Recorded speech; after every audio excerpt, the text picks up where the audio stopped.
Doctor ವಿಜಯ ಅಂದರೆ ಅವರನ್ನು ಇಳಾ ವಿಜಯ ಅಂತ ಕರೀತಾರೆ. ವಿಜಯಮ್ಮ ಅಂತ ಅವರು ತುಂಬ ಪ್ರಸಿದ್ಧಿಯನ್ನು ಪಡೆದಿದ್ದಾರೆ. ಇವರ ಬಗ್ಗೆ ಕೆಲವು ವಿಚಾರಗಳನ್ನು ತಿಳ್ಕೊಳ್ಳೋಣ. ಇವರನ್ನು ನಮ್ಮ ನಡುವಿನ ಸಾಂಸ್ಕೃತಿಕ ತಾರೆ ಅಂತ ಹೇಳಿ ಬಹಳ ಗೌರವದಿಂದ ಹೇಳಲಾಗುತ್ತೆ. ಇವರು ಕಥೆಗಾರ್ತಿ, ನಾಟಕಗಾರ್ತಿ, ಪತ್ರಕರ್ತೆ, ಪ್ರಕಾಶಕಿ, ಅಂಕಣಗಾರ್ತಿ, ಹೋರಾಟಗಾರ್ತಿ, ಮಹಿಳಾ ಬೊಂಬೆ ಆಟದ ತಂಡದ ಸ್ಥಾಪಕಿ ಮತ್ತು ಅನೇಕ ಕಡೆ ಆ ಮಹಿಳಾ ಬೊಂಬೆ ಆಟದ ಪ್ರದರ್ಶನವನ್ನು ಮಾಡಿದಾಕೆ, ಒಂದು 4 ಮಹಾ ಸಂಪುಟಗಳ ಸಹ ಸಂಪಾದಕಿ. ಹೀಗೆ ಪತ್ರಿಕಾ ರಂಗ, ರಂಗಭೂಮಿ ಮತ್ತು ಚಲನಚಿತ್ರ ಇದಕ್ಕೆ ಅದ್ವಿತೀಯವಾದಂತಹ ಒಂದು ಕಾಣಿಕೆಯನ್ನು ಸಲ್ಲಿಸಿದವರು ವಿಜಯಮ್ಮನವರು. ಇವರು ದಾವಣಗೆರೆಯಲ್ಲಿ 1942 ಮಾರ್ಚ್ 10ನೇ ತಾರೀಕಿನಂದು ಹುಟ್ಟುತ್ತಾರೆ. ತಂದೆ ಶಾಮಣ್ಣ, ತಾಯಿ ಸರೋಜ. ಪ್ರಾರಂಭಿಕ ಶಿಕ್ಷಣ ದಾವಣಗೆರೆಯಲ್ಲೇ ನಡೆಯುತ್ತದೆ, ಹೊಸಪೇಟೆ, ಅಮರಾವತಿಯಲ್ಲಿ. ಆ ನಂತರ ಬೆಂಗಳೂರಿನಲ್ಲಿ BA ಪದವಿಯನ್ನು ಮಾಡ್ಕೋತಾರೆ. ಇವರು ಶ್ರೀರಂಗ ಅವರ ನಾಟಕಗಳ ಬಗ್ಗೆ ಒಂದು ಅಧ್ಯಯನ ಮಾಡಿ ಅದರ ಕುರಿತು ಒಂದು ಪ್ರೌಢವಾದಂತಹ ಪ್ರಬಂಧವನ್ನು ಮಂಡಿಸಿ ಅದರಿಂದಾಗಿ PhD ಪಡಿತಾರೆ. ಆ ನಂತರ ಇವರು ಡಾಕ್ಟರ್ ವಿಜಯ ಅಂತ ಹೇಳಿ ಹೆಸರುವಾಸಿ ಆಗ್ತಾರೆ. ಇವರ ವೈಯಕ್ತಿಕ ಬದುಕು ಬಹಳ ಕಷ್ಟಕರವಾದಂತಹ ಒಂದು ಬದುಕಾಗಿತ್ತು. ಒಬ್ಬ ಮುಗ್ಧ ಅಮಾಯಕ ಯುವ ಗೃಹಿಣಿ ತನ್ನ ವೈವಾಹಿಕ ಬದುಕು ಎನ್ನುವಂತಹ ಒಂದು ಕುಲುಮೆಯಲ್ಲಿ ಕಾದು ಕಾದು ಕೊನೆಗೆ ತನ್ನ 2 ಮಕ್ಕಳ ಜೊತೆ ಆ ಒಂದು ಸಂಕೋಲೆಯಿಂದ ತನ್ನನ್ನ ಬಿಡಿಸಿಕೊಂಡು ತಾನೂ ಸಂಭಾಳಿಸಿಕೊಂಡು ತನ್ನ ಮಕ್ಕಳನ್ನೂ ಕೂಡ ಒಳ್ಳೆಯ ಒಂದು ಸಮಾಜದಲ್ಲಿ ಒಂದು ಗಣ್ಯ ವ್ಯಕ್ತಿಗಳನ್ನಾಗಿ ಮಾಡಿದ ಆ ಒಂದು ಘಟ್ಟ ಏನಿದೆ ಅದು ಒಂದು ಘಟ್ಟ. ಆ ನಂತರದ್ದು ಪತ್ರಿಕಾ ರಂಗಕ್ಕೆ ಬಂದು ಹಲವಾರು ಪತ್ರಿಕೆಗಳಲ್ಲಿ ದುಡಿದು ಸಹ ಸಂಪಾದಕರಾಗಿ ಮಾಧ್ಯಮ ವ್ಯಕ್ತಿಯಾಗಿ ಬೆಳೆದದ್ದು ಅವರ ಬದುಕಿನ ಮತ್ತೊಂದು ಘಟ್ಟ. ಈ ಒಂದು ಔದ್ಯೋಗಿಕವಾದಂತಹ ಪತ್ರಕರ್ತೆಯಾಗಿದ್ದಾಗಿನ ಒಂದು ಬದುಕಿನಲ್ಲಿಯೇ ಅವರು ಸಾಹಿತಿಯಾಗಿ, ಕಥೆಗಾರ್ತಿಯಾಗಿ, ನಾಟಕಕಾರ್ತಿಯಾಗಿ ಬೀದಿ ನಾಟಕಗಳನ್ನು ಮಾಡಿ ಬೊಂಬೆ ಆಟವನ್ನು ಮಾಡಿಕೊಂಡು ಈ ನಮ್ಮ ರಾಜ್ಯಕ್ಕೆ ಪ್ರಪ್ರಥಮವಾಗಿ ಚಲನಚಿತ್ರೋತ್ಸವವನ್ನು ಮಾಡಿ ಅನೇಕ ಸಂಪುಟಗಳನ್ನು ಮಾಡಿದ್ದು ಇದೆಲ್ಲ ಈ ಒಂದು ಘಟ್ಟದಲ್ಲಿ ನಮಗೆ ಕಾಣಲಿಕ್ಕೆ ಸಿಗುತ್ತೆ. ಈಗ ಸ್ಥೂಲವಾಗಿ ಒಂದು ವ್ಯಕ್ತಿ ಚಿತ್ರಣ ಏನು ಅಂತ ಹೇಳಿದ್ರೆ, ಉದ್ಯೋಗಕ್ಕಾಗಿ ITI ಕಾರ್ಖಾನೆಯನ್ನು ಸೇರಿದವರು, ಅಲ್ಲಿಂದ ಪತ್ರಕರ್ತೆಯಾಗಿ ಬೆಳೆದು ಸಂಪಾದಕರಾದ ಹಾದಿ ಬಹಳ ಗಮನೀಯವಾದಂಥದ್ದು.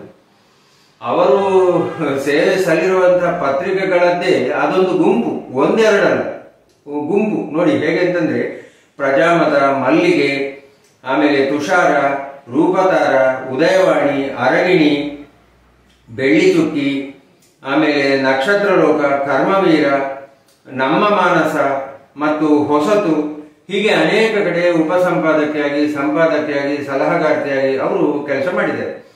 ಅವರು ಎಲ್ಲೆಲ್ಲ ಪತ್ರಿಕೆಯಲ್ಲಿ ಪತ್ರಕರ್ತೆಯಾಗಿ ಕಾಲಿರಿಸಿದ್ದಾರೆ ಅಲ್ಲಿ ಎಲ್ಲ ತನ್ನ ಒಂದು ವಿಶೇಷವಾದಂತಹ ಒಂದು ಪ್ರತಿಭೆಯಿಂದ ಅದಕ್ಕೊಂದು ಹೊಸ ಮೆರುಗನ್ನು ಕೊಟ್ಟು ಅದರ ಕಾಯಕಲ್ಪವನ್ನು ಮಾಡುವಲ್ಲಿ ಅವರು ಬಹಳಷ್ಟು ಕೆಲಸವನ್ನು ಮಾಡಿದ್ದಾರೆ. ನೋಡಿ, ಕೆಲವೊಮ್ಮೆ ಏನಾಗುತ್ತೆ, ತಮ್ಮ ಬದುಕಿನ ಒಂದು ದಾರಿಯಲ್ಲಿ ನಮ್ಮ ವಿಜಯಮ್ಮನವರು ಕೆಲವು ಆರಂಭಿಸಿದ್ದ ಅನೇಕ ಅಂಶಗಳು ಮುಂದೆ ಅದೊಂದು ತರ ಪರಂಪರೆಯಾಗಿ ನಡೆದುಕೊಂಡು ಬರ್ತದೆ. ಅಂದ್ರೆ ಅವರೊಂದು ಬುನಾದಿಯನ್ನು ಹಾಕಿದ್ದನ್ನು ಅದರ ಮೇಲೆ ಅನೇಕರು ಮತ್ತೆ ತಮ್ಮ ಒಂದು ವ್ಯಕ್ತಿತ್ವವನ್ನು ಅಥವಾ ತಮ್ಮ ಗುರುತಿಸುವಿಕೆಯನ್ನು, ಪ್ರಸಿದ್ಧಿಯನ್ನು ಕಾಣಲಿಕ್ಕೆ ಸಾಧ್ಯ ಆಗ್ತದೆ. ಒಂದು ಬಹಳ ಮುಖ್ಯವಾಗಿ ನಾವು ಹೇಳಬೇಕು ಅಂತಂದ್ರೆ, ಸಣ್ಣ ಕಥೆಗಾರರ ಒಂದು ದೊಡ್ಡ ಸಮುದಾಯವನ್ನೇ ಅವರು ಬೆಳೆಸಿರೋದು. ಅಂಕಣಗಳನ್ನ ನಿರ್ದಿಷ್ಟ ಧ್ಯೇಯ ಸಾಧನೆಗಾಗಿ ಬರೆಯತೊಡಗಿದ್ದು ಅಂಥ ಒಂದು ಮೊದಲುಗಳಲ್ಲಿ ಸೇರುತ್ತೆ.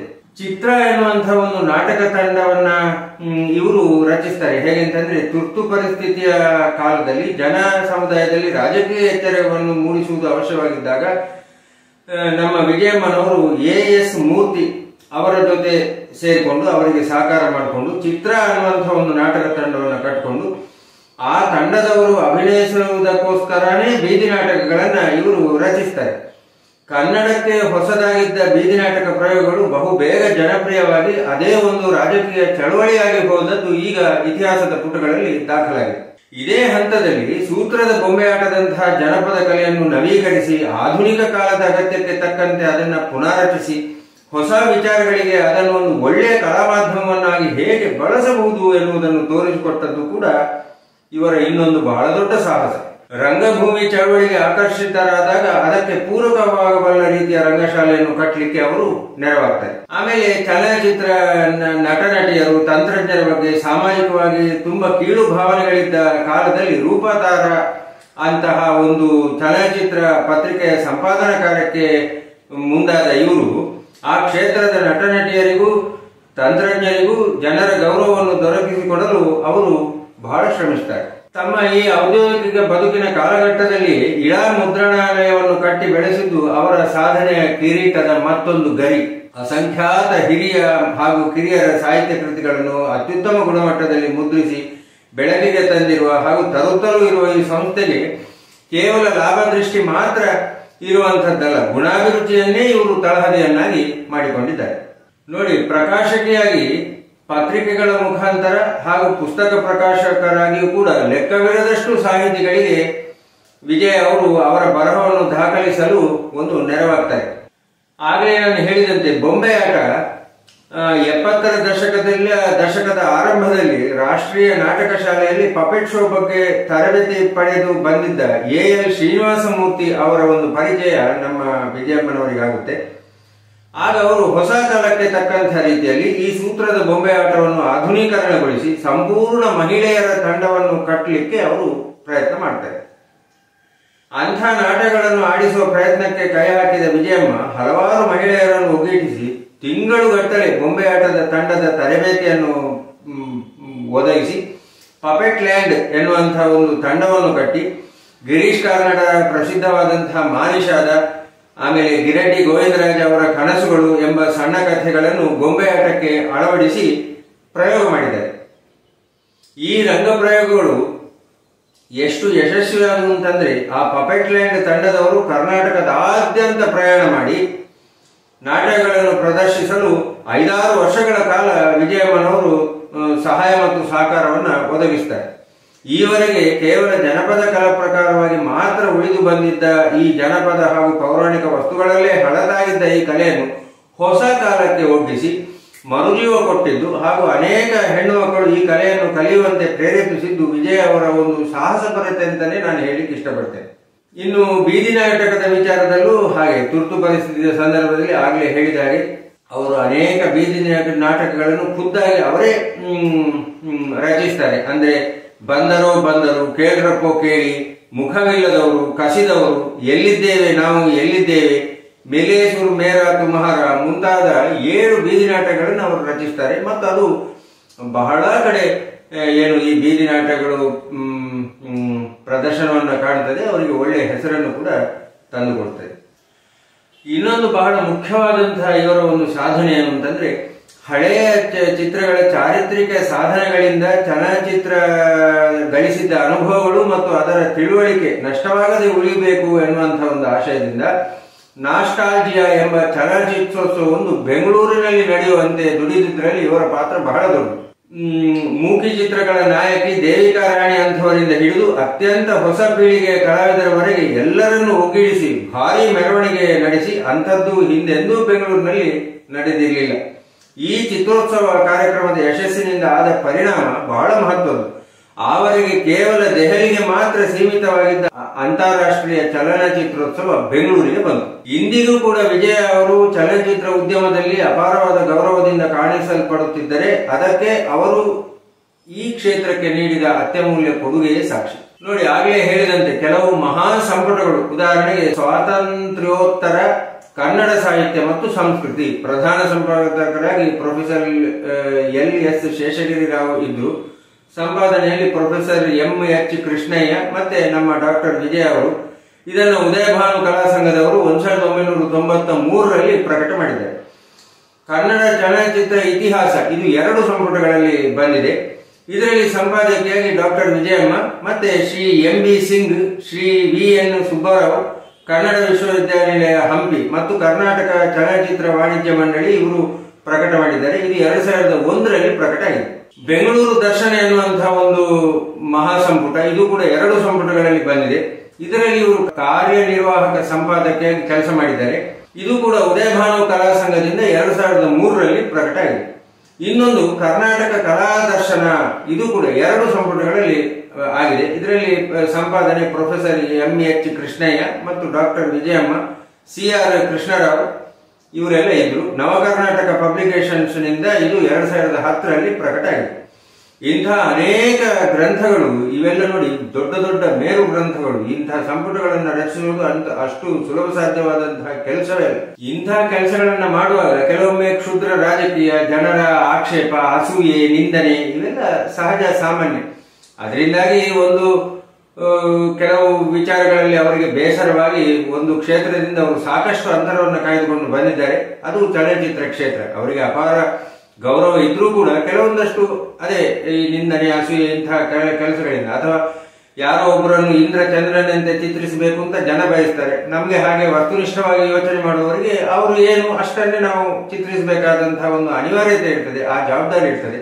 ಭವಿಷ್ಯಕ್ಕಾಗಿ ನಾವು ಮಾಡುವುದು ಅಂತ ಹೇಳುವಾಗ ನಾವು ಅದನ್ನು ಕಪೋಲಕಲ್ಪಿತವಾಗಿ, ಅತಿರಂಜಿತವಾಗಿ, ವರ್ಣರಂಜಿತವಾಗಿ ಮಾಡ್ಲಿಕ್ಕೆ ಬರೋದಿಲ್ಲ.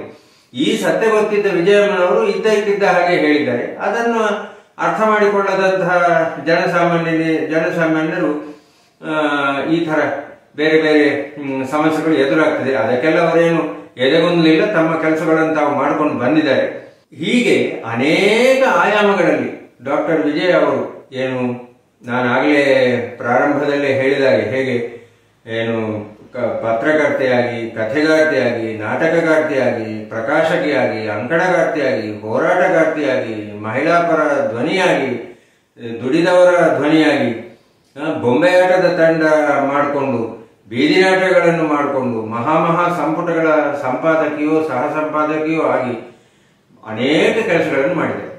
ಇವರು ಅನೇಕ ಕಥೆಗಳ ಪುಸ್ತಕಗಳು, ಅವರ ಕೆಲವು ವಿಚಾರಧಾರೆಗಳ ಪುಸ್ತಕಗಳು ಎಲ್ಲ ಬಂದಿದೆ.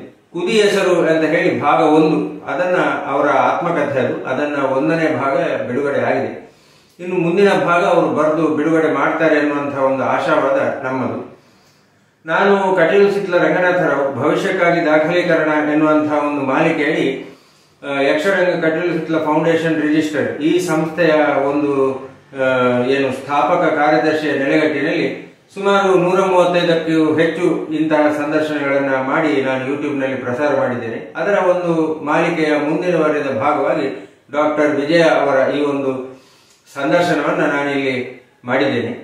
ಇದು ಏನು ಅಂತಂದ್ರೆ, ಮುಂದಿನ ಜನಾಂಗಕ್ಕೆ ಡಾಕ್ಟರ್ ವಿಜಯ ಅವರನ್ನು ನಾವು ಸಾಂಸ್ಕೃತಿಕ ತಾರೆ, ನಮ್ಮ ನಡುವಿನ ಸಾಂಸ್ಕೃತಿಕ ತಾರೆ ಅಂತ ಕರೆಯುವುದು ಯಾಕೆ, ಅವರು ಮಾಡಿದ ಕೆಲಸಗಳು ಏನು, ಅವರ ಮನೋಭಾವನೆಗಳು ಏನು ಅನ್ನೋದನ್ನು ನಾವು ಮುಂದಿನ ಭವಿಷ್ಯಕ್ಕಾಗಿ ದಾಖಲಾಗಿ ಇಡಬೇಕು ಎನ್ನುವಂತಹ ಭಾವನೆಯಿಂದ ಇದನ್ನು ಮಾಡಿರುವಂಥದ್ದು. ಕಲಾಭಿಮಾನಿಗಳು, ಸಾಹಿತ್ಯಾಭಿಮಾನಿಗಳು, ರಂಗಾಭಿಮಾನಿಗಳು, ಚಲನಚಿತ್ರದ ಅಭಿಮಾನಿಗಳು ಎಲ್ಲರೂ ಕೂಡ ಇದನ್ನ ಬಹಳ ಸಂತೋಷದಿಂದ ನೀವು ಸ್ವೀಕರಿಸ್ತೀರಿ. ಲೋಪದೋಷಗಳಿದ್ರೆ ಅದನ್ನು ಬಿಟ್ಟು ನಿಜವಾದ ಒಳ್ಳೆಯ ವಿಚಾರಗಳನ್ನು ಮಾತ್ರ ತೆಗೆದುಕೊಳ್ತೀರಿ ಅನ್ನುವಂತಹ ಒಂದು ನಂಬಿಕೆಯಿಂದ ಇದನ್ನ ಪ್ರಸಾರ ಮಾಡ್ತಾ ಇದ್ದೇನೆ. ಎಲ್ಲರಿಗೂ ಕೂಡ ಅನಂತ ಧನ್ಯವಾದಗಳು, ವಂದನೆಗಳು ಗೆಳೆಯ. ನಮಸ್ತೆ ಮೇಡಮ್. ತಾವು ಡಾಕ್ಟರ್ ವಿಜಯ ಹಲವಾರು ವರ್ಷಗಳಿಂದ, ಅಂದ್ರೆ ಒಂದು 5-6 ದಶಕಗಳಿಂದ ನೀವು ಏನು ಕಾಲಿಡಿದ ಕ್ಷೇತ್ರವೇ ಇಲ್ಲ ಅಂತ ನಾವು ಹೇಳ್ಬೋದು. ಉದಾಹರಣೆಗೆ ಪತ್ರಕರ್ತೆಯಾಗಿ, ಆಮೇಲೆ ಏನು ಸಂಪಾದಕರಾಗಿ ಅನೇಕ ಪತ್ರಿಕೆಗಳಲ್ಲಿ, ಅಂದರೆ ಪ್ರಜಾಮತ, ಮಲ್ಲಿಗೆ, ಆಮೇಲೆ ತುಷಾರ, ರೂಪತಾರ, ಉದಯವಾಣಿ, ಅರಗಿಣಿ, ಬೆಳ್ಳಿ ಚುಕ್ಕಿ, ಈ ರೀತಿ ಅನೇಕ ಪತ್ರಿಕೆಗಳಿಗೆ ನೀವು ಸಂಪಾದಕರಾಗಿ, ಸಹ ಸಂಪಾದಕರಾಗಿ ನೀವು ಪತ್ರಕರ್ತೆಯಾಗಿ ಗುರುತಿಸ್ಕೊಂಡ್ರಿ. ಆ ನಂತರ ಈ ಕಥೆಗಳು, ಸಣ್ಣ ಕಥೆಗಳು, ಚಿತ್ರ ಅಂತ ನಾಟಕ ತಂಡ, ಇಳಾ ಮುದ್ರಣದ ಮೂಲಕ ಪ್ರಕಾಶಕಿಯಾಗಿ, ಗೊಂಬೆ ಆಟ, ಬೀದಿ ನಾಟಕ, ದುಡಿದವರ ಮತ್ತು ಮಹಿಳಾ ಪರವಾಗಿ ಕೆಲಸ, ಆಮೇಲೆ ರಂಗಭೂಮಿ ಜೊತೆ ಸಾಂಗತ್ಯ, PhD ಪ್ರಬಂಧ, ಇವುಗಳೆಲ್ಲದರ ಜೊತೆಗೆ ಆಮೇಲೆ ಚಲನಚಿತ್ರದೊಂದಿಗಿನ ನಂಟು, ಅದರಲ್ಲೂ ವಿಶೇಷವಾಗಿ ಚಲನಚಿತ್ರೋತ್ಸವ, ಗೋಕಾಕ್ ಚಳವಳಿಯಲ್ಲಿ ಜೈಲುವಾಸ ಬೇರೆ ಅನುಭವಿಸಿದ್ದೀರಿ ಅಂತ ವಿಚಾರ ತಿಳಿದಿತ್ತು. ಅದು ಇದು ಎಲ್ಲ ಅಲ್ಲದೇನೆ ಮಹಾ ಸಂಪುಟಗಳು, ಯಾವುದು ಸ್ವಾತಂತ್ರ್ಯೋತ್ತರ ಕನ್ನಡ ಸಾಹಿತ್ಯ ಮತ್ತು ಸಂಸ್ಕೃತಿ, ಕನ್ನಡ ಚಲನಚಿತ್ರ ಇತಿಹಾಸ, ಬೆಂಗಳೂರು ದರ್ಶನ, ಕರ್ನಾಟಕ ಕಲಾ ದರ್ಶನ ಮುಂತಾಗಿ ಅನೇಕ ಸಂಪುಟಗಳನ್ನು ಮಾಡಿದ್ದೀರಿ. ಇದಲ್ಲದೆ ಅನೇಕ ಹಿರಿಯ ಸಾಹಿತಿಗಳು, ಕಲಾವಿದರ ಸಾಧನೆಗಳನ್ನು ಸಂಸ್ಮರಿಸುವ ಅಭಿನಂದನಾ ಗ್ರಂಥಗಳ ಸಂಪಾದನೆಯನ್ನು ಕೂಡ ಮಾಡಿದ್ದೀರಿ. ಒಬ್ಬ ಮನುಷ್ಯ ತನ್ನ ಅಲ್ಪ ಕಾಲದ ಆಯುಷ್ಯದಲ್ಲಿ ಒಂದು ಕ್ಷೇತ್ರದಲ್ಲಿ ಗುರುತಿಸಿಕೊಳ್ಳೋದಕ್ಕೆ ಇಡೀ ಜೀವಮಾನ ಬೇಕು. ಅಂಥದ್ರಲ್ಲಿ ನೀವು ಇಷ್ಟೊಂದು ಕ್ಷೇತ್ರಗಳಲ್ಲಿ ಅದು ಗಮನೀಯವಾದಂತಹ ಸಾಧನೆಯನ್ನು ಮಾಡಿ ಎಲ್ಲರಿಂದ ಗೌರವಕ್ಕೆ ಪಾತ್ರರಾಗಿಕೊಂಡು ಬಹಳ ಗೌರವದಿಂದ ಎಲ್ಲರೂ ಕೂಡ ತಮ್ಮನ್ನು ವಿಜಯಮ್ಮ ಅಂತ ಹೇಳಿ ಬಹಳ ಗೌರವದಿಂದ ಹೇಳ್ತಾರೆ. ಅದು ಸಾಹಿತ್ಯ ಕ್ಷೇತ್ರ ಇರಲಿ, ಪತ್ರಕರ್ತ ಜರ್ನಲಿಸಮ್ ಇರಲಿ, ಸಿನಿಮಾ ಇರಲಿ, ನಾಟಕ ಇರಲಿ, ಯಾವುದೇ ಇರಲಿ, ಈ ಒಂದು ಮೇರು ವ್ಯಕ್ತಿತ್ವವನ್ನು ನೀವು ಬೆಳೆಸ್ಕೊಂಡಿದ್ದೀರಿ. ಈ ಒಂದು ಹಿನ್ನೆಲೆಯಲ್ಲಿ ಈ ನಿಮ್ಮ ಇಡೀ ಒಂದು ಏನು ವ್ಯಕ್ತಿತ್ವ ಅಥವಾ ನಿಮ್ಮ ಒಂದು ಸಾಧನೆ, ನಿಮ್ಮ ಒಂದು ಬದುಕು, ಇದು ಮುಂದಿನ ಪೀಳಿಗೆಗೆ ಒಂದು ಮಾರ್ಗ ಆಗಬೇಕು, ಒಂದು ದಾರಿ ದೀಪ ಆಗಬೇಕು, ಇದು ದಾಖಲೆಯಾಗಿ ಭವಿಷ್ಯಕ್ಕೆ ಉಳಿಬೇಕು ಎನ್ನುವಂಥ ಒಂದು ನಿಟ್ಟಿನಲ್ಲಿ ಈ ಒಂದು ಪ್ರಯತ್ನವನ್ನು ಮಾಡ್ತಾ ಇದ್ದೇನೆ ಮೇಡಮ್. ನಿಮ್ಮ ಹಿನ್ನೆಲೆ ಮತ್ತು ನಿಮ್ಮ ಬಾಲ್ಯ ಮತ್ತು ನೀವು ಈ ಎಲ್ಲ ಕ್ಷೇತ್ರಗಳಲ್ಲಿ ಪ್ರವೇಶ ಮಾಡಿ ಈ ಎಲ್ಲ ಸಾಧನೆಗಳನ್ನು ಮಾಡಿದ ಬಗ್ಗೆ ನೀವು ಸ್ವಲ್ಪ ವಿವರ ಕೊಡಿ. ಒಂದು 20-25 ನಿಮಿಷ ಆದರೂ ತೊಂದರೆ ಇಲ್ಲ, ಇಲಾಬರೇಟ್ ಆಗಿ ದಯವಿಟ್ಟು ಹೇಳಿ ಮೇಡಮ್. ಇದನ್ನು ಬಾಲ್ಯ ಇತ್ಯಾದಿ ಎಲ್ಲ ನಾನು ಬರೆದ್ಬಿಟ್ಟಿದ್ದೀನಿ ಆಗಲೇ. ಅಲ್ಲ, ಆದರೂ ಇಲ್ಲಿ ಇದಕ್ಕೆ ಸ್ವಲ್ಪ ಸಂಕ್ಷಿಪ್ತವಾಗಿ ಹೇಳಿ. ಹೌದು, ನಾನು ಹುಟ್ಟಿದ್ದು ದಾವಣಗೆರೆ.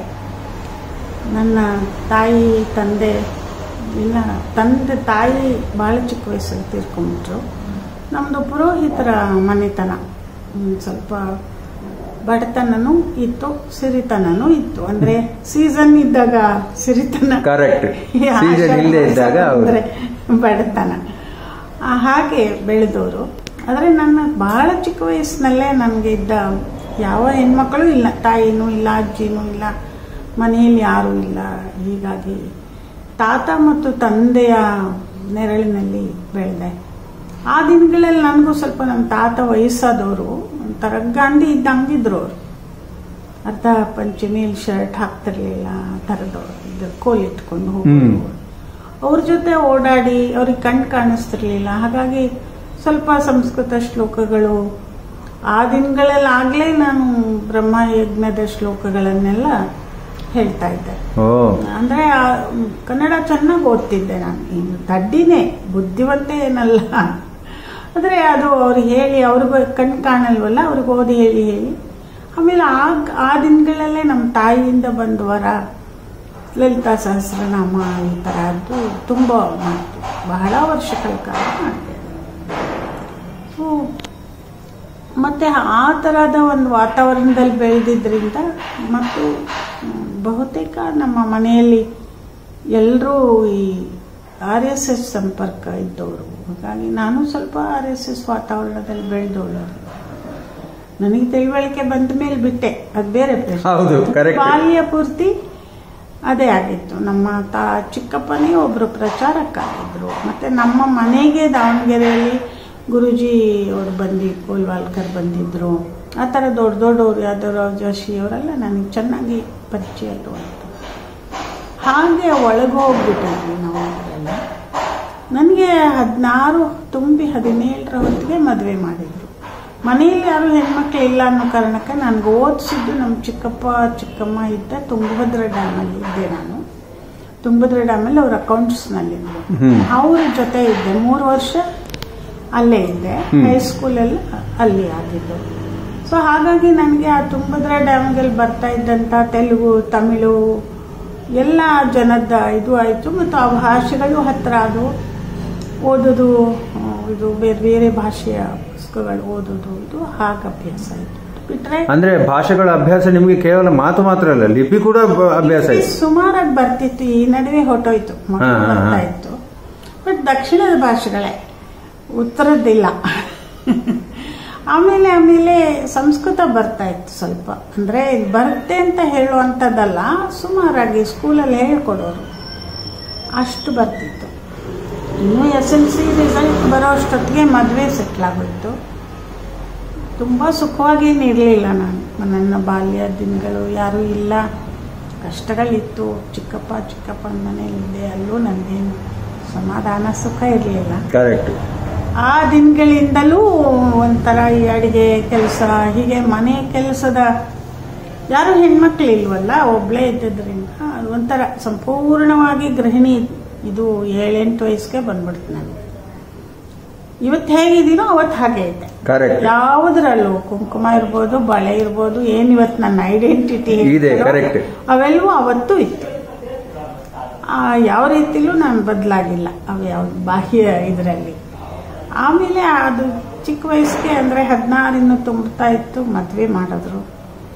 ಬೆಂಗಳೂರಿಗೆ ಮದುವೆ ಆಗಿ ಬಂದೆ.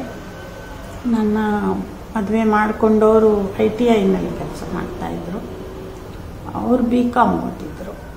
ಇಲ್ಲಿ ಬಂದ ಮೇಲೆ ದೊಡ್ಡ ಕುಟುಂಬ ಅಂದರೆ ಅವ್ರ ಅಣ್ಣ ತಮ್ಮಂದರು, ಅವರ ತಂಗಿಯ ಮಕ್ಕಳು ಇದ್ದರು. ಅವರು ಅನಾಥವಾಗಿದ್ದು, ತಾಯಿ ಇಲ್ಲ, ಅವ್ರನ್ನ ಸಾಕಬೇಕಿತ್ತು. ಒಬ್ಬರು ಮಡಿ ಅಜ್ಜಿ ಇದ್ದರು, ಅವ್ರಿಗೆ ಸೇವೆ ಮಾಡಬೇಕಿತ್ತು. ಹೀಗೆ ಒಂದು ಮನೇಲಿ ಹೆಣ್ದಿಕ್ಕಿಲ್ಲ ಅಂತ ಮದುವೆ ಆದರೆ ಹೊರತು, ಹೌದು, ಕರೆಕ್ಟ್, ಅಲ್ಲೂ ಹೆಣ್ದಿಕ್ಕಿಲ್ಲ, ಇಲ್ಲೂ ಹೆಣ್ದಿಕ್ಕಿಲ್ಲ. ಮತ್ತು ನಮಗೆ ಜೀವನ ಹೇಗೆ ಇರುತ್ತೆ, ಹೇಗೆ ಮಾಡಬೇಕು, ಹೇಗೆ ಇರಬೇಕು ಅಂತ ಕಲಿಸೋರು ಯಾರೂ ಇಲ್ಲ. ಎಲ್ಲ ಅನುಭವದ ಮೇಲೆ ಕಲಿತದ್ದು. ಇಲ್ಲಿ ಬಂದ ಮೇಲೂ ಅದೇ ತರಹ ಸದಾ ಕೆಲಸ. ಅಂದರೆ ವೈವಾಹಿಕ ಜೀವನದಲ್ಲಿ ನಿರೀಕ್ಷಿಸಿದ ಸಮಾಧಾನ, ಸಂತೃಪ್ತಿ ಸಿಗಲಿಲ್ಲ. ನಾವು ಗಂಡ ಹೆಂಡರ ಮಧ್ಯೆ ಆ ಥರದ ಸಂತೋಷ ಅನ್ನೋದಿರಲಿಲ್ಲ. ಕರೆಕ್ಟ್. ತುಂಬ ಕಷ್ಟಪಟ್ಟೆ. ನನ್ನ ಪುಸ್ತಕದಲ್ಲೆಲ್ಲ ಡೀಟೇಲಾಗಿ ಬರೆದಿದ್ದೀನಿ. ಆಮೇಲೆ ಸುಮಾರು 2 ಮಕ್ಕಳಾದವು ನನಗೆ. 18 ವಯಸ್ಸಿಗೆ ಒಂದು ಮಗು, 20ಕ್ಕೆ ಮಗು, ಹೀಗೆ 2 ಮಕ್ಕಳು ಈಗ ಇರೋರು. ಮಧ್ಯೆ ಒಂದು 7-8 ಅಪಾರ್ಷನ್ಗಳು ಈ ಥರ. ಅದಕ್ಕೆಲ್ಲ ಕಾರಣಗಳೇನು ಎಲ್ಲ ಬರ್ದಿದ್ದೀನಿ ನಾನು, ಮತ್ತೆ ಹೇಳುವಷ್ಟಿಲ್ಲ. ಅಲ್ಲಿ ಅದು ಹಿಂಸೆಯ ಒಂದು ವಾತಾವರಣದಲ್ಲಿ ಇದ್ದೆ. ಅಂದ್ರೆ ಅದನ್ನ ದಾಟ್ಕೊಳ್ಳೋದಕ್ಕೆ ಏನೋ ಪ್ರಯತ್ನ ಅಂತದೇನು ಮಾಡ್ಬೇಕಂತಲೂ ನನ್ಗೆ ಹೊಳಿಲಿಲ್ಲ. ಬದುಕೆ ಹಾಗೆ ಅಂತ. ಅದು ಇವತ್ತಿಗೂ ಕೇಳಿದವ್ರು ಆಶ್ಚರ್ಯ ಪಡ್ತಾರೆ, ಅದು ಹೆಂಗೆ ಅದೆಲ್ಲ ಸಹಿಸ್ಕೊಂಡಿದ್ರಿ ಅಂತ. ಗೊತ್ತಿಲ್ಲ, ಹಂಗೆ ಇರಬೇಕು ಅಂದ್ಕೊಂಡಿದ್ದೆ ನಾನು ಅನ್ಸುತ್ತೆ. ಸೊ ಹಾಗೆ ಆಗಿದ್ದು. ಆಮೇಲೆ ಎಷ್ಟೋ ವರ್ಷಗಳ ಮೇಲೆ ನಾವು ಬೇರೆ ಬರಬೇಕಾಯ್ತು. ಒಂದು ಸೆಕೆಂಡ್, ಈಗ ನೋಡಿ, ಬದುಕು ಹೀಗೆ ಇರುತ್ತೋ ಏನೋ ಅಂತಂದ್ರೆ ಈ ಬದುಕನ್ನ ಚೆನ್ನಾಗಿ ಮಾಡ್ಕೊಳ್ಬಹುದು ಅನ್ನುವಂಥ ಒಂದು ಕಲ್ಪನೆಯೂ ನಿಮ್ಗೆ ಆಗ ಇರ್ಲಿಲ್ಲ. ಇಲ್ಲ, ಅದು ಹೀಗಿರೋದೇ ಸರಿ ಅಲ್ಲ. ಅದಕ್ಕೆ ಕಾರಣ ಏನು? ಯಾಕೆಂತಂದ್ರೆ ನಿಮ್ಗೆ ನೋಡಿ, ನಿಮ್ಮ ಎಳವೆಯಲ್ಲಿ ನೀವು ಅನೇಕ ಪುಸ್ತಕಗಳನ್ನು ಓದಿದ್ದೀರಿ, ಬೇರೆ ಬೇರೆ ಭಾಷೆ ಪುಸ್ತಕಗಳನ್ನು ಓದಿದ್ದೀರಿ. ಇಷ್ಟೆಲ್ಲ ಇರುವಾಗ ಆ ಒಂದು ಪ್ರಜ್ಞೆಯು ಯಾಕೆ ಬರಲಿಲ್ಲ ಅಂತ ನನಗೊಂದು ಬಹಳ ಆಶ್ಚರ್ಯ. ಹೌದು, ನನಗೆ ಆಶ್ಚರ್ಯ ಆಗತ್ತೆ. ನಾನು ಹೇಗಿದನ್ನೆಲ್ಲ ಸಹಿಸ್ತೇನೆ. ಒಂದು ಏನಾಗುತ್ತೆ ಹೆಣ್ಮಕ್ಳಿಗೆ ಅಂದ್ರೆ, ಆ ಕಡೆ ಒಂದು ಆಶ್ರಯ ಇದ್ರೆ ಹೀಗಾಗ್ತಿರ್ಲಿಲ್ವೇನೋ. ಅಂದ್ರೆ ಇಲ್ಲಿಂದ ನಾನು ದಾಟ್ಕೊಂಡ್ರೆ ನಂಗೆ ಇನ್ನೊಂದು ನೆಲೆ ಇದೆ, ಇನ್ನೊಂದು ನೆಲೆ ಇಲ್ಲ ನನಗೆ. ಹಾಗಾಗಿ ನಾನು ಇಲ್ಲಿರೋದಕ್ಕಿಂತ ಇನ್ನೆಲ್ಲ ಹೋದ್ರೂ ಏನೂ ಇಲ್ಲ ನನಗೆ. ಮತ್ತೆ ಹೋಗೋದ್ರ ಬಗ್ಗೆ ಪರಿಕಲ್ಪನೆ ಇರಲ್ಲ ನಾವು ಬೆಳೆದಂತ ವಾತಾವರಣದಲ್ಲಿ. ತುಂಬಾ ಸಂಪ್ರದಾಯಬದ್ಧವಾದಂತ ಒಂದು ಪುರೋಹಿತರ ಮನೆ ಅಂದ್ರೆ ಹೇಗಿರುತ್ತೆ ಹೇಳಿ. ಸೊ ಹಾಗೆ ಆ ತರದ ಒಂದು ಇಮ್ಯಾಜಿನ್ ಮಾಡ್ಕೊಳ್ಳೋಕ್ಕೂ ಸಾಧ್ಯ ಇಲ್ಲ, ಬಿಟ್ಟು ಹೋಗೋದು ಅನ್ನೋದನ್ನ. ಹಾಗೆ ಇದ್ದೆ ನಾನು. ಹೌದು. ಆಮೇಲೆ ಈಗ ನೀವು ಬೇರೆ ಆಗಬೇಕಾಯ್ತು ಅಂತ ಹೇಳಿದ್ರಲ್ಲ, ಇದು ನಿಮ್ಗೆ ಆ ಕಲ್ಪನೆ ಬಂದದ್ದು ಹೇಗೆ? ಗಂಡ ಹೆಂಡತಿ ಬೇರೆ ಏನೋ, ಬೇರೆ ಅಂದ್ರೆ ನಾನೊಬ್ಳೆ ಬೇರೆ ಆಗಿದ್ದಲ್ಲ, ಸಂಸಾರ ಬೇರೆ ಆಗ್ಬೇಕಾಗಿ ಬಂತು. ಅವರವರು ಏನೋ ಅಣ್ತಮ್ಮಂದ್ರು ಆ ತರದ್ದೇನೋ ವಿವಾದಗಳ ಹಿನ್ನೆಲೆಯಲ್ಲಿ ಬೇರೆ ಮನೆ ಮಾಡ್ಬೇಕಾಯ್ತು. ಬೇರೆ ಮನೆ ಮಾಡಿದ್ರು. ಅಲ್ಲೂ ಅವ್ರ ಜೊತೆ ನಾನು ITIಗೆ ಕೆಲ್ಸಕ್ಕೆ ಹೋಗ್ಬೇಕಾಯ್ತು. ಬರೀ SLC ಮಾಡಿದ್ದೆ ಅಷ್ಟೇ. 2 ಮಕ್ಕಳು ಒಂದು ಮನೇಲಿ ಬಿಟ್ಟು ನನಗೆ ನನ್ನ ರಿಲೇಟಿವ್ಸ್ ಯಾರೋ ಬಂದು ಮನೇಲಿ ಇದ್ರು, ಅವ್ರು ನೋಡ್ಕೊತಾರೆ. ಗಂಡು ಹುಡುಗ್ರೆ, ಅವರು ಕೆಲಸವಿಲ್ಲದೆ ಬಂದವರೆಲ್ಲ ಬೆಂಗಳೂರಿಗೆ ಬರ್ತಾರಲ್ವಾ, ಹಳ್ಳಿಗಳಿಂದ ಬಂದವ್ರ ನೋಡ್ಕೊಳ್ಳೋರು, ಮಕ್ಕಳು ಸ್ಕೂಲ್ಗೆ ಹೋಗೋರು. ನಾನು ITIಗೆ ಹೋದೆ, ಸ್ವಲ್ಪ ದಿವಸ ಹೋದೆ, ಅದು ಸರಿ ಹೋಗ್ಲಿಲ್ಲ, ಆಮೇಲೆ ಬಿಟ್ಟೆ. ಸೊ ಇದಾದ ಸುಮಾರು ಅದಾದ್ಮೇಲೆ ಬೇರೆ ಬೇರೆ ಮನೆಗಳು ಹೀಗೆ ಆಯ್ತು. ನಮ್ಮ ಮಾವನವ್ರು ನಮ್ಮ ಮನೆಗೆ ಬಂದರು, ಅವ್ರಿಗೆ ಹುಷಾರಿರ್ಲಿಲ್ಲ, ಅವರು ತೀರ್ಕೊಂಡು. ಒಟ್ಟಾರೆ ಎಲ್ಲರೂ ನಮ್ಮ ಯಜಮಾನ್ರ ತಮ್ಮ ಅಂದ್ರು ಬಿಟ್ರೆ ಮಿಕ್ಕ ಬಹುತೇಕ ಹಿರಿಯರೆಲ್ಲ ಹೋಗ್ಬಿಟ್ರು. ಈ ಸಂಕಟದ ಮಧ್ಯೆ ಯಾವುದೋ ಒಂದು ಘಳಿಗೆಯಲ್ಲಿ ನನ್ನನ್ನು ಬಿಟ್ಟು ಹೋದ್ರು. ಆತ ಹೋದ್ರು, ನಾನಲ್ಲ. ಅವ್ರು ಹೋದ ಆಮೇಲೆ ಅನ್ನಿಸ್ತು ನನಗೆ, ಇನ್ನು ಮತ್ತೆ ಕಾಯ್ಕೊಂಡು ಕೂತ್ಕೊಳ್ಳೋದಲ್ಲ ಅಂತ. ಒಂದೇ ದಿನದಲ್ಲಿ ಒಂದು ಚಿಕ್ಕ ಮನೆ ಹುಡುಕಿ ಶಿಫ್ಟ್ ಮಾಡಿಬಿಟ್ಟೆ, ನಾನು ನನ್ನ 2 ಮಕ್ಕಳು. ಅದು ಬಂಡ ಧೈರ್ಯನೇ. ಆ ಥರ ಇದ್ದ ಮನಸ್ಸು ಇದಕ್ಕೆ ಹೋಗ್ಬೇಕಾದ್ರೆ ಎಂತ ಹಿಂಸೆ ಅನುಭವಿಸಿರ್ಬೇಕು. ಅದು ಅಂದಾಜು ಮಾಡ್ಕೊಳ್ಬೋದು. ಹೌದೌದೌದು, ಪುಸ್ತಕದಲ್ಲಿ ಎಲ್ಲ ಡೀಟೇಲ್ ಇದೆ. ಸರಿ, ಬೇರೆ ಮನೆ ಹೊಟ್ಟೋದೆ. ಅಷ್ಟೊತ್ತಿಗೆ ನನಗೆ ಒಂದು ಏನಂದರೆ, ಇಲ್ಲೊಂದು ಕಲಾಮಂದಿರ ಅಂತಿದೆ ಹನುಮಂತ ನಗರದಲ್ಲಿ. ಅಲ್ಲಿ AS ಮೂರ್ತಿಯವರು, ಅವರ ತಂದೆ ಆನಾ ಸುಬ್ರಾಯರು ಪರಿಚಯ ಆಗಿತ್ತು. ಅವ್ರ ಮೂಲಕ ಅವರ ಮಗ, ಸೊಸೆ, ಅವ್ರ ಮನೆ ಎಲ್ಲ ಪರಿಚಯ ಆಯಿತು. ಅವರೆಲ್ಲರೂ ನೋಡ್ತಾ ನೋಡ್ತಾ ನನಗೆ ಬದುಕಿನ ಇನ್ನೊಂದು ಮಗ್ಗಲು ಅರ್ಥ ಆಯಿತು. ಇಲ್ಲಿದ್ರೆ ನಾನು ಅದೇ ಸಂಪ್ರದಾಯಬದ್ಧ ಕಾಯ್ಕೊಂಡು ಉಪವಾಸ ಬಿದ್ದು ಹತ್ಕೊಂಡು ಕರ್ಕೊಂಡು ಇರ್ತಿದ್ನೋ ಏನೋ ಗೊತ್ತಿಲ್ಲ. ನನಗೆ ಒಂದು ಬದುಕು ಇದೆ, ಬೇರೆ ಥರನೂ ಕಟ್ಕೊಳ್ಳೋಕೆ ಸಾಧ್ಯ ಅನ್ನೋದು ತೋರಿಸಿದ ದೊಡ್ಡ ಕುಟುಂಬ ಅದು. ಅಲ್ಲಿಂದ ನನಗೆ ಒಂಥರ ಏನಾದ್ರು ಮಾಡಬೇಕು, ಸುಮ್ಮನೆ ಕೂತಿದ್ದೀನಲ್ಲ. ಈ ಟೈಮಲ್ಲಿ ಅಂದ್ರೆ ಏನಾದ್ರು ಮಾಡಬೇಕು ಅನ್ನೋಂಥ ಒಂದು ಸಮಯ ಬಂತಲ್ಲ, ಆಗ ನಿಮ್ಮ ವಯಸ್ಸು ಎಷ್ಟಿತ್ತು? ನನಗೆ ಅವಾಗ 24, 25, 26 ಇರ್ಬೋದು. ಅಲ್ಲಿಂದ ನಾನು ಸಾಯಂಕಾಲದ ಕಾಲೇಜಿಗೆ PUC ಸೇರಿದೆ. ಅವಾಗ ನನ್ನ ಮಕ್ಕಳು ಮಿಡ್ಲ್ ಸ್ಕೂಲು, ಒಬ್ಬ ಮಿಡ್ಲ್ ಸ್ಕೂಲು, ಒಬ್ಬ ಹೈಸ್ಕೂಲು. ಸುಮಾರು 10-12 ವರ್ಷ ಆಯಿತು. ಮದುವೆ ಆಗಿ 12 ವರ್ಷ ಆಗಿತ್ತು. PUC ಸೇರಿದೆ. PUCಯಿಂದ ಅಷ್ಟೊತ್ತಿಗೆ ಪ್ರಜಾಮತದಲ್ಲಿ ಕಾಲಮ್ಮು ಅದು ಇದು ಬರೀಕ್ಕೆ ಹೋಗ್ತಿದ್ದೆ. ಆ ಬರಿತಾ ಇದ್ದಾಗ ಒಂದು ಕನ್ನಡ ಲೇಖಕಿಯರ ಸಂಘ ಅಂತಿತ್ತು. ಅದರ ಮೂಲಕ ಲೇಖಕಿಯರ ಪರಿಚಯ ಆಗ್ತಾ ಇತ್ತು. ಇದೆಲ್ಲ ಒಂದು ಸ್ವಲ್ಪ ಹೊಸ ಪ್ರಪಂಚ ಕಾಣಿಸ್ತಾ ಹೋದಂಗೆ ನನಗೆ ಸ್ವಲ್ಪ ಬರವಣಿಗೆ ಮೊದಲಿಂದ ಇತ್ತು. ಬರವಣಿಗೆ ಅಂದರೆ ಅದು ಇವಾಗಿನ ಹಾಗೆ ಒಂದು ಈ ಥರದ ಬರವಣಿಗೆ ಅಲ್ಲ. ನಾನು ಹೇಳೋದು, ನಾನು ಓದ್ತಾ ಇದ್ದ ಪುಸ್ತಕಗಳು ಪುರಾಣ, ಪುಣ್ಯಕಥೆ, ಆ ಸ್ಟೈಲ್ ಬರವಣಿಗೆ. ಒಂಥರ ಎಲ್ಲದಕ್ಕೂ ಒಂದು ಉಪಮೆಗಳನ್ನು, ಅಲಂಕಾರಗಳನ್ನು ಬರ್ಕೊಂಡು ಅದೊಂದು ಪುರಾಣದ ಸ್ಟೈಲ್ ಬರವಣಿಗೆ ಇತ್ತು. ಬರ್ತಾ ಬರ್ತಾ ಅದನ್ನು ರೂಢಿಸ್ಕೊಳ್ಳೋಕೆ ಸಾಧ್ಯ. ಅಂದರೆ ಅದೇ ಒಂಥರ ಚಂದ ಬರಿತಾ ಇದ್ದೆ ಅಂತ ಕಾಣುತ್ತೆ. ಅದು ಇಷ್ಟ ಆಗ್ತಿತ್ತು ಎಲ್ರಿಗೂ. ಸೊ ಅದನ್ನು ಕ್ರಮೇಣ ಬದಲಾಯಿಸ್ಕೊಂಡೆ. ಇಲ್ಲಿ ಬಂದು ಪ್ರಜಾಮತದಲ್ಲಿ ಒಂದು ಕೆಲಸ ಸಿಕ್ತು. ಕೆಲಸ ಅಂದರೆ ನಾನು ಉದ್ಯೋಗ ದುಡ್ಡಿಗೆ ಹೋಗಿದ್ದಲ್ಲ, ಕಾಲಂ ಬರೀತಿದ್ದೆ.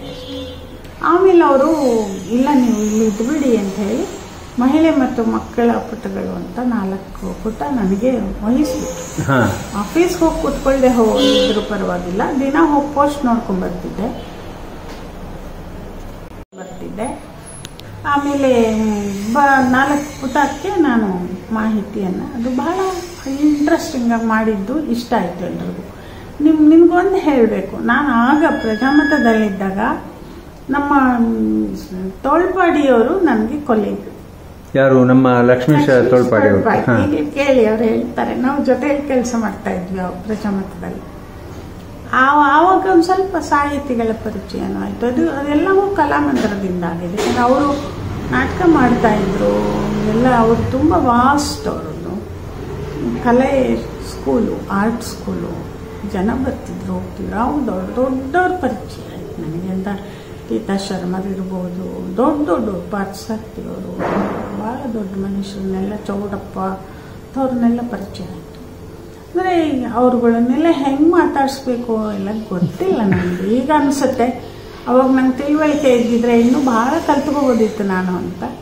ಸೊ ಪರಿಚಯ ಇತ್ತು, ಮಾತಾಡಿಸ್ತಿದ್ರು, ಭಾಳ ಪ್ರೀತಿಯಿಂದ ನೋಡ್ಕೊತಿದ್ರು. ಆ ದಿನಗಳಲ್ಲೇ ನನಗೆ ಮಲ್ಲಿಗೆಯಲ್ಲಿ ಕೆಲಸ ಸಿಕ್ತು. ಅದು 1970ರಲ್ಲಿ ಮಲ್ಲಿಗೆಗೆ ಸಹಾಯಕ ಸಂಪಾದಕಿಯಾಗಿ ಹೋದೆ. ಶ್ರೀ ತಾಂಡವೇಶ್ವರ ಅನ್ನೋರು ಸಂಪಾದಕರು. ಅಲ್ಲಿ ಹೋದ್ಮೇಲೆ ನನಗೆ ಇದನ್ನು ಅವಕಾಶ ಮಾಡಿಕೊಟ್ಟವರು ಕೂಡ ಮೊನ್ನೆ ತೀರ್ಕೊಂಡ್ರೆ HG ಸೋಮಶೇಖರ್ ಅವರು. ಸೊ ಅಲ್ಲಿ ಹೋದ್ಮೇಲೆ ಸ್ವಲ್ಪ ಇನ್ನೂ ಜಾಸ್ತಿ ಸ್ವಾತಂತ್ರ್ಯ ಸಿಕ್ತು ಕೆಲಸದಲ್ಲಿ. ಇದರಲ್ಲಿ ಇದೆಲ್ಲಾಗಿ ನನಗೆ 72 ಹೊತ್ತಿಗೆ ನಾವು ಗಂಡ ಹೆಂಡತಿಯೂ ಬೇರೆ ಆಗಿದ್ದು 72-73 ಒಳಗೆ. ಸೊ ಈಗ ಜವಾಬ್ದಾರಿ ಜಾಸ್ತಿ. ಕರೆಕ್ಟ್. ಅಂದರೆ 2 ಮಕ್ಕಳು ಓದಿಸ್ಬೇಕು, ಅವರನ್ನು ಬೆಳೆಸ್ಬೇಕು, ನಾನು ಇಂಡಿಪೆಂಡೆಂಟಾಗಿ ಬದುಕಬೇಕು, ಊಟ ಮಾಡಬೇಕು. ಅಂದರೆ ನಮ್ಮ ತಂದೆ ದಾವಣಗೆರೆಯಲ್ಲಿದ್ದರು, ಅವರು ಪುರೋಹಿತರಾದ್ರಿಂದ ಆಗ ಈಗ ಬಂದರೆ ಹೋದರೆ ಏನೋ ಬೇಳೆ ಕಾಳು ಇಂಥದ್ದು ತಂದು ಕೊಡೋರು ಮಾಡೋರು. ಇದ್ದಷ್ಟೇ ಸಂಬಳದಲ್ಲಿ ಹೇಗೋ ಜೀವನ ಮಾಡ್ತಾ ಇದ್ದೆ. ಅದರಲ್ಲೇ ಯಾರೋ ಬರೋರು ಹೋಗೋರು. ಅಂದರೆ ಇವತ್ತಿಗೂ ಅಮ್ಮ ಅಂತಾರೆ ಅಂತ ಹೇಳಿದ್ರಿ ನೀವು. ಯಾರನ್ನು ನಾನು ಆಚೆ ಕಳಿಸಿಲ್ಲ. ಯಾರು ನನ್ನ ಹತ್ರ ದೇಹಿ ಅಂತ ಬಂದವರು ಎಲ್ಲರಿಗೂ ನಾನು ತಿಂದಿದ್ದನ್ನ ಅವ್ರಿಗೊಂದು ತುತ್ತು ಹಾಕಿ ಬೆಳೆಸಿ. ಆ ಜನ ಇವತ್ತು ನನ್ನನ್ನು ಭಾಳ ಗೌರವದಿಂದ ನೋಡ್ತಾರೆ. ಮಲ್ಲಿಗೆಯಲ್ಲಿದ್ದೆ. ಆಮೇಲೆ ತುಷಾರದವರು ಅವರಾಗಿ ಕರೆದು ಬಂದು ನಿಮಗೆ ಗೊತ್ತಿದೆಯೋ ಇಲ್ವೋ, ನನ್ನ ತಮ್ಮ ಅಂದರೆ ಡಿಸ್ಟೆಂಟ್ ರಿಲೇಟಿವ್ ಗುರುರಾಜ್ ಅಂತ ಉದಯವಾಣಿಯಲ್ಲಿ ಕೆಲಸ ಮಾಡ್ತಾರೆ, ನಮ್ಮ ನಂಬಿಯರ ಕಲೆ. ಸೊ ಅವರು ನನ್ನ ಕೈಲಿ ಬರೆಸೋರು ಮಾಡೋರು. ಮತ್ತು ಅದು ಮಣಿಪಾಲದಲ್ಲಿತ್ತು, ಇಲ್ಲಿ ಸಾಹಿತ್ಯಗಳೆಲ್ಲ ಹೆಚ್ಚು ಕಡಿಮೆ ಇಲ್ಲಿರೋರು. ಹೌದು. ಮತ್ತು ನನಗೆ ಎಲ್ಲರದ್ದು ಕಾಂಟ್ಯಾಕ್ಟ್ಸ್ ಇತ್ತು. ಹಾಗಾಗಿ ನನ್ನ ಕಾಂಟ್ಯಾಕ್ಟ್ಸು ಇದ್ದದ್ರಿಂದ ಅವ್ರಿಗೆ ಹೆಲ್ಪು ಆಗುತ್ತೆ. ಮತ್ತು ನನ್ನ ಮೊದಲಿಂದನೂ ಅವ್ರ ಸಂಪರ್ಕದಲ್ಲಿರೋದ್ರಿಂದ ನನ್ನನ್ನು ಅವರ ವಾಲಂಟಿಯರಾಗಿ ಕರೆದ್ರು ಬನ್ನಿ ಅಂತ.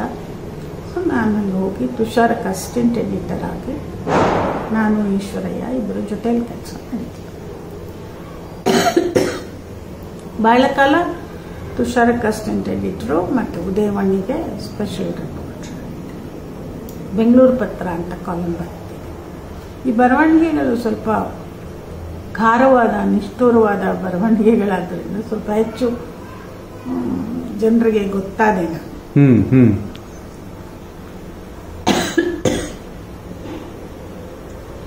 ಎಲ್ಲಿವರೆಗೆ ಹೇಳಿ? ಇದಾದ್ಮೇಲೆ ನನಗೆ ಬೇರೆ ಬೇರೆ ಈ ಕಲಾಮಂದಿರ ಅಂತ ಹೇಳಿದ್ನಲ್ಲ, ಅದರಿಂದಾಗಿ ನಾಟಕಗಳು ಅಭ್ಯಾಸ.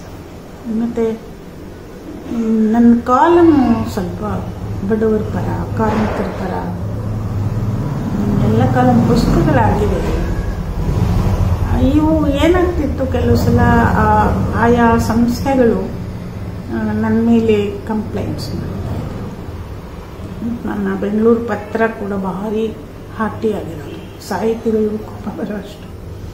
ಎಷ್ಟೋ ಜನ ಕೋಪ ಬಂದವರು ಕೆಲವರು ಕಂಪ್ಲೇಂಟು ಮಾಡಿದ್ದಾರೆ. ಕೆಲವರು ನಾನು ಕೇಳಿದ್ರು ನಿಮ್ಮ MD, ಆದರೂ ನನಗೆ ನಿಮ್ಮ ಬಗ್ಗೆ ವಿಶ್ವಾಸ ಇದ್ದದ್ರಿಂದ ನಾನು ಇನ್ನೂ ಹೇಳಿಲ್ಲ, ಇದ್ರೆ ನಿಮ್ಮ ಕೆಲಸ ಹೋಗ್ಬಿಡೋದು ನಿಮಗೆ ಅಂತ ಬಂದು ಹೇಳ್ಕೊಂಡಿದ್ದಾರೆ ದೊಡ್ಡ ದೊಡ್ಡ ಸಾಹಿತಿಗಳು. ನಾನು ಹಂಗೆ ಬರೀದೇ ಹೋದರೆ ಹಳಸಲಾಗುತ್ತೆ ಮಾಹಿತಿ. ಹೌದು. ಅಂದರೆ ಇಲ್ಲಿ ನಾಳೆ ಬೆಳಗ್ಗೆ ಪೇಪರಲ್ಲಿ ಇಲ್ಲಿ ಬರುತ್ತೆ, ಅಲ್ಲಿ ವಾರಕ್ಕೊಂದ್ಸಲ ನಾನು ಬರೀಬೇಕು. ಸೊ ನಾನು ಅದು ಒಂದು ಶೈಲಿಯನ್ನು ರೂಢಿಸ್ಕೊಂಡಿದ್ದೆ, ಕಾಮೆಂಟ್ಸ್ ಮಾಡ್ತಾ ಇದ್ದೆ ನಾನು.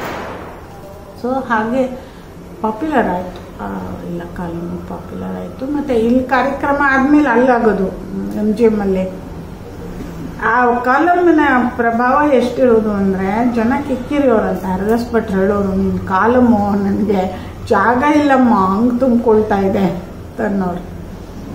ಅಷ್ಟು ಇದಾಗಿ ನಾವು ಮಾಡ್ಕೊಂಡ್ವಿ. ನಾನು ಏನು ಪತ್ರಿಕೋದ್ಯಮದಲ್ಲಿ ಇದ್ದು ಮಾಡಿದ್ನೋ ಅಲ್ಲಿ ನಾನು ನಿಜವಾಗ್ಲೂ ಪ್ರಾಮಾಣಿಕವಾಗಿ ನಿಷ್ಠೆಯಿಂದ ಪ್ರೀತಿಯಿಂದ ಮಾಡಿದ್ದೀನಿ. ಅಷ್ಟೇ ಜನರನ್ನು ಸಂಪಾದಿಸಿ. ಅದರ ಪತ್ರಕರ್ತೆ ಅಂತಲ್ಲ, ನನ್ನ ಹತ್ರ ಸ್ನೇಹವಾಗಿದ್ದವರು ಅವತ್ತೂ ಸ್ನೇಹವಾಗಿದ್ದಾರೆ, ಇವತ್ತೂ ಇದ್ದಾರೆ. ಅದರ ಹಿಂದೆ ನಾವು ಪರಸ್ಪರ ತೋರಿಸ್ಕೊಂಡ ಪ್ರೀತಿ, ವಿಶ್ವಾಸ, ಸ್ನೇಹ, ಪರಸ್ಪರ ಸಹಕಾರ ಅದು ನಿಜವಾಗ್ಲೂ ಕೌಂಟ್ ಆಗಿದೆ.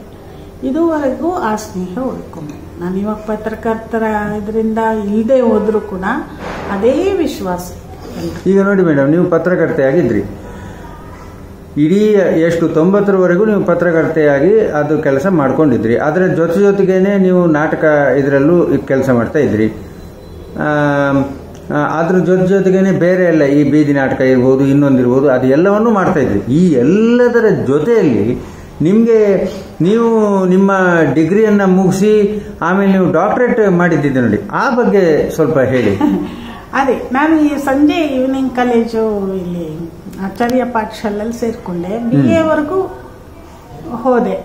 BA ಫೈನಲ್ ಇಯರ್ ಹೊತ್ತಿಗೆ ನಮ್ಮ ಈ ಹಸ್ಬೆಂಡ್ ಆ್ಯಂಡ್ ವೈಫ್ ಕ್ಲಾಶ್ ಬಂದಿತ್ತು. ಸೊ ನಾನು ಅಲ್ಲಿಗೆ ರಿಸಲ್ಟು ಕೇಳಕ್ಕೆ ಹೋಗಲಿಲ್ಲ, ಅಷ್ಟು ಮಾನಸಿಕವಾಗಿ ವ್ಯಸ್ತಳಾಗ್ಬಿಟ್ಟಿದ್ದೆ.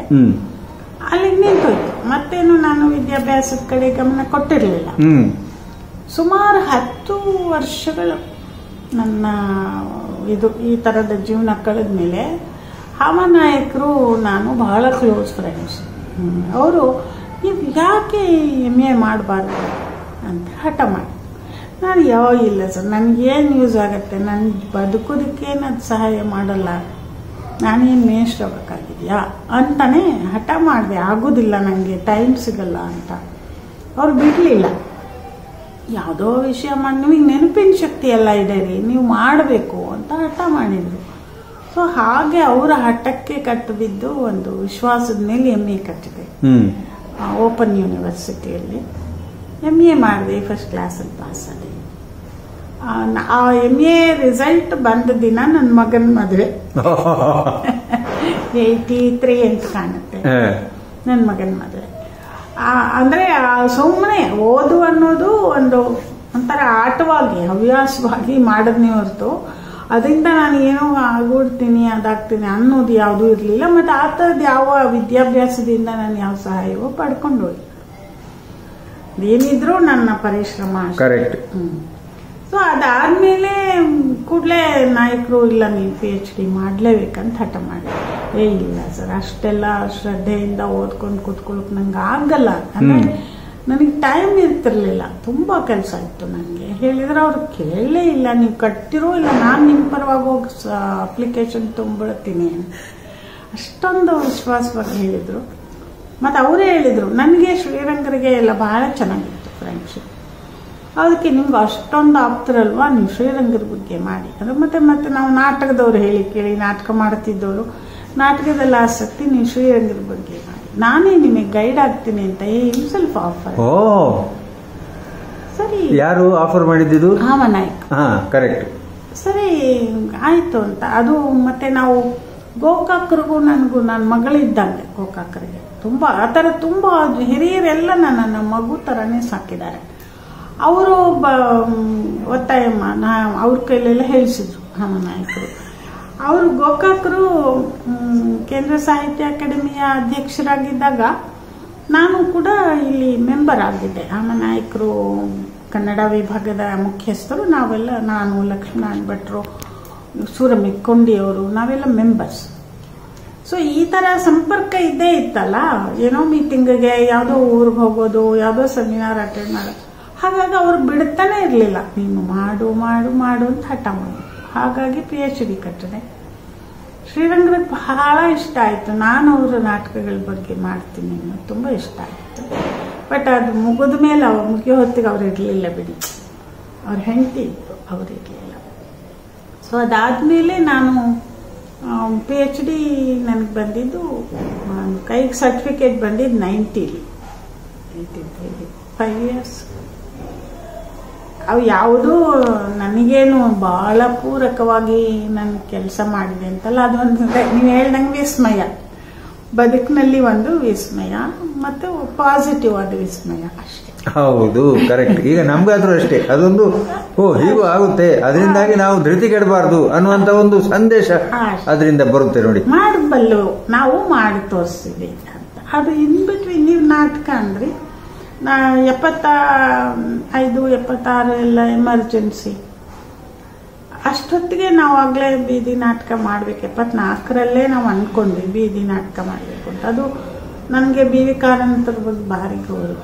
BV ಕಾರಂತರು ನಾವು ಸ್ನೇಹಿತರು, ತುಂಬ ಫ್ಯಾಮಿಲಿ ಸ್ನೇಹಿತರು. ಯಾವ ಥರ ಸ್ನೇಹ ಅಂತ ಹೇಳೋಕ್ಕಾಗಲ್ಲ, ಆ ಥರ ಸ್ನೇಹ. ನಾವು ಗಂಡ ಹೆಂಡತಿ ಅವರಿಬ್ಬರು ಒಂದೇ ಇದ್ರು. ಅವರು ಯಾವುದೋ ಒಂದು ಭಾಷಣ ಮಾಡ್ತಾ ಜನರ ಬಡವರ ಬಗ್ಗೆ, ಕೂಲಿ ಕಾರ್ಮಿಕರ ಬಗ್ಗೆ ನಾಟಕಗಳು ಮಾಡ್ತೀವಿ. ಆ ನಾಟಕ ಅವನೆಲ್ಲಿ ನೋಡ್ತಾನೆ? ಕರೆಕ್ಟ್. ನಾವು ಕಲಾಕ್ಷೇತ್ರದಲ್ಲಿ ನಾಟಕ ಮಾಡ್ತೀವಿ, ಈ ಕಲಾಕ್ಷೇತ್ರದ ಮೆಟ್ಲು ಗಾಜು ಯಾರು ಬರ್ತಾರೆ? ಕಳ್ಳೆಕಾಯಿ ಮಾರೋನ್ ಒಳಗಡೆ ಬಂದು ನಾಟಕ ನೋಡ್ತಾನ? ನಾವು ಅವರ ಕಥೆನ ಇಟ್ಕೊಂಡು ನಾವು ಲೈಟ್ ಪೀಪಲ್ ನಾಟಕ ನೋಡ್ತೀವಿ, ಮಾತಾಡ್ತೀವಿ. ನಾವು ಜನರ ಹತ್ರ ಹೋಗ್ಬೇಕು ಅಂತಂದ್ರು. ನನಗದು ಒಂಥರ ಕೊರಿಯೋಕ್ಕೆ ಶುರು ಆಯ್ತು, ತುಂಬ ತಾಗಿತ್ತದು. ಆ ಹಿನ್ನೆಲೆಯಲ್ಲಿ ನಾವು ಬೀದಿ ನಾಟಕ ಮಾಡುವ ಪ್ರಯತ್ನ ಮಾಡಿದ್ದು. ಅದಕ್ಕೆ ಕಲಾಮಂದಿರ ನನಗೆ ತುಂಬ ಸಪೋರ್ಟ್ ಇತ್ತು. ಅವರು ಹೇಳಿ ಕೇಳಿ ನಾಟಕ IAS ಮೂರ್ತಿಯವರು, ಹಾಗಾಗಿ ಅವರು ಶುರು ಮಾಡಿದ್ರು. ಹಾಗೆ ಬೀದಿ ನಾಟಕನ ಶುರು ಮಾಡ್ಕೊಂಡ್ವಿ. ಎಮರ್ಜೆನ್ಸಿ ಟೈಮ್ ಬಂದಾಗಂತೂ ನಮಗೆ ಇಂದಿರಾ ಗಾಂಧಿ ಸರ್ಕಾರನ ವಿರೂಪಿಸಬೇಕಾಗಿತ್ತು. ಕರೆಕ್ಟ್. ಎಮರ್ಜೆನ್ಸಿಲಿ ಸಿಕ್ಕಾಪಟ್ಟೆ ನಾನು ನಾಟಕಗಳು ಬರೆಯೋಕ್ಕೆ ಶುರು ಮಾಡಿದೆ. ನಾನು ಪ್ರಾಯಶಃ ಮೊಟ್ಟ ಮೊದಲ ಬೀದಿ ನಾಟಕ ಅಂದರೆ ಫಾರಂ ದೃಷ್ಟಿಯಿಂದ ಬರೆದದ್ದು ಬಂದರು ಅಂತ ನಾನೇ ಪಬ್ಲಿಷ್ ಮಾಡಿದ್ದು ನಾನು. ಅದಷ್ಟೊತ್ತಿಗೆ ಚಂದ್ರಶೇಖರ ಪಾಟೀಲ್ರು ಮಾಡ್ತಾ ಇದ್ರು, ನಾಟಕ ಮಾಡ್ತಿರ್ಲಿಲ್ಲ, ಪುಸ್ತಕ ಪ್ರಿಂಟ್ ಮಾಡ್ತಿದ್ರು. ನಾಟಕ ಬುರುಡಿ ಬಾಬಾ ಇದು ಮಾಡಿದ್ರು ಅವರು. ಆದರೆ ಈ ತರಹ ಮಾಡಿದ್ದು ನಾನೇ ಮೊದಲು ಅಂತ ದಾಖಲೆ ಮಾಡಿದ್ದಾರೆ ಕೆಲವರು. ಅದು ನಿಜ ಇರ್ಬೋದು, ಗೊತ್ತಿಲ್ಲ ನನಗೆ. ಸೊ ಆ ನಾಟಕಕ್ಕೆ ಸಾಹಿತ್ಯ ಅಕಾಡೆಮಿಯ ಪ್ರಶಸ್ತಿಯೂ ಬಂತು. ಅವಾಗಿಂದಲೂ ನಾನು ಪ್ರಶಸ್ತಿಗಳನ್ನು ತಗೊಳ್ಳೋದಿಲ್ಲ. ನಾನು ಬೀದಿ ನಾಟಕಕ್ಕೆ ಪ್ರಶಸ್ತಿ ಬಂದಾಗಲೂ ತಗೊಳ್ಳಿಲ್ಲ. ಇದರ ಹಿನ್ನೆಲೆ ಏನು ಅಂದ್ರೆ ಏನು ಅರ್ಥ? ಬೀದಿ ನಾಟಕಕ್ಕೆ ಬಂದರು ಬಂದಾಗ ಹಮನಾಯಕರ ಅಧ್ಯಕ್ಷರು ನಮ್ಮ ಎಲ್ಲ ಶೇಷಗಿರಾಯರು ಅವರೆಲ್ಲ ಕಮಿಟಿಯಲ್ಲಿದ್ದರು. ಎಲ್ಲ ಯುನಾನಿಮಸ್ ಆಗಿ ಸೆಲೆಕ್ಟ್ ಮಾಡಿದ್ರು. ಅದನ್ನು ಹೇಳಿದಾಗ ನಾನು ಹೇಳಿದೆ, ನನಗೆ ಜನ ಬೀದಿ ನಾಟಕ ನೋಡಿ ಮೆಚ್ಕೊಂಡಿದ್ದಾರೆ. ನಾವು ಜನರ ಅನ್ಯಾಯದ ಬಗ್ಗೆ ಜನರಿಗಾದ ಅನ್ಯಾಯದ ಬಗ್ಗೆ ಹೇಳ್ತಿದ್ದೀವಿ, ವ್ಯವಸ್ಥೆಯನ್ನು ವಿರೋಧಿಸ್ತಿದ್ದೀವಿ. ವ್ಯವಸ್ಥೆ ಕೊಡುವ ಪ್ರಶಸ್ತಿಯನ್ನ ತಗೊಂಡ್ರೆ ನಾನು ಎಲ್ಲೋ ಒಂದ್ ಕಡೆ ಅದಕ್ಕೆ ಸರೆಂಡರ್ ಆಗ್ಬಿಡುತ್ತೆ ಅನ್ನೋ ಭಯ ಇದೆ. ಹಾಗಾಗಿ ನಾವು ಸರ್ಕಾರದಂಥ ವ್ಯವಸ್ಥೆ ಇಲ್ಲ, ಇದು ಅನಾನಿಮಸ್, ಏನಾದರೂ ನೀವು ಸ್ವಲ್ಪ ಮಟ್ಟಿಗೆ ಅನುದಾನಕ್ಕಾದರೂ ಅದಕ್ಕೆ ಬದ್ಧರಾಗಿರ್ತೀರಿ. ನನಗೆ ಬೇಡ, ಹಣ ಒತ್ತಾಯ ಮಾಡಿ ಎಲ್ಲರ ಕೈಲೂ ಹೇಳಿಸೆಲ್ಲ ಮಾಡಿದ್ಮೇಲೆ ನಾನು ಹಣ ತಗೊಳ್ಳೋದಿಲ್ಲ. ಬಂದು ನೀವು ಕೊಡೋ ಹೂವು ಬೊಕ್ಕೆ ಗೀಕೆ ಏನು ಕೊಡ್ತೀರೋ ಅದು ತಗೋತೀನಿ ಅಂತ ಅವತ್ತು ಸಭೆಗೆ ಹೋದೆ. ಅದನ್ನು ತಗೊಂಡೆ. ನಮಗೊಂದು ಭಾಷಣ ಮಾಡಿದ್ರು, ನಾನು ನಿಸಾರ್ ಇಬ್ಬರು ಇದ್ವಿ. ಆ ಭಾಷಣನೂ ಮಾಡಿದೆ. ಆ ಥರ ಆದರೆ ಹಣ ತಗೊಂಡೆ. ಇದುವರೆಗೆ ನಾನು ಸರ್ಕಾರದಿಂದ ಒಂದೇ ಒಂದು ಪೈಸೆ ಹಣ ತಗೊಂಡಿಲ್ಲ. ಬಟ್ ಇದನ್ನ ಮಾಡಿದಾಗ ಏನಾಗ್ತಿತ್ತು, ನಾಮನಾಯಕರು ಆ ಥರ ಸಜ್ಜನರು ಇರುವವರೆಗೆ ಆ ಲಿಸ್ಟ್ ಹಾಕುವಾಗ ಬ್ರಾಕೆಟ್ ಅಲ್ಲಿ ಇವರು ನಗದು ಸ್ವೀಕರಿಸಿಲ್ಲ ಅಂತ ಹಾಕೋರು, ಆರ್ಡಿಸಿದ್ರು. ಈಗಿನವ್ರು ಹಾಕಲ್ಲ. ಅದು ನೋಡೋರ್ ಕಣ್ಣಿಗೆ ಏನ್ ಕಾಣುತ್ತೆ, ನಾನು ಪ್ರಶಸ್ತಿ ತಗೊಂಡೆ ಅನ್ನೋ ಭಾವನೆ. ಹೌದು, ನಗದು ಕೂಡ ತಗೊಂಡ್ಬಿಟ್ಟಿದ್ದೀರಿ ಅಂತ ಬರುತ್ತೆ. ಅದಕ್ಕೆ ಏನ್ ಮಾಡಿದೆ, ಈಗ ಯಾರೇ ಈಗ ಅತ್ತಿಮಬ್ಬೆ ಪ್ರಶಸ್ತಿ, ರಾಜ್ಯೋತ್ಸವ ಪ್ರಶಸ್ತಿ, ಇವೆಲ್ಲ ನನಗೆ ತುಂಬಾ ಆಫರ್ಸ್ ಇದೆ. ಸುಮಾರು 8-10 ವರ್ಷದಿಂದ ಪ್ರತಿ ವರ್ಷ ಕೇಳ್ತಾರೆ, ಒಪ್ಕೊಳ್ಳಿ ಮೇಡಮ್, ಒಪ್ಕೊಳ್ಳಿ ಮೇಡಮ್. ಹೇಳಿ ಹಿಂಗೆಲ್ಲ ಮಾಡ್ತೀರಿ. ಅದರಿಂದ ನಾನು ಕೆಲವ್ರು ಹೇಳ್ತಾರೆ ತಗೊಂಡು ಯಾರಿಗಾರು ಕೊಡಿ ಅಂತ. ಬಟ್ ನನಗೆ ಅವ್ರ ಲೆಕ್ಕದಲ್ಲಿ ನಾನು ತಗೊಂಡಂಗಾಯ್ತಲ್ಲ. ನಾನು ಯಾರಿಗಾರು ಕೊಡೋದು ಬೇರೆ ಪ್ರಶ್ನೆ. ಹೌದು, ನಾನು ನಿಮ್ಮ ಲೆಕ್ಕದಲ್ಲಿ ನಾನು ನಿಮ್ಮ ಹಂಗಿಗೆ ಬಿದ್ದಂಗೆ. ನನಗೆ ಸರ್ಕಾರವನ್ನ ಯಾವ ಗಳಿಗೆಯಲ್ಲೂ ಟೀಕಿಸುವ ಸ್ವಾತಂತ್ರ್ಯ ಬೇಕು. ಕರೆಕ್ಟ್. ನಾನು ತಗೊಂಡಿಲ್ಲ ಇದುವರೆಗೆ ಯಾವುದೇ ಪ್ರಶಸ್ತಿಯನ್ನು. ಈವನ್ ಸಾಹಿತ್ಯ ಅಕಾಡೆಮಿಯ ಗೌರವ ಪ್ರಶಸ್ತಿ ಶಾಂತರ್ಸರ್ ಕೊಟ್ಟಾಗಲೂ ನಾನು ದುಡ್ಡು ತಗೊಂಡಿಲ್ಲ. ಮಾಧ್ಯಮ ಅಕಾಡೆಮಿ ಪ್ರಶಸ್ತಿ ಬಂದಾಗಲೂ ನಾನು ದುಡ್ಡು ತಗೊಂಡಿಲ್ಲ. ಅವ್ರು ಕೊಡುವ ಗೌರವವನ್ನು ತಗೊಳ್ತಾರೆ. ಯಾಕೆಂದರೆ ಒಂದು ಕಮಿಟಿ 4 ಜನ 10 ಜನ ತಜ್ಞರು ಕೂತ್ಕೊಂಡು ನನ್ನನ್ನು ಆರಿಸಿರ್ತಾರೆ. ಹೌದು, ಅವ್ರಿಗೊಂದು ನಾವು ಗೌರವ ಕೊಡ್ಬೇಕಲ್ವೇ, ಅಷ್ಟೇ. ಅದು ಸರ್ಟಿಫಿಕೇಟ್ ಅದು ತಗೊಂಡಿರ್ತೀನಿ. ಆಮೇಲೆ ಬೇರೆ ಖಾಸಗಿಯವರು ಕೊಟ್ಟರು ಕೂಡ ಸಾಮಾನ್ಯವಾಗಿ ಸುಲಭಕ್ಕೆ ಒಪ್ಪಲ್ಲ. ಒಪ್ಕೊಂಡು ಹೋದ್ರೆ ಆ ದುಡ್ಡನ್ನ ಅಲ್ಲೇ ಪಬ್ಲಿಕ್ ಅಲ್ಲೇ ಅನೌನ್ಸ್ ಮಾಡಿ ಯಾರ್ದಾರು ಕೊಟ್ಟಿರ್ತೀವಿ. ಈ ಸಲ ಕೇಂದ್ರ ಸಾಹಿತ್ಯ ಅಕಾಡೆಮಿ ಅವಾರ್ಡ್ ಮಾತ್ರ ನಾನು ಬೇಡ ಅನ್ಬೇಕು ಅಂತಿದ್ದೆ. ನನಗೆ ಈ ವಾತಾವರಣ, ಇವಾಗಿನ ಪ್ರಕ್ಷುಬ್ಧತೆ ಹಿನ್ನೆಲೆಯಲ್ಲಿ ಪ್ರಶಸ್ತಿ ತಗೊಳ್ಳಕ್ಕೆ ಇಷ್ಟ ಇರಲಿಲ್ಲ. ಆದರೆ ತುಂಬಾ ಜನ ಹೇಳಿದ್ದು, ಕೇಂದ್ರ ಸಾಹಿತ್ಯ ಅಕಾಡೆಮಿ ಸುಲಭವಾಗಿ ಹೆಣ್ಮಕ್ಳಿಗೆ ಕೊಡಲ್ಲ, ಮತ್ತೆ ಆತ್ಮಚರಿತ್ರೆಗೆ ಬಂದ ಮೊಟ್ಟ ಮೊದಲ ಪ್ರಶಸ್ತಿ. ಇವೆಲ್ಲ ಹಿನ್ನೆಲೆಯಲ್ಲಿ ನೀವು ಬೇಡ ಅನ್ಬಾರದು, ತಗೋಬೇಕು. ಮತ್ತೆ ಹಣ ಅವ್ರಿಗೆ ಬಿಟ್ರೆ ಏನು ಪ್ರಯೋಜನ ಇಲ್ಲ. ಈಗ ಅನುಭವಕ್ಕೆ ಬಂದಿರೋದ್ರಿಂದ ಹಣನೂ ತಗೊಂಡಿದ್ದೀನಿ, ಇಟ್ಟಿದ್ದೀನಿ ಬ್ಯಾಂಕಲ್ಲಿ. ಕೋವಿಡ್ ಕಳೀಲಿ ಅಂತ ಸುಮ್ಮನಿದ್ದೀನಿ. ಕೋವಿಡ್ ಕಳೆದ ಮೇಲೆ ಯೋಗ್ಯವಾದ ಯಾವುದಾದ್ರೂ ಇದಕ್ಕೆ ಕೊಡ್ತೀನಿ. ಮತ್ತೆ ಸಂಯುಕ್ತ ಕರ್ನಾಟಕ ಪತ್ರಿಕೆಯಲ್ಲಿ ಹಾರ್ನಳ್ಳಿ ರಾಮಸ್ವಾಮಿ ಅವರ ಹೆಸರಲ್ಲಿ ಒಂದು ಪ್ರಶಸ್ತಿ ಕೊಟ್ಟರು. ಇಬ್ಬರಿಗೆ ಕೊಟ್ಟರು ಒಂದು ಪ್ರಶಸ್ತಿ, ಇಬ್ಬರಿಗೆ ಡಿವೈಡ್ ಆಯಿತು. ನನಗೂ 1 ಲಕ್ಷ ರೂಪಾಯಿ ಕೊಟ್ಟರು. ಆ 1 ಲಕ್ಷ ರೂಪಾಯಿನ ಕೆಲವು ಅತ್ಯುತ್ತಮ ಪುಸ್ತಕಗಳ ಪ್ರಕಾಶನಕ್ಕೆ ಕೊಟ್ಟರು. ನಾನು ಗಂಜಿ ಕುಡಿದ್ರು ಚಿಂತೆ ಇಲ್ಲ. ಹೌದು, ಅದು ಈಗ ಇಲ್ಲಿ ನಿಮ್ಮ ಮನೆ ನೋಡುವಾಗಲೇ ಗೊತ್ತಾಗುತ್ತೆ, ಬಹಳ ಸರಳವಾದಂಥ ಒಂದು ಜೀವನವನ್ನು ನೀವು ಮಾಡ್ತಾ ಇದ್ದೀರಿ. ಹೌದು, ಅಷ್ಟು ನನ್ನ ಪ್ರಶಸ್ತಿಗೆ ಸಂಬಂಧಪಟ್ಟಂಗೆ ಇನ್ನು ನೋಡಿ, ನೀವು ಇದೆಲ್ಲ ಮಾಡ್ತಾನೆ ನೋಡಿ, ಸಣ್ಣ ಕತೆ ಅದರಲ್ಲೊಂದು ನೀವು ಬಹಳ ವಿಶೇಷವಾದಂಥ ಒಂದು ಸಾಧನೆ ಮಾಡಿದ್ದೀರಿ. ಅದರ ಜೊತೆಗೆ ನಾಟಕ ತಂಡದ್ದು ಹೆಂಗು ಹೇಳಿದ್ರಿ ನೀವು, ಮುದ್ರಣದ ಮೂಲಕ ಪ್ರಕಾಶಕ್ಕೆ ಆದ್ರಿ. ಇದ್ರ ಬಗ್ಗೆ ನಾಟಕ ನಾವು ಎಮರ್ಜೆನ್ಸಿ ಟೈಮ್ನಲ್ಲಿ ನಾನು ಸ್ನೇಹಲತಾ ರೆಡ್ಡಿ, ಜಾರ್ಜ್ ಫರ್ನಾಂಡಿಸ್ ಇವ್ರಗಳ ಜೊತೆ ಕೆಲಸ ಮಾಡ್ತಾ ಇದ್ದೆ. ಅನಂತಮೂರ್ತಿ ಅವರಿದ್ರು, ನಾವೆಲ್ಲ ಒಟ್ಟಿಗೆ ಕೆಲಸ ಮಾಡ್ತಿದ್ವಿ. ವೆಂಕಟರಾಮ್ ರಾಜಕೀಯ ಹಿನ್ನೆಲೆಯಲ್ಲಿ ಅಂಡರ್ ವರ್ಲ್ಡ್ ಇರ್ತಿದ್ರು, ಅವರೆಲ್ಲ ಒಳಗೆ ಭೂಗತರಾಗಿರ್ತಿದ್ರು. ನಾವು ಅವ್ರಿಗೆಲ್ಲ ಸಪ್ಲೈ ಮಾಡೋದು ಮೆಟೀರಿಯಲ್ ಮತ್ತು ಆ ಥರದ್ದು ಮಾಡ್ತಾ ಇದ್ವಿ. ಬೇರೆ ನಾಟಕ ಅಂತೂ ಸಿಕ್ಕಾಪಟ್ಟೆ ಮಾಡ್ತಿದ್ವಿ, ನಮ್ಮಿಂದ ಯಾವಾಗಲೂ ಸೇಡಿ ಇರ್ತಿತ್ತು. ಅವೆಲ್ಲ ಮುಗಿಸ್ಕೊಂಡು ಆ ಟೈಮ್ನಲ್ಲಿ ನನಗನ್ಸಿದ್ದು, ನಾನು ಬರೀತಾ ಇದ್ದ ಕಾಲಮ್ಮು ತುಷಾರದಲ್ಲಿ ಒಂದೊಂದ್ಸಲ ಬರ್ತಿರ್ಲಿಲ್ಲ, ಸ್ಕ್ರೂಟಿನಿ ಆಗೋದು. ಯಾಕೆಂದ್ರೆ ಮ್ಯಾನೇಜ್ಮೆಂಟು ಅವ್ರ ಪೈಗಳು ಮಿನಿಸ್ಟರ್ ಆಗಿದ್ರಲ್ಲ, ಸೆಂಟ್ರಲ್ ಮಿನಿಸ್ಟರ್ ಆಗಿದ್ರು, ಮತ್ತು ಅವ್ರು ಇಂದಿರಾ ಗಾಂಧಿ ಪರ ಇರೋದು ಸಹಜ. ನಾನು ಒಬ್ಳು ವಿರೋಧಿ ಆದ್ರೆ ನಾನು ಆರ್ಡಿನರಿ ಒಂದು ಸ್ಟಾಫು, ನನ್ನ ಕಾಲಮಲ್ಲಿ ಎಲ್ಲಿ ಏನು ಬರೀತೀನಿ ಅಂತ ಸ್ಕ್ರೂಟಿನಿ ಆಗೋದು. ಕೆಲವು ಸಲ ಬರ್ತಾನೆ ಇರಲಿಲ್ಲ ನನ್ನ ಕಾಲಮ್, ಭಾಳ ಪಾಪ್ಯುಲರ್ ಮಾತಿನಿಂದ ಲೇಖನಿಗೆ ಅಂತ. ಅವಾಗ ನನಗೆ ಯೋಚನೆ ಬರಕ್ ಶುರುವಾಯ್ತು, ನನ್ನ ನಾಳೆ ಕೆಲಸದಿಂದ ತೆಗೆದ್ರೆ ಇವರು ನನ್ನ 2 ಮಕ್ಳಿಗೆ ನನ್ನ ಜೀವ ದುಡಿದೇ ಹೋದ್ರೆ ಊಟಕ್ಕೆ ಏನು ಕೊಡ್ಲಿ, ಕುಡಿತಿರೋದೇ ಗಂಜಿ. ಸೊ ಅವಾಗ ಏನು ಮಾಡಿದೆ, ಅದು ಇಂಟರ್ನ್ಯಾಷನಲ್ ವಿಮೆನ್ಸ್ ಇಯರ್, ಅದು 76. ನನಗೆ ಗೊತ್ತಿರೋ ಕೆಲಸ ಏನೋ ಅದನ್ನ ಮಾಡ್ಬೇಕಲ್ವಾ, ಒಂದು ಮುದ್ರಣಾಲಯ ಹಾಕಿದೆ. ನನ್ನ ಪೆನ್ ನೇಮ್ ಇಲ್ಲ ಮಮತಾ, ಈ ಥರ ಸುಮಾರು ವಸುಂಧರ, ಧಾರಿಣಿ, ಹೀಗೆ ಒಂದು ಭೂಮಿಗೆ ಸಂಬಂಧಪಟ್ಟ ಹೆಸರುಗಳೆಲ್ಲ ನನ್ನ ಪೆನ್ ನೇಮ್. ರೂಪತಾರದಲ್ಲೆಲ್ಲ ಬರೀ ಅವೇ ಇರೋದು. ಸೊ ಅನ್ನೋ ಹೆಸರನ್ನ ಇಟ್ಟು ಮುದ್ರಣಾಲಯ ಮಾಡಿ ಒಂದು ಪ್ರಿಂಟಿಂಗ್ ಸಹ ಹಾಕೊಂಡೆ. ಅವಾಗ ಆ ಕಾಲಕ್ಕೆ 30,000 ಮೆಷಿನರಿ ಇದು ಎಲ್ಲ ಬ್ಯಾಂಕ್ ಸಾಲ 30,000 ತಗೊಂಡು ಒಂದು ಪುಸ್ತಕ. ಅದರಿಂದ ರಾತ್ರಿ ಹೊತ್ತು ಕದ್ದು ಪ್ರಿಂಟ್ ಮಾಡೋದ್ರಿಂದ ಹಿಡಿದು ತುರ್ತು ಪರಿಸ್ಥಿತಿ ಸಮಯದಲ್ಲಿ ಸಮಯ ಅಲ್ಲ, ಅವಾಗ ಅದೆಲ್ಲ ಮಾಡಿದೆ. ಹಂಗಾಗಿ ನಾನು ಮುದ್ರಣಾಲಯ ಹಾಕಿದೆ. ಮುದ್ರಣಾಲಯ ಹಾಕೋದ್ರಿಂದ ಯಾವುದೇ ದೇಶ ಸೇವೆ ಉದ್ದೇಶ ಅಲ್ಲ, ಅದಾಗಿರ್ಬಹುದು, ಸಂಭವಿಸಿರಬಹುದು. ಆದ್ರೆ ನಾನು ಮಾಡಿದ್ದು ನನ್ನ ಹೊಟ್ಟೆಪಾಡಿಗೆ. ಕರೆಕ್ಟ್. ನಾನು ಪತ್ರಿಕೋದ್ಯಮ ಮಾಡಿದ್ದು ಹೊಟ್ಟೆಪಾಡಿಗೆನೆ. ಅದರಿಂದ ಸುಮಾರು ಜನ ಬೆಳೆದಿರಬಹುದು. ಅಂದ್ರೆ ನಾವು ಏನ್ ಕೆಲಸ ಮಾಡ್ತೀವೋ ಆ ಮಾಡೋದ್ರ ಹಿಂದೆ ಇಂಥವು ಒಂದು ನಡೆಯುತ್ತೆ ಅಷ್ಟೇ. ಅಷ್ಟು ವಿಶಾಲವಾಗಿದ್ರೆ ಸಾಕು ಮನಸ್ಸು. ಹೌದು, ಕರೆಕ್ಟ್.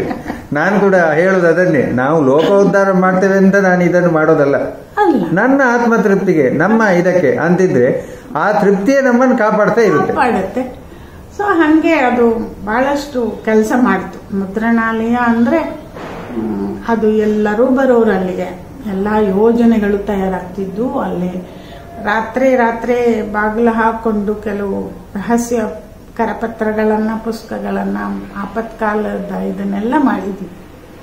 ಬೇಕಾದಷ್ಟು ಅಂತ ಕೆಲಸ ಮಾಡಿ ಸುಮಾರು ಪತ್ರಿಕೆಗಳ ಮೊದಲ ಸಂಚಿಕೆಗಳನ್ನು ನಾವೇ ತಂದಿದ್ದೀವಿ. ಆಮೇಲೆ ಅವರು ದೊಡ್ಡ ಆಫ್ಸೆಟ್ ಇನ್ನೊಂದಕ್ಕೆ ಹೋಗಿರ್ತಾರೆ, ಅವ್ರು ಬರೀ ಲೆಟರ್ ಪ್ರೆಸ್, ಇನ್ಕ್ಲೂಡಿಂಗ್ ಲಂಕೇಶ್ ಪತ್ರಿಕೆ ಎಲ್ಲ ಮಾಡಿದ್ದೀನಿ ನಾನು. ಆ ಥರದ್ದು ಒಂದು ಇದಿತ್ತು. ಆಮೇಲೆ ಹೆಂಗು ಮುದ್ರಣಾಲಯ ಇತ್ತಲ್ಲ, ಅದರಲ್ಲಿ ಹಾಗೆ ಪ್ರಕಾಶನ, ಪ್ರಕಾಶನ ಅಂತ ಪ್ರಾರಂಭ ಮಾಡಿ ಸುಮಾರು ಪುಸ್ತಕಗಳು ಮಾಡಿದ್ದೀನಿ. ಇಲ್ಲ ಅಂತಲ್ಲ, ನಂಬಿಯಾರು ಹೇಳಿದ್ದು ಅದೇ. ಸೊ ಹೀಗೆ ಪ್ರಕಾಶನ ಮಾಡೋ ಮೂಲಕ ಒಳ್ಳೆಯ ಪುಸ್ತಕಗಳನ್ನು ತಂದದ್ದು ಇದು. ಆಮೇಲೆ ನಾನು ಮ್ಯಾನೇಜ್ಮೆಂಟ್ನ ಜೊತೆ ನನಗೆ ಅಷ್ಟು ಯಾಕೋ ಅವರ ಇದು ಸರಿ ಹೋಗಲಿಲ್ಲ. ನಾನು ಕೆಲಸ ಬಿಟ್ಟೆ, ಅಂದರೆ ವಾಲಂಟ್ರಿ ರಿಟೈರ್ಮೆಂಟ್ ತಗೊಂಡೆ. ನಾನಾಗಿ ಬಿಟ್ಟಿದ್ದೆ, ಅವರು ಹೋಗುವಂಗಿಲ್ಲ, ನಾನು ಬಿಟ್ಟೆ. ನನಗೆ ಹೋಗು ಅಂದಮೇಲೆ ಹೋಗೋ ಹಂಗೆ ಮಾಡ್ತಾರಲ್ವ. ಹೌದು, ಅದು ಖಾಸಗಿ ಎಲ್ಲವೂ ಹಾಗೇನೆ. ಹೌದು, ಸರಿ ಬಂದೆ. ನಾನು ಬಂದ್ರು ಅವ್ರಿಗೆ ಹೇಳಿದೆ, ನಾನು ಸರಿ ನಿಮ್ಮಿಂದ ನಾನಲ್ಲ, ನನ್ನಿಂದ ನೀವು, ನನಗೆ ಇದ್ದ ಕಾಂಟ್ಯಾಕ್ಟ್ಸ್ ಬಳಸ್ಕೊಳ್ಳೋಕ್ಕೆ ನೀವು ಕೆಲಸ ಮಾಡಿಸ್ಕೊಂಡ್ರಿ. ನಾನು ಪತ್ರಿಕೋದ್ಯಮಿ ಅಲ್ಲದೆ ಇದ್ದಾಗಲೂ ವಿಜಯ ಉಳ್ಕೊಳ್ಳೋದು ಗೊತ್ತು ನನಗೆ. ನನ್ನ ಹೆಸರು ಅಳಿಸಿ ಹೋಗ್ದಂಗೆ ನಾನು ಉಳ್ಕೋತೀನಿ ಅಂತ ಹೇಳಿದೆ. ಚಾಲೆಂಜ್ ಇತ್ತು ನನಗೆ, ಮಾಡಿದೆ. ತುಂಬ ಕೆಲಸ ಮಾಡಿದೆ, ನೀವೇ ಹೇಳಿದ್ರಿ. ಬೊಂಬೆ ಆಟದ ಬಗ್ಗೆ ಕೇಳಿದ್ವಿ. ಹೌದು. ನಾವು ಕಲಾಮಂದಿರದಲ್ಲಿ ಇದ್ದಾಗ ಮಾಡಿದ್ದು. ಕಲಾಮಂದಿರದಲ್ಲಿ ಅವರ ಎಸ್ ಮೂರ್ತಿ ಅವರ ದೊಡ್ಡಪ್ಪನ ಮಕ್ಕಳೊಬ್ಬರು ಶ್ರೀನಿವಾಸ ಮೂರ್ತಿ ಅಂತಿದ್ರು. ಅವರು NSBಯಲ್ಲಿ ಫಸ್ಟ್ ಬ್ಯಾಚ್ ಸ್ಟೂಡೆಂಟ್. ಅವರು ಪಪೆಟ್ರಿಯನ್ನ ಸ್ಪೆಷಲೈಸ್ ಮಾಡ್ಕೊಂಡಿದ್ರು. ಅವರು ಆಡಿಸ್ತಾ ಇದ್ರು. ಅವರು ದಾಶರಥಿ ದೀಕ್ಷಿತ್ ಅವರೆಲ್ಲ ಆಡಿಸ್ತಾ ಇದ್ರು ಪಪೆಟ್. ಇದನ್ನ ಮೈಸೂರು ಪಪೆಟಿಯರ್ಸ್ ಅಂತ ಹೆಸರಿರ್ತದೆ. ಅದು ನೋಡಿ ನನಗೆ ಇಷ್ಟ ಆಯಿತು. ನಾನು ಅವ್ರ ಹತ್ರ ಹೋಗಿ ನಮಗೂ ಕಲಿಸ್ಕೊಡಿ ಅಂತಂದೆ. ಅವರು ಖುಷಿಯಾಗಿ ಕಲಿಸ್ಕೊಡ್ತೀನಿ ಅಂದರು. ನಾವು ಬರೀ ಹೆಣ್ಣು ಮಕ್ಕಳು ಅಂದರೆ ಒಂದು ನನಗೆ ಅಯಾಚಿತವಾಗಿ ನಾನು ಮಾಡಿದ ಪ್ರತಿಯೊಂದು ಮೊದಲ ಸಾಹಸ, ಮೊದಲುಗಳು ತುಂಬ ಇವೆ ಮಾಡಿರೋದ್ರಲ್ಲಿ. ಸರಿ, ಅವರು ನಾವು ಮಹಿಳೆಯರೇ ಮಾಡ್ತೀವಿ ಅಂತ 3-4 ಜನ ಮಹಿಳೆಯರು ಹೋಗಿ ಅಲ್ಲಿ ಎಸ್ ಮೂರ್ತಿಯವರ ದೊಡ್ಡ ಮಗಳೊಬ್ರು ಇದ್ರು, ಇನ್ನೊಬ್ರು ಸಿನಿಮಾ ತಾರೆ ಒಬ್ರು ಸುರೇಖ ಅಂತಿದ್ರು, ಅವ್ರ ತಂಗಿ. ನಾವು ಇಷ್ಟು ಜನ ಹೋಗಿ ಅವ್ರ ಹತ್ರ ಕಲ್ತ ಮೇಲೆ ನಮ್ಗೊಂದು ಅನುಕೂಲ. ಇದು ಆರ್ಟ್ ಸ್ಕೂಲ್ ಆದ್ರಿಂದ BKS ವರ್ಮಾ ಅವರಿದ್ರು, ಇಲ್ಲೇ ಇದ್ರು ಕಲಾಮಂದಿರದಲ್ಲಿ. ಅವ್ರಿಗೆ ಹೇಳ್ಬಿಟ್ಟು ನಾವು ಈ ಟ್ರೆಡಿಷನಲ್ ಆಗಿ ಬರ್ತಾವಲ್ಲ ಪಪೆಟ್ಸ್, ಹಂಗೆ ಮಾಡಲಿಲ್ಲ. ಪೇಪರ್ ಮೆಷಲ್ಲಿ ಮುಖಗಳನ್ನ ನಾವು ಆ ಕಥೆ ಮಾಡಿದ್ದು ಕೂಡ ಪುರಾಣ ಪುಣ್ಯ ಕಥೆ ಅಲ್ಲ, ಆಧುನಿಕ ಕಥೆಗಳನ್ನೇ ಮಾಡಿದ್ವಿ. ನಾವು ಏನ್ ಮಾಡಿದ್ವಿ, ಅವ್ರಿಗೆ ಈ ಕ್ಯಾರೆಕ್ಟರ್ ಏನು ಮೇಜರ್ ಅದರ ಆ ಫೇಸ್ ಎಕ್ಸ್ಪ್ರೆಷನ್, ಆ ಕ್ಯಾರೆಕ್ಟರ್ ಎಕ್ಸ್ಪ್ರೆಷನ್ ಬರೋ ಹಂಗೆ ಮುಖ ಮಾಡಿಸ್ತಾರೆ. ಸೊ ಆಗ ನಮ್ಮ ಚಂದ್ರಶೇಖರ್ ಪಾಟೀಲ್ರ ಟಿಂಗರ ಬುಡ್ಡಣ್ಣ ನಾಟಕ ಮಾಡಿದ್ವಿ, ಗಿರೀಶ್ ಕಾರ್ನಾಡ್ರ ಮಾನಿಷಾದ ನಾಟಕ ಮಾಡಿದ್ವಿ ಪಪೆಟ್ಸ್ಗೆ. ತುಂಬ ಇಂಟರ್ನ್ಯಾಷನಲ್ ಲೆವೆಲಲ್ಲಿ ಅದು ಪಬ್ಲಿಸಿಟಿ ಸಿಕ್ತು ನಮಗೆ. ನಮ್ಮ ಪ್ರಜಾವಾಣಿಯ TS ರಾಮಚಂದ್ರ ರಾಯರವರೆಲ್ಲ ನನಗೆ ತುಂಬ ಸಪೋರ್ಟ್ ಮಾಡಿದ್ರು. ಹಾಗಾಗಿ ಅದು ತುಂಬ ಹೆಸರು ಮಾಡ್ತು ಪಪೆಟ್ಸು. ಚಂದ್ರಶೇಖರ್ ಕಂಬಾರ ನಮಗೋಸ್ಕರ ಕಿಟ್ಟಿಯ ಕಥೆ ಅಂತ ಬರೆದ್ರು, ಕಥೆ ಬರ್ಕೊಟ್ರು. ಹಾಗೆ ತುಂಬ ಒಂಥರ ಬೆಳೀತು. ಬಟ್ ಯಾವುದೋ ಒಂದು ಹಂತದಲ್ಲಿ ಸಹಜವಾಗೇ ಅದು ಪಾಪ್ಯುಲಾರಿಟಿ ಕಡೆಗೆ ಹೋಗಿ ಗಣೇಶೋತ್ಸವಕ್ಕೆಲ್ಲ ಆಡ್ಸಕ್ ಶುರು ಮಾಡಿಬಿಟ್ರು. ನಿಲ್ಲಿಸ್ಬಿಟ್ಟೆ, ನಾನು ಹೋಗೋದು ನಿಲ್ಲಿಸ್ದೆ. ಪಪೆಟ್ರಿ ಇತ್ತು, ನಂದು ಅದೊಂದು ಸ್ವಭಾವ. ನಾನು ಯಾವುದನ್ನು ಕಮರ್ಷಿಯಲ್ ಆಗೋದು ಇಷ್ಟಪಡ. ನನಗೆ ಪ್ರಯೋಗವೇ ಪ್ರಧಾನ ಮತ್ತು ಆಧುನಿಕವಾಗಿರಬೇಕು. ಅದರ ಮೂಲಕ ಏನಾದ್ರು ಸಂದೇಶ, ಇದು ನನ್ನ ಆದರ್ಶ ಅಂತಿರೋ ಆಶಯ ಅಂತಿರೋ ಏನಾದ್ರು ಹೇಳಿ, ನಾನು ಏನು ಮಾಡಿದ್ರು ಹಾಗೆ ಮಾಡೋದು. ಅದನ್ನು ಬಿಟ್ಟು ಅದು ವಾಣಿಜ್ಯೀಕರಣ ಆದ ತಕ್ಷಣ ನಾನು ಆ ಜಾಗದಲ್ಲಿ ಇರಲ್ಲ, ನಾನೇನು ಕಾಮೆಂಟ್ ಮಾಡಲ್ಲ, ಅಲ್ಲಿ ಇರಲ್ಲ. ಬೀದಿ ನಾಟಕನೂ ಹೊರಗಡೆ ಬಂದೆ. ಆ ಥರ ನನ್ನ ಸ್ವಭಾವ. ಹೌದು ನೋಡಿ, ಈ ಎಲ್ಲದರ ಮಧ್ಯೆ ನೀವು ಈ ದೊಡ್ಡ ದೊಡ್ಡ ಮಹಾ ಸಂಪುಟಗಳನ್ನು ಮಾಡಿದ್ರಿ ನೋಡಿ, ಇದರ ಬಗ್ಗೆ ಸ್ವಲ್ಪ ವಿವರ ಕೊಡಿ. ಹೇಗೆ ಅದು, ಅದಕ್ಕೆ ಪ್ರೇರಣೆ ಏನಾಯ್ತು? ಹಂಪಿ ಯೂನಿವರ್ಸಿಟಿ ಅವರು ಒಂದು ಕಿರಿಯರ ಕರ್ನಾಟಕ ಅಂತ ಮಾಡಿದ್ರು. ಒಂದು 8ರಿಂದ 16 ವಯಸ್ಸಿನ ಹುಡುಗರಿಗೆ ಆಗುವ ಹಾಗೆ ಒಂದು ಕರ್ನಾಟಕದ ಬಗ್ಗೆ ವಿಶ್ವಕೋಶ. ಅದಕ್ಕೆ ಎಲ್ಲ ಶೇಷಗಿರಿ ರಾಯರು ಸಂಪಾದಕರು. ಅವರು ನನ್ನನ್ನು ಸಹಾಯಕ್ಕೆ ಕರೆದು, ಅವ್ರ ಜೊತೆ ಸಹಾಯಕ್ಕೆ ಅಂತ ಹೋದವಳು ಸಂಪೂರ್ಣವಾಗಿ ಅದರಲ್ಲಿ ಕಾರ್ಯನಿರತ ಇದು ಅಂತೇನೋ ಹಾಕಿದ್ರು. ನನಗೆ ಕಾರ್ಯನಿರ್ವಾಹಕ ಸಂಪಾದಕಿ ಅಂತ ಹಾಕಿದ್ರು. ಸೊ ಪೂರ್ತಿ ತೊಡಗುಬಿಟ್ಟೆ ಅದರೊಳಗಡೆ ಇನ್ವಾಲ್ವ್ ಆಗ್ಬಿಟ್ಟೆ. ಅದು ಒಂದು ಕ್ರಮನ ನನಗೆ ತಿಳ್ಕೊಳ್ಳೋಕ್ಕೂ ಸಾಧ್ಯ ಆಯಿತು, ಕೆಲಸ ಮಾಡೋಕ್ಕೂ ಸಾಧ್ಯ. ಸಂಪೂರ್ಣ ನಂಬ್ತಾ ಇದ್ದೆ. LSS ನನ್ನ ಬಗ್ಗೆ ತುಂಬ ಗೌರವ ತೋರಿಸಿದ್ರು. ಅದಾದಮೇಲೆ ಇವರು ಉದಯ ಭಾನು ಕಲಾ ಸಂಘದವರು ಸ್ವಾತಂತ್ರ್ಯೋತ್ತರ ಕನ್ನಡ ಸಾಹಿತ್ಯ ಸಂಸ್ಕೃತಿ ಮಾಡಿದರು. ಅದು ಮಾಡಿದಾಗಲೂ ಶೇಷಗಿರಿ ರಾಯರು, MH ಕೃಷ್ಣಯ್ಯನವರು, ನಾನು 3 ಜನ ಅದಕ್ಕೆ ಸಂಪಾದಕರಾದ್ವಿ. ಅವಾಗಲೂ ಅವ್ರ ಜೊತೆಯಲ್ಲೇ ಕೆಲಸ ಮಾಡಿದ್ವಿ. ಅದು ಒಂಥರ ನಾವು ಗ್ರೂಪ್ ಆಗಿಬಿಟ್ವಿ. ನಾವು ಎಲ್ಲ ದೊಡ್ಡ ಕೆಲಸಗಳು ಮಾಡೋರೆಲ್ಲ ನಮ್ಮನ್ನೇ ಕರೀತಾ ಇದ್ರು ಹಾಗೆ. ಸೊ ಆಮೇಲೆ ಅವರು ಬೆಂಗಳೂರು ದರ್ಶನನೂ ಮಾಡಿದರು. ಆವಾಗಲೂ ಎಲ್ಲ ಶೇಷಗಿರಿ ರಾಯರು ಪ್ರಧಾನ ಸಂಪಾದಕರು. ಆದರೆ ಅವ್ರಿಗೆ ಅಷ್ಟೊತ್ತಾಗಲೇ ಆರೋಗ್ಯ ಕೆಟ್ಟಿತ್ತು, ಬಂದು ಹೋಗಿ ಮಾಡೋರು. ಸೂರ್ಯನಾಥ್ ಕಾಮತ್ರು, MH ಕೃಷ್ಣಯ್ಯನವರು, ನಾನು ಸಂಪಾದಕರಾಗಿ ಕೆಲಸ. ಅದು ಒಂದು 10 ವರ್ಷ ಆದಮೇಲೆ ಇಡೀ ಬೆಂಗಳೂರು ಈ IT ಇದು ಬಂದ ಮೇಲೆ ಸಂಪೂರ್ಣವಾಗಿ ಮಗುಚಾಕೊಂಡ್ಬಿಟ್ಟು. ಕರೆಕ್ಟ್. ಅವಾಗ ಏನು ಬೆಂಗಳೂರು ಇತ್ತೋ ಅದು ಇಲ್ಲವೇ ಇಲ್ಲ. ಸೊ ಅವ್ರು ತಿರ್ಗಿ ಇನ್ನೊಂದು ಮಾಡಬೇಕು ವಾಲ್ಯೂಮ್ ಅಂದರು. ಈಗ ನಾನು ಕೃಷ್ಣಯ್ಯನವರು ಇಬ್ಬರೇ ಕೂತ್ಕೊಂಡ್ವಿ.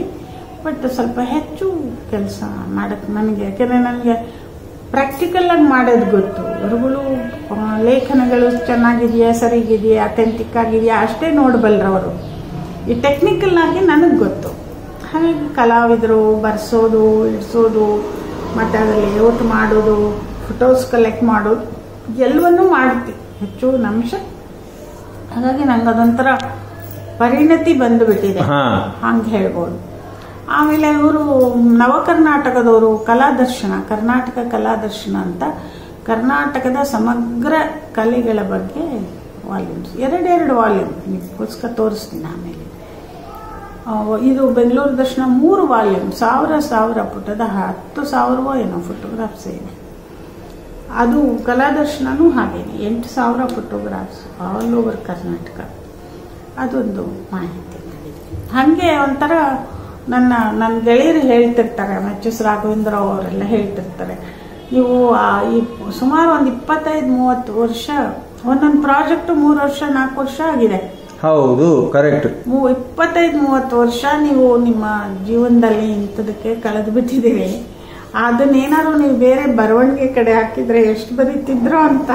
ನಿಜ ಕೂಡ ಇಷ್ಟೊಂದು ವರ್ಷ ಅಲ್ಲ, ಆದರೆ ನನಗೆ ಅನಿಸುತ್ತೆ ಅದೇ ಇದೇ ಈ ಏನು ಸರಿಯಾಗೇ ಹೋಗಿದೆ ಅಂತ ಅನಿಸುತ್ತೆ ನನಗೆ.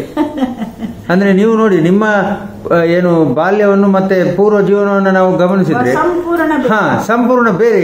ಅಲ್ಲಿ ನೀವು ಕಲ್ಪನೆಯೂ ಇರಲಿಲ್ಲ ಈ ಒಂದು ಬದುಕು ಕಟ್ಟಿಕೊಳ್ಳುತ್ತೇನೆ ಅಥವಾ ಈ ರೀತಿ ಒಂದು ಬದುಕು ಒಂದು ಮಗುಲು ಬದಲಾಯಿಸುತ್ತೆ ಅನ್ನುವಂಥ ಕಲ್ಪನೆ ಇರಲಿಲ್ಲ.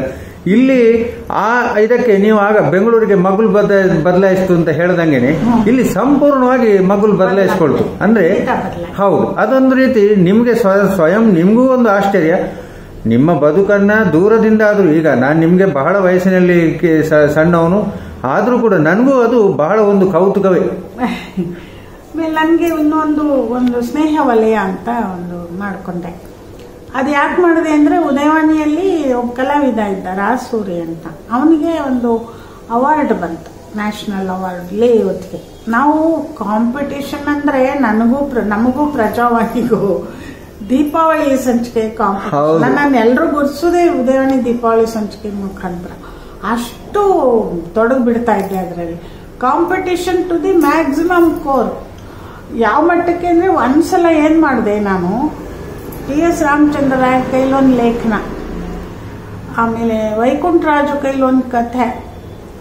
ಆ ರಾಮಚಂದ್ರ ರಾಯರ್ ಲೇಖನಕ್ಕೆ ಅವಾಗ ಮೂರ್ತಿ ಅಂತ ಕಾರ್ಟೂನಿಸ್ಟ್ ಇದ್ರಲ್ಲ, ಅವ್ರ ಕೈಲಿ ಕಾರ್ಟೂನು, ಇನ್ಯಾರೋ ಒಬ್ಬರ ಕೈಲಿ ಒಂದು ಕಥೆ. ಹೀಗೆ ಇಶ್ಯೂ ಹೊರಗಡೆ ಬಂದರೆ ಪ್ರಜಾವಾಣಿಯವರೆಲ್ಲ ಇಲ್ಲಿ ಲೇಖಕರು. ಕಡೆಗೆ ಅವ್ರ ಆಫೀಸಲ್ಲಿ ದೊಡ್ಡ ಸಭೆ ಆಗಿ, ಮೀಟಿಂಗ್ ಆಗಿ, ಯಾರೂ ಬೇರೆ ಪತ್ರಿಕೆಗೆ ಬರಿಬಾರ್ದು ಅಂತ ರೂಲ್ಸ್ ಬಂತು. ಸ್ಟಾಫ್ ಯಾರು ಬರಿಬಾರ್ದು ಅಂತ. ಈಗಲೂ ತಮಾಷೆ ಮಾಡ್ತಾರೆ ಅವ್ರು, ನೀವು ಮಾಡಿದ ಕೆಲಸ ಅಂತ. ಹಾಗೆ ಇದು ಮಾಡ್ತಿದ್ವಿ. ಮತ್ತು ಚೆನ್ನಾಗಿ ಒಬ್ಬರ ಮೇಲೆ ಒಬ್ಬರು ಪೈಪೋಟಿ ಮೇಲೆ. ಈ ಸೂರ್ಯ ಅನ್ನೋ ಹುಡುಗನು ಕೂಡ ನನ್ನ ಜೊತೆ ಮಲ್ಲಿಗೆಯಲ್ಲಿ ಇದ್ದವನು, ಅವನನ್ನೇ ಇಲ್ಲಿ ಕರ್ಕೊಂಬಂದೆ ಬೆಂಗಳೂರು ಇದಕ್ಕೆ ಉದಯವಾಣಿಗೆ. ಮೊದಲು ಇಲ್ಲಿಂದ ಅಲ್ಲಿಗೆ ರಿಪೀಟ್, ಸುಮ್ಮನೆ 1 ವರ್ಷ ಹೋಗಿ ಮಾಡ್ದ, ಆಮೇಲೆ ಅಲ್ಲೇ ಸ್ಟಾರ್ಟ್ ಆದ. ಅಲ್ಲಿ ಹೋಗಿ ಅದು ಒಂದು ಅವಾರ್ಡ್ ಬಂತಲ್ಲ, ಯಾರು ಗುರುತಿಸ್ತಾರೆ? ಸುಮ್ಮನೆ ಅದು ಪತ್ರಿಕೆಗಳಲ್ಲೂ ಬರಲ್ಲ ಸರಿಯಾಗಿ. ಕರೆಕ್ಟ್. ಅವನಿಗೊಂದು ಆನರ್ ಮಾಡೋಣ, ಹುಡುಗ ಪ್ರೋತ್ಸಾಹ ಅಂದ್ಬಿಟ್ಟು ಅವನಿಗೆ ಆನರ್ ಮಾಡೋಕ್ಕೆ ಗೋಪಾಲ್ ಕೃಷ್ಣ ಅಡಿಗರನ್ನ, ನಿಸಾರ್ ಅಹಮದ್ನ ಕರೆಸಿ, ಆಮೇಲೆ ಸಂಯುಕ್ತ ಕರ್ನಾಟಕ ಜಯಶೀಲ್ ರಾಯರನ್ನು ಕರೆಸಿ ಒಂದು ಕಾರ್ಯಕ್ರಮ ಮಾಡಿದೆ ಕಮಲ್ ಹೋಟ್ಲಲ್ಲಿ. ಒಂದು ಹಾಲ್ ಬುಕ್ ಮಾಡಿ ಸ್ನೇಹ ವಲಯ ಅಂತ ಕರೆದಿದೆ. ಗೋಪಾಲಕೃಷ್ಣ ಅಡಿಗರು ಅವರೆಲ್ಲ, ಇದು ಚೆನ್ನಾಗಿದೆ ಹೆಸರು, ಇದಿಟ್ಕೋ, ಇಂಥ ಕೆಲಸಗಳು ಮಾಡು, ಚೆನ್ನಾಗಿರುತ್ತೆ ಅಂತ. ಅದು ಹಂಗೆ ಕಂಟಿನ್ಯೂ ಮಾಡಿದೆ. ನೆಕ್ಸ್ಟ್ ಏನು ಮಾಡಿದೆ, ಒಬ್ಬರು C.R. ರಾವ್ ಅಂತಿದ್ರು, ಅವರು ಉದಯವಾಣಿಗೂ ಭಾಳ ಮ್ಯಾನೇಜ್ಮೆಂಟ್ ಜೊತೆ ಚೆನ್ನಾಗಿದ್ರು. ಅವರೊಂದು ಆ್ಯಡ್ ಏಜೆನ್ಸಿ ಇಟ್ಕೊಂಡಿದ್ರು, ರಚನಾ ಅಂತ ಹೇಳಿ. ಅವರು ನನಗೆ ತುಂಬ ಸ್ನೇಹಿತರು. ಅವರು ನಾವು ಕೂತ್ಕೊಂಡು ಮಾತಾಡ್ತಾ ಒಂದು ಪರ್ವ ಬಂದಿತ್ತು, S.L. ಭೈರಪ್ಪ. ತುಂಬ ಇಷ್ಟ ಆಗಿತ್ತು ಆ ಪುಸ್ತಕ ನನಗೆ. ಅದಕ್ಕೆ ನಾನು ಇನ್ನೇಳಿದೆ, ಈ ಪುಸ್ತಕನ ಒಂದು ಸೆಮಿನಾರ್ ಮಾಡೋಣ. ಸೊ ಕೆನರಾ ಬ್ಯಾಂಕ್ ಕೆಳಗಡೆ ಟೌನ್ ಹಾಲ್ ಇರುತ್ತೆ, ಕೆಳಗಡೆ ಒಂದು ಹಾಲ್ ಇತ್ತು. ಆ ಹಾಲ್ ಅವಾಗ ಬುಕ್ ಮಾಡ್ಬೋದು, ಅಲ್ಲಿ ಬೇರೆಯವ್ರಿಗೆ ಕೊಡೋರು ಅಲ್ಲಿ ಬುಕ್ ಮಾಡಿಬಿಟ್ಟು ದೊಡ್ಡ ಸಮಾರಂಭ. ಪರ್ವಕ್ಕೆ ಬನ್ನಂಜೆ ಗೋವಿಂದಾಚಾರು, ಕೀರ್ತನಾಥ್ ಕುತ್ಕೋಟಿ ಎಲ್ಲರೂ ಬಂದಿದ್ರು. ಎಲ್ಲರೂ ಕರ್ಸಿದ್ದೆ ದುಡ್ಡು ಕೊಟ್ಟು. ಅವಾಗ ನಮ್ಗೇನು ದುಡ್ಡೇನಿತ್ತು, ಅವರು ಯಾವುದೋ ಒಂದು ಸಂಬಳದಲ್ಲಿ ಅರಿಯರ್ಸ್ ಬಂತು. ನಮ್ಗೊಂದು 2-3 ತಿಂಗಳು ಸಂಬಳ ಅರಿಯರ್ಸ್ ಕೊಟ್ಟರು. ಅರಿಯರ್ಸ್ ನನಗೆ ಅವಾಗ ಸಂಬಳ 400-500 ಬರ್ತಿತ್ತು. ಆ ಸಂಬಳ ಒಂದು ಅರಿಯರ್ಸ್ 1-1.5 ಆ ಕಾಲಕ್ಕೆ ದೊಡ್ಡ ಮೊತ್ತನೇ. ಅದನ್ನ ಇಟ್ಕೊಂಡು ಪರ್ವ ಸೆಮಿನಾರ್. ಸೊ ಅದು ತುಂಬ ಜನಕ್ಕೆ ಇಷ್ಟ ಆಯ್ತು. ಬಹಳ ಜನ ಬಂದಿದ್ರು, ಅಂದರೆ ಬಹಳ ಜನ. ಅದಾದಮೇಲೆ ನೆಕ್ಸ್ಟು ಇನಾಮ್ದಾರ್ ಅವರು, ಅವ್ರ ಬಗ್ಗೆ ಒಂದು ಸೆಮಿನಾರ್ ಮಾಡಿ. ಅವಾಗ ಹಾಗೆ ಗೋಕಾಕರು ಅವ್ರ ಹೆಂಡತಿ ಅವ್ರು ಬಂದು ಇವ್ರ ಗಂಡ ಹೆಂಡತಿಗೆ ಸನ್ಮಾನ ಮಾಡಿ, ಹವನಾಯಕರು ಎಲೆ ಶೇಷಗಿರಲ್ಲ ಅಧ್ಯಕ್ಷತೆ ವಹಿಸಿ ದೊಡ್ಡ ಅವನ್ನೆಲ್ಲ ಪುಸ್ತಕನೂ ತಂದಿದ್ದೀನಿ. ಅಂದರೆ ಪರ್ವ ಸೆಮಿನಾರು ಪುಸ್ತಕ ತಂದಿದ್ದೀನಿ. ಮೊನ್ನೆ ಅದಕ್ಕೆ ಎಷ್ಟೋ 50 ವರ್ಷ ಏನೋ ಆಯ್ತಂತೆ. ಅದಕ್ಕೆ ಇವರು ಭೈರಪ್ಪನವರು ಒಂದು ದೊಡ್ಡ ಸಮಾರಂಭ ಮಾಡಿ ನನಗೆ ಸನ್ಮಾನ ಮಾಡಿ. ಇದು ಆ ಕಾಲದಲ್ಲಿ ನನ್ನ ಪುಸ್ತಕದ ಬಗ್ಗೆ ಮೊಟ್ಟ ಮೊದಲು ಸೆಮಿನಾರ್ ಮಾಡಿದವರು. ಅವ್ರ ಭಿತ್ತಿಯಲ್ಲೂ ಬರ್ಕೊಂಡಿದ್ದಾರೆ. ಅಂದರೆ ಎಲ್ಲೋ ಒಂದು ಕಡೆ ನಾವು ಮಾಡೋದು ಗಮನಿಸ್ತಾರೆ, ಸಂತೋಷ ಪಡ್ತಾರೆ ಅನ್ನೋದಿಲ್ಲ, ಅದೇ ತೃಪ್ತಿ ಅಷ್ಟೇ. ಇದರಲ್ಲಿ ಏನೂ ಇಲ್ಲ. ಇನಾಮ್ದಾರಂತೂ ಅವ್ರನ್ನ ಮರ್ತೆ ಬಿಟ್ಟಿತ್ತು ಕನ್ನಡ ಜನತೆ. ನಾನು ಮಾಡಿದ್ಮೇಲೆ ಹರಿದಾಸ್ ಭಟ್ರು ಜ್ಞಾಪಿಸ್ದಿ ನೀನು ಎಂಥ ಕೆಲಸ ಮಾಡಿದೆ ಅಂದ್ಬಿಟ್ಟು ಅವ್ರು ಮಾಡಿದ್ರು. ಆಮೇಲೆ ಅವರು ಒಂದು ಸಂಭಾವನಾ ಗ್ರಂಥ ತಂದರು, ಸನ್ಮಾನ ಮಾಡಿದ್ರು, ಮೈಸೂರಿನವ್ರು ಮಾಡಿದ್ರು. ಹಾಗೆ ಎಲ್ಲೋ ಒಂದು ಕಡೆ ನೋಡಿ ನಾವು ಮಾಡಿದ್ದು ಒಂದು ಪ್ರಾರಂಭ ಮಾಡಿತು, ಒಂದು ಎಳೆ ಬೆಳೀತು ಅದು ಅಂತ. ಆಮೇಲೆ ಕುವೆಂಪು ಅವರು ಹೋದ್ಮೇಲೆ ಕುವೆಂಪು ನಮನ ಅಂತ ಮಾಡಿದ್ವಿ. ಅದನ್ನು ಇವರು ಬೇಂದ್ರೆ ಹೋದರು. ಬೇಂದ್ರೆ ಅವರು ಹೋದ್ಮೇಲೆ ಬೇಂದ್ರೆ ನಮನ ಅಂತ ಮಾಡಿದ್ವಿ. ಅದು ಕ್ರೈಸ್ಟ್ ಕಾಲೇಜ್ ಕನ್ನಡ ಸಂಘ ಶ್ರೀನಿವಾಸರಾಜು ಅವರು ನನ್ನ ಜೊತೆ ಸೇರಿಕೊಂಡ್ರು. ನಾನು ಶ್ರೀನಿವಾಸರಾಜು, ಎಚ್.ಎಸ್. ರಾಘವೇಂದ್ರರಾವ್, ಕೆ.ವಿ. ನಾರಾಯಣ, ನಾವೆಲ್ಲ ಒಂದು ಗ್ರೂಪ್, ಒಂಥರ ಒಂದೇ ಸ್ನೇಹಿತರು. ಸೊ ನಾವೆಲ್ಲ ಸೇರಿ ಒಂದು ವರ್ಷ, ಪ್ರತಿ ವರ್ಷ ಒಂದೊಂದು ಕಾಲೇಜ್, ಪ್ರತಿ ತಿಂಗಳು ಒಂದೊಂದು ಕಾಲೇಜ್ ಬುಕ್ ಮಾಡಿಕೊಂಡು ಆ ಕಾಲೇಜಲ್ಲಿ ಅವ್ರ ಬಗ್ಗೆ ಒಂದು ಉಪನ್ಯಾಸ, ಒಂದು ಸಮಾರಂಭ ಏರ್ಪಡಿಸ್ತಾ ಇದ್ವಿ. ಅದು 1 ವರ್ಷ ಬೇಂದ್ರೆ ಬಗ್ಗೆ ಮಾಡಿದ್ವಿ, 1 ವರ್ಷ ಕುವೆಂಪು ಬಗ್ಗೆ ಮಾಡಿದ್ವಿ. ಹೀಗೆ ಸ್ನೇಹವಾಗಿ ಒಂದು ದೊಡ್ಡ ಇದಾಗಿ ಹೆಸರಾಯಿತು. ಒಂಥರ ಒಂದು ಕಟ್ಟಿದ್ದಕ್ಕೂ ಸಾರ್ಥಕ ಕೆಲಸ ಮಾಡಿದ್ವಿ ಅನ್ನೋ ಸಾರ್ಥಕ. ಆ ಥರ ಸಂಘಟನೆಗಳು ಕಟ್ಟಿದ್ದೀನಿ, ಇಲ್ಲ ಅಂತಲ್ಲ. ಇನ್ನೇನೋ ಕೇಳಿದ್ರಿ ನೀವು? ಅದೇ. ಆಮೇಲೆ ಬೇರೆ ಅನೇಕ ಜನರ ಏನು ಸಂಸ್ಮರಿಸುವ ಅಭಿನಂದನ ಗ್ರಂಥ, ಅದ್ರ ಬಗ್ಗೆ ಮಾಡಿದ್ದೀನಿ. ಅದು ಒಂಥರ ಇವರುಗಳು ಕರೀತಾರೆ, ಹೋಗಿ ಮಾಡ್ತೀವಿ ಅಷ್ಟೇ, ಅದೇನು. ಆಮೇಲೆ ಇನ್ನೊಂದು ನೋಡಿ, ನೀವು ಮಹಿಳಾ ಪರ ಕೆಲವೊಂದಷ್ಟೆಲ್ಲ ಕೆಲಸಗಳನ್ನು ಮಾಡಿದ್ದೀರಿ ಅಂತ, ಅದ್ರ ಬಗ್ಗೆ ಸ್ವಲ್ಪ. ನಾನು ಮಹಿಳಾ ಹೋರಾಟಗಾರ್ತಿ ಹೇಳ್ಬೇಕಂದ್ರೆ ಬರಹಗಾರತೆ ಅನ್ನೋಕ್ಕಿಂತ ಹೆಚ್ಚಿಗೆ ನಾನು ಹೋರಾಟಗಾರ್ತಿ. ನನ್ನ ಚಳುವಳಿಗಳಲ್ಲಿ ಇರೋದೇ ಜಾಸ್ತಿ. ಹೇಳಿದ್ನಲ್ಲ, ಆವಾಗಲೂ ನಾನು ಸ್ನೇಹಲತಾ ರೆಡ್ಡಿ, ಜಾರ್ಜ್ ಫರ್ನಾಂಡಿಸ್ ಅವ್ರ ಜೊತೆ ಹಂಗಿದ್ದವಳು. ಮತ್ತು ನಮ್ಮ ಬೀದಿ ನಾಟಕಗಳೆಲ್ಲ ಒಂಥರದ ಹೋರಾಟದ ನಾಟಕಗಳೇ, ಬೇಕಾದಷ್ಟು ಬರೆದಿದ್ದೀನಿ, ಎಲ್ಲ ಪಬ್ಲಿಷ್ ಆಗಿದೆ. ಸೊ ಆಮೇಲೆ ಯಾವುದೇ ಚಳುವಳಿ ಆದರೂ ಕೂಡ ಅಲ್ಲಿ ನಾನು ಎಷ್ಟೋ ನಾನು ಈಗಲೂ ಹೇಳ್ತೀನಿ, MS ಕೃಷ್ಣನ್ ಅವರು ಯಾವುದೋ ಇದರಲ್ಲಿ ಯಾವುದೋ ಹುಡುಗಿಗೆ ಮರಣದಂಡನೆ ಯಾವುದೋ ದೇಶದಲ್ಲಿ, ಇಲ್ಲಿ ಗವರ್ನರ್ ಮನೆವರೆಗೂ ಚಳುವಳಿ ಅಂದರೆ, ನಾನು ಮಣಿಪಾಲದಿಂದ ಬಂದಿದ್ದೀನಿ ಚಳುವಳಿಗೆ. ಆ ಮಟ್ಟಕ್ಕೆ ಚಳುವಳಿಯಲ್ಲಿ ನನಗೆ ಆಸಕ್ತಿ. ಸೊ ಸಹಜವಾಗಿಯೇ ಹೆಣ್ಮಕ್ಳ ಬಗ್ಗೆ ಒಂದು ಸಾಫ್ಟ್ ಕಾರ್ನರ್. ಯಾಕೆಂದ್ರೆ ನಾನು ನೊಂದವಳಾಗಿ ಇನ್ನೊಂದು ಹೆಣ್ಮಗು ನೋಯೋದನ್ನು ಸಹಿಸಕ್ಕಾಗಲ್ಲ. ಹಂಗೇನು ಆ ಥರ ಒಂದು ಸೈದ್ಧಾಂತಿಕವಾದ ಹಿನ್ನೆಲೆಯಿಂದ ಹೋರಾಟ ಅಲ್ಲ, ಮನಸ್ಸು ಅಷ್ಟೇ. ಮನಸ್ಸು ಆ ಕಡೆ ವಾಲತ್ತೆ. ಹೌದು, ಕರೆಕ್ಟ್. ಇದು ಬಹಳ ಪ್ರಾಮಾಣಿಕವಾದಂತ ಒಳ್ಳೆ ಉತ್ತರ ಇದು. ಕರೆಕ್ಟ್. ಕಷ್ಟದಲ್ಲಿ ಇರೋದಕ್ಕೆ ಸಹಾಯ ಮಾಡ್ಬೇಕನ್ಸುತ್ತೆ. ನಾನು ನೊಂದಿದ್ದೀನಿ, ಅವಳು ನೊಂದ್ರೆ ನನ್ಗೆ ಆಗಲ್ಲ, ನಾವು ಇದ್ದಂಗೆ ನೋಡ್ಕೋಬೇಕು ಅನ್ಸುತ್ತೆ. ಯಾರು ಕಷ್ಟ ಆದ್ರೂ ಮಾಡ್ತೀನಿ, ಯಾರು ಮದುವೆ ಮಾಡ್ಕೋಬೇಕಂದ್ರು ಕಷ್ಟಪಟ್ಟು ಮಾಡ್ತೀನಿ, ಪೊಲೀಸ್ ಪ್ರೊಟೆಕ್ಷನ್ ಇಟ್ಕೊಂಡು ಮದುವೆ ಮಾಡಿಸ್ತೀನಿ. ಅವರೆಲ್ಲ ಇವತ್ತಿಗೂ ಅವರ ವೆಡ್ಡಿಂಗ್ ಆ್ಯನಿವರ್ಸರಿ ದಿನ ಫೋನ್ ಮಾಡ್ತಾರೆ, ಅಮ್ಮ ನೀವು ನನಗೆ ಮದುವೆ ಮಾಡಿಸಿದ್ರಿ ಅಂತ. ಅಂದ್ರೆ ಇದು ಸಮಾಧಾನ ಕೊಡುತ್ತಲ್ಲ, ಅವ್ರು ಸುಖವಾಗಿದ್ರೆ ಸಮಾಧಾನ ಕೊಡುತ್ತಲ್ಲ ಅಂಥದ್ದು. ಮತ್ತೆ ಕೂಲಿ ಕಾರ್ಮಿಕರ ಬಗ್ಗೆ ನನಗೆ ಮೊದಲಿಂದ ಒಲವು ಜಾಸ್ತಿ. ಗಾರ್ಮೆಂಟ್ ವರ್ಕರ್ಸ್ ಬಗ್ಗೆ ಮಾಸ್ತಿ ಅವರ ಹೆಸರಲ್ಲಿ ಪ್ರಶಸ್ತಿ ಬಂತು, 25,000 ಅಲ್ಲೇ ಸ್ಟೇಜ್ ಮೇಲೆ ಆ ಗಾರ್ಮೆಂಟ್ ವರ್ಕರ್ಸ್ ಕೊಟ್ಟೆ. ಹಾಗೆ ಒಂದು ಇದು ನನಗೆ ಅಷ್ಟೇ. ಅವ್ರಿಗೆ ಪೌರ ಕಾರ್ಮಿಕರ ಬಗ್ಗೆ ಆಸಕ್ತಿ ಜಾಸ್ತಿ ನನಗೆ. ಅವ್ರುಗಳು ಇವತ್ತಿಗೂ ಈ ರೋಡಲ್ಲಿ ಬಂದರೆ ನನಗೆ ನಮಸ್ಕಾರ ಮಾಡೋದೇ ಹೋಗೋದಿಲ್ಲ. ಅಂದರೆ ಪ್ರೀತಿ ಅಷ್ಟೇ. ನಾನೇನು ಅವ್ರಿಗೆ ಕೊಟ್ಟಿದ್ದೀನಿ, ನಾನೇನು ಮಾಡಬಲ್ಲೆ, ಅವ್ರಿಗೇನು ಸಂಬಳ ಜಾಸ್ತಿ ಮಾಡಿಸೋ ಶಕ್ತಿ ಇದೆಯಾ? ಬಟ್ ಅವ್ರಿಗೆ ಕಷ್ಟ ಅಂದರೆ ನಾವು ಮೀಡಿತೀವಿ. ಹಾಗಾಗಿ ಒಂಥರ ಅಮ್ಮ ಅಂತ ಬರ್ತಾರೆ, ಸಾಕು ನನಗೆ. ಅದು ನನ್ನ ಒಳಗಡೆ ಏನು ಸಮಾಧಾನ. ಮತ್ತು ಮಹಿಳಾ ಪರ ನಿಲ್ತೀನಿ. ನನ್ನ ಬರವಣಿಗೆಗಳಲ್ಲೆಲ್ಲ ಮಹಿಳಾ ಪರ ಇರುತ್ತೆ. ಒಂದು ವಿಪ್ರ ನುಡಿ ಅಂತ ಬರ್ತಿತ್ತು, ಈ ಬ್ರಾಹ್ಮಣ ಸಂಘದವ್ರು ತರ್ತಿದ್ರು. CVL ಶಾಸ್ತ್ರಿ ಅನ್ನೋರು ಅದರ ಚೇರ್ಮನ್ ಆಗಿದ್ರು. ಬರೀರಿ ಅನ್ನೋರು.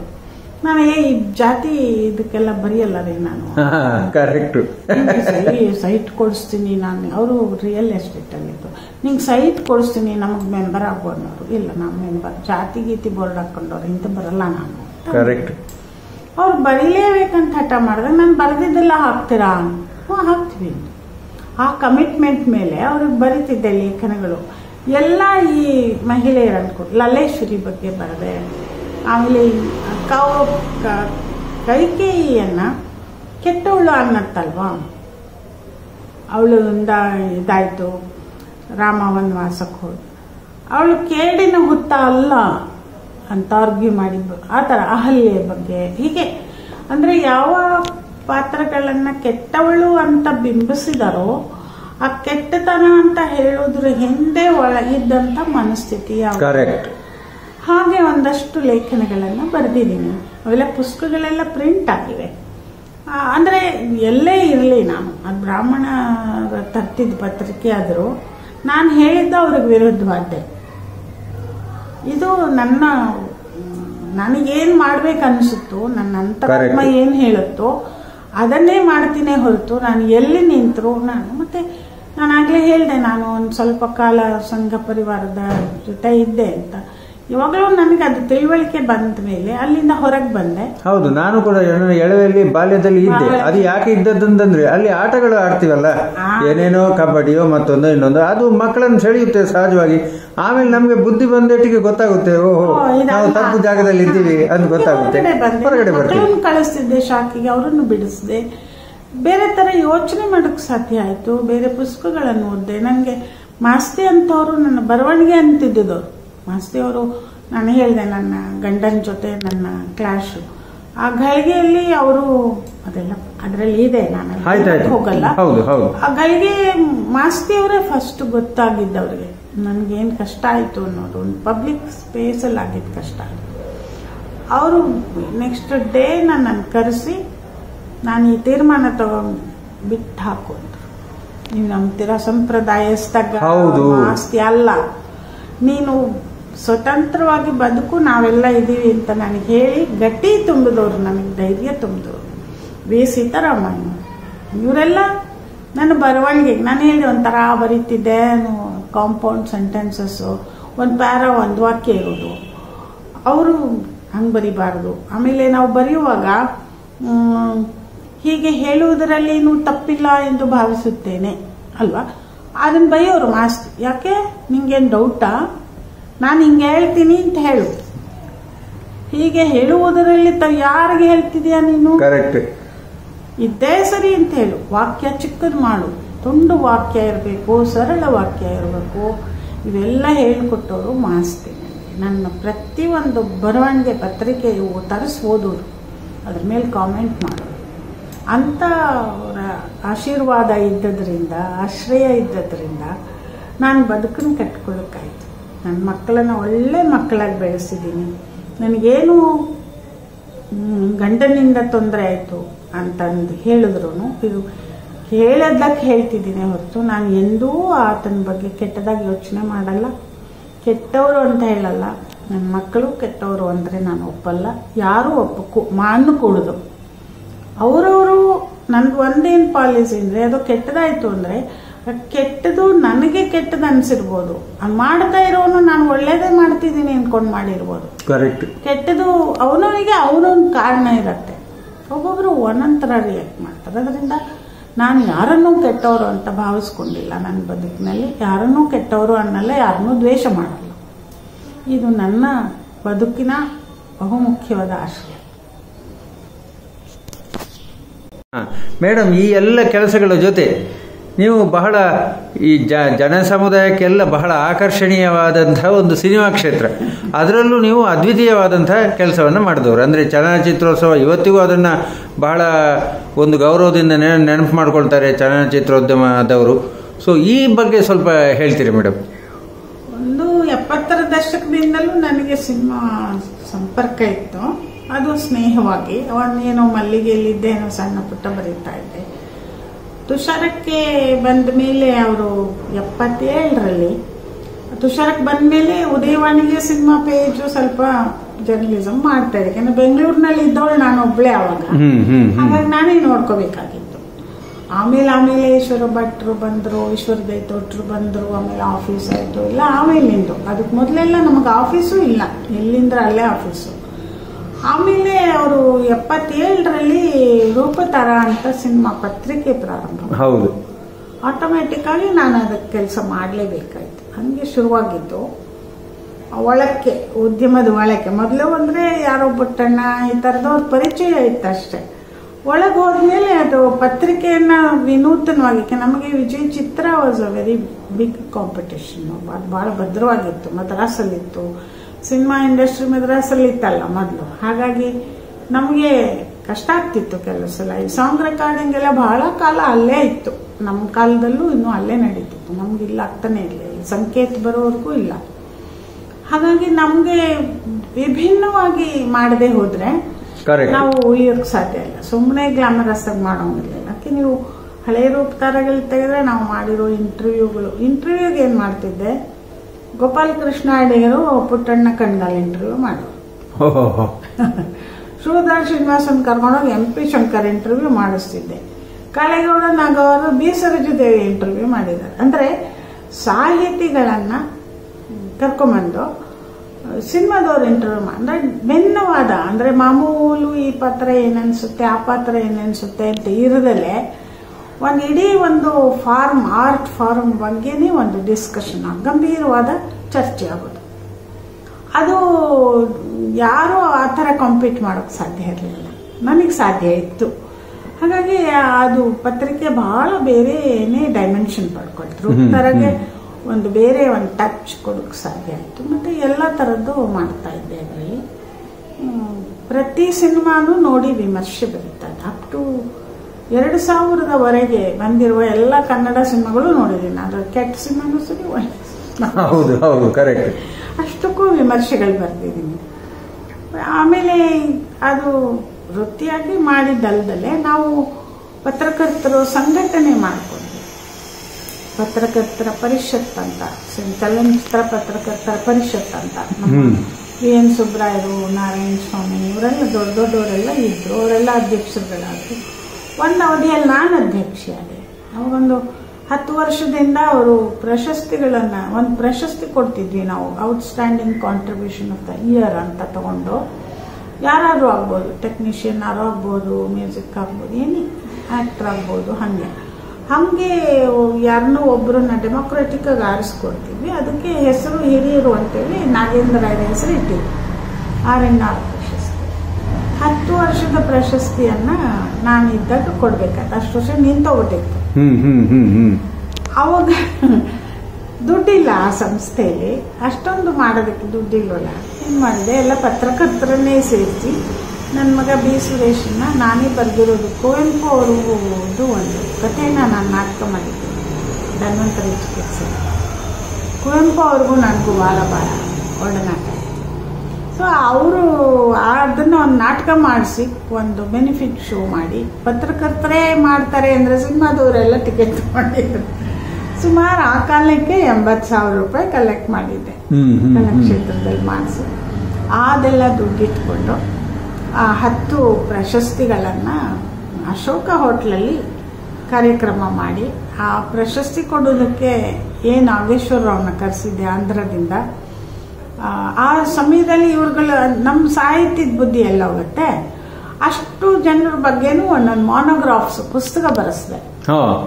ಪುಸ್ತಕ ಬರೆಸಿದ 14 ಪುಸ್ತಕಗಳು ಅವಾಗ ಪಬ್ಲಿಷ್ ಮಾಡಿದ್ವಿ. ಪತ್ರಿಕೋದ್ಯಮ, ಚಲನಚಿತ್ರ ಪತ್ರಿಕೋದ್ಯಮದ ಬಗ್ಗೆ ಒಂದು ಪುಸ್ತಕ, ಆರ್ ನಾಗೇಂದ್ರ ರಾಯರ ಬಗ್ಗೆ, ಆ ಪುಟ್ಟಣ್ಣ ಕಣ್ಗಾಲ್ ಪ್ರಶಸ್ತಿ ತಗೊಂಡ ಹುಣಸೂರು ಕೃಷ್ಣಮೂರ್ತಿಗಳ ಬಗ್ಗೆ ಒಂದು ಪುಸ್ತಕ, ಹೀಗೆ ಒಟ್ಟು ಆಮೇಲೆ ಅವಾರ್ಡ್ ತಗೊಂಡ 10 ಜನರ ಬಗ್ಗೆ ಅಷ್ಟು ಪುಸ್ತಕಗಳನ್ನು ಅವತ್ತು ಬಿಡುಗಡೆ ಮಾಡೋಕ್ಕೆ ಆವಾಗ ಇಲಸ್ಟ್ರೇಟೆಡ್ ವೀಕ್ಲಿ ಎಡಿಟರ್ MD ಕಾಮತ್ ಬಂದಿದ್ರು.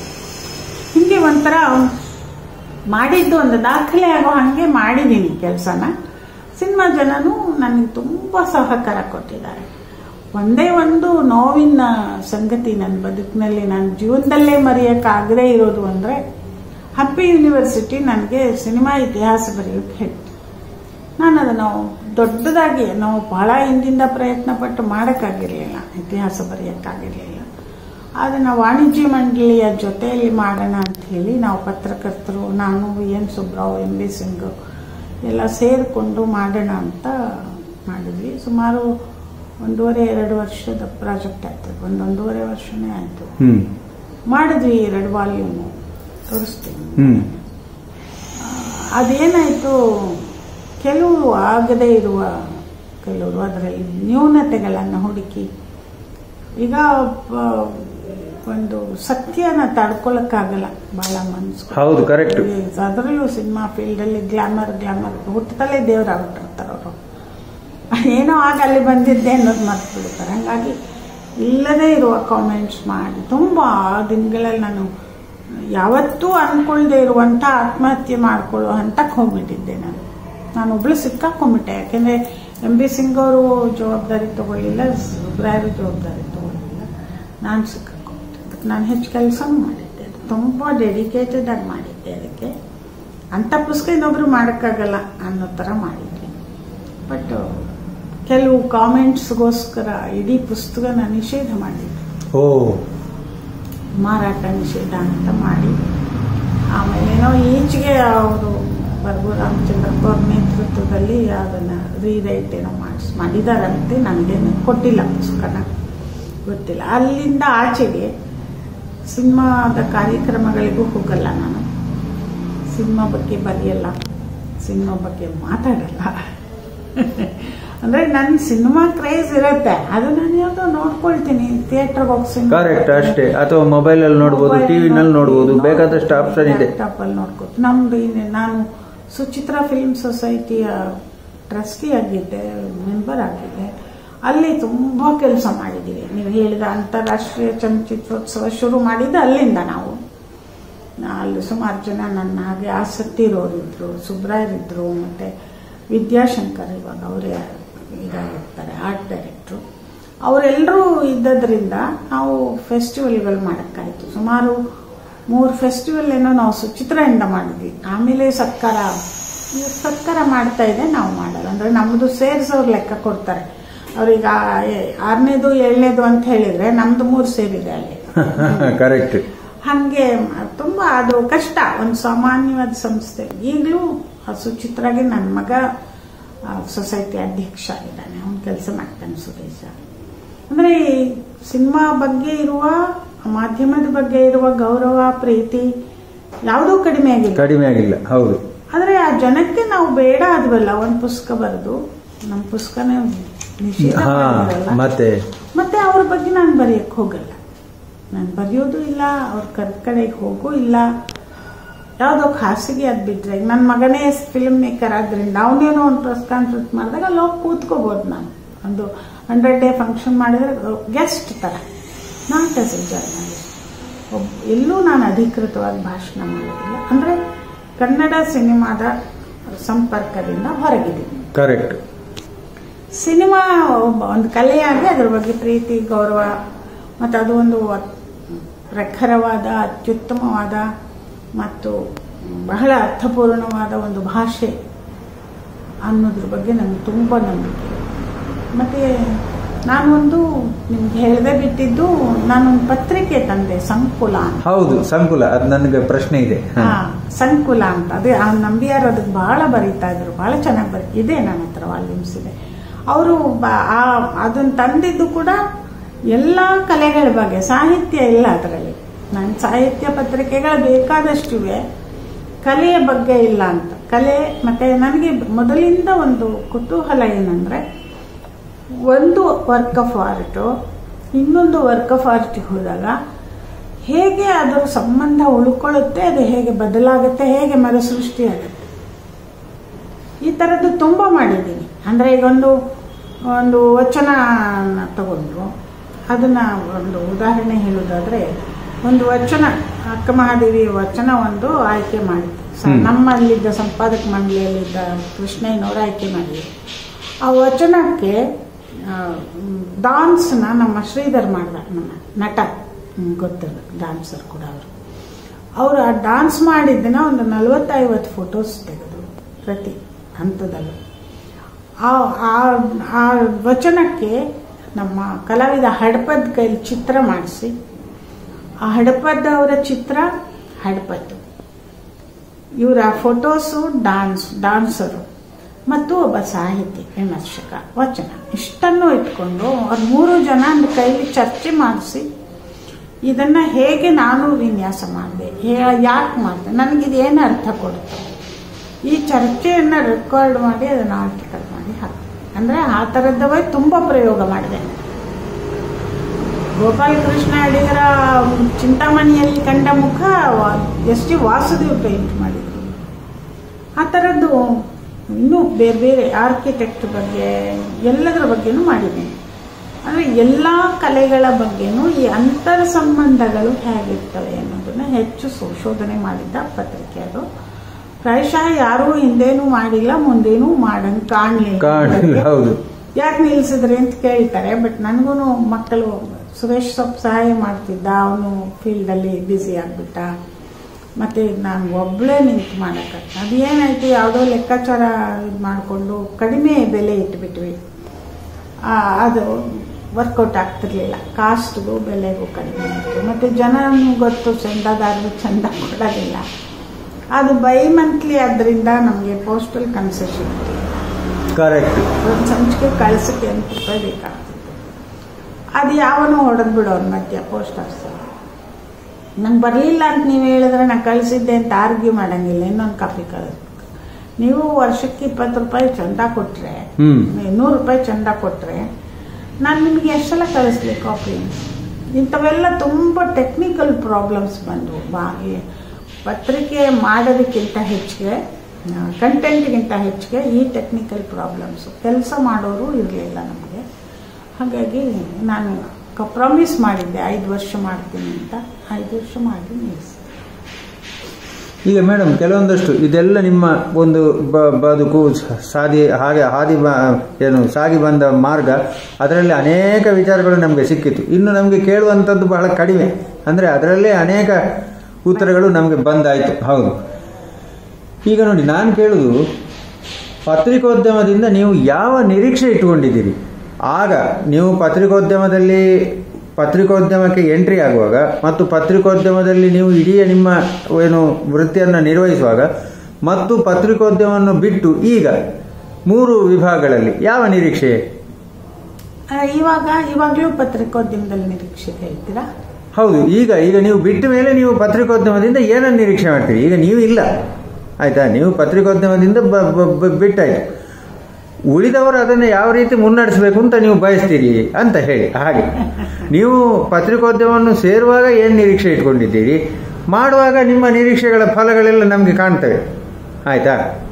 ಬಿಟ್ಟ ಮೇಲೆ ಪತ್ರಿಕೋದ್ಯಮ ಅನ್ನೋದು ನನಗೆ ಆಗ ಆ ದಿನಗಳಲ್ಲಿ ಹೊಟ್ಟೆಪಾಡೆಯಾಗಿತ್ತು. ಮೇಜರ್ ನನ್ನ ವೃತ್ತಿ ಪತ್ರಿಕೋದ್ಯಮ.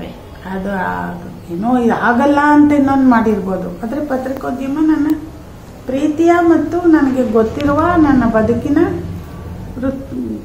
ಆಧಾರ ಆಗಿದ್ದು ಪತ್ರಿಕೋದ್ಯಮನೇ. ಇಲ್ಲ ಅಂತ ಹೇಳಕ್ಕಾಗಲ್ಲ, ಬೇರೆನೂ ಮಾಡಿರ್ಬೋದು ಅಷ್ಟೆ.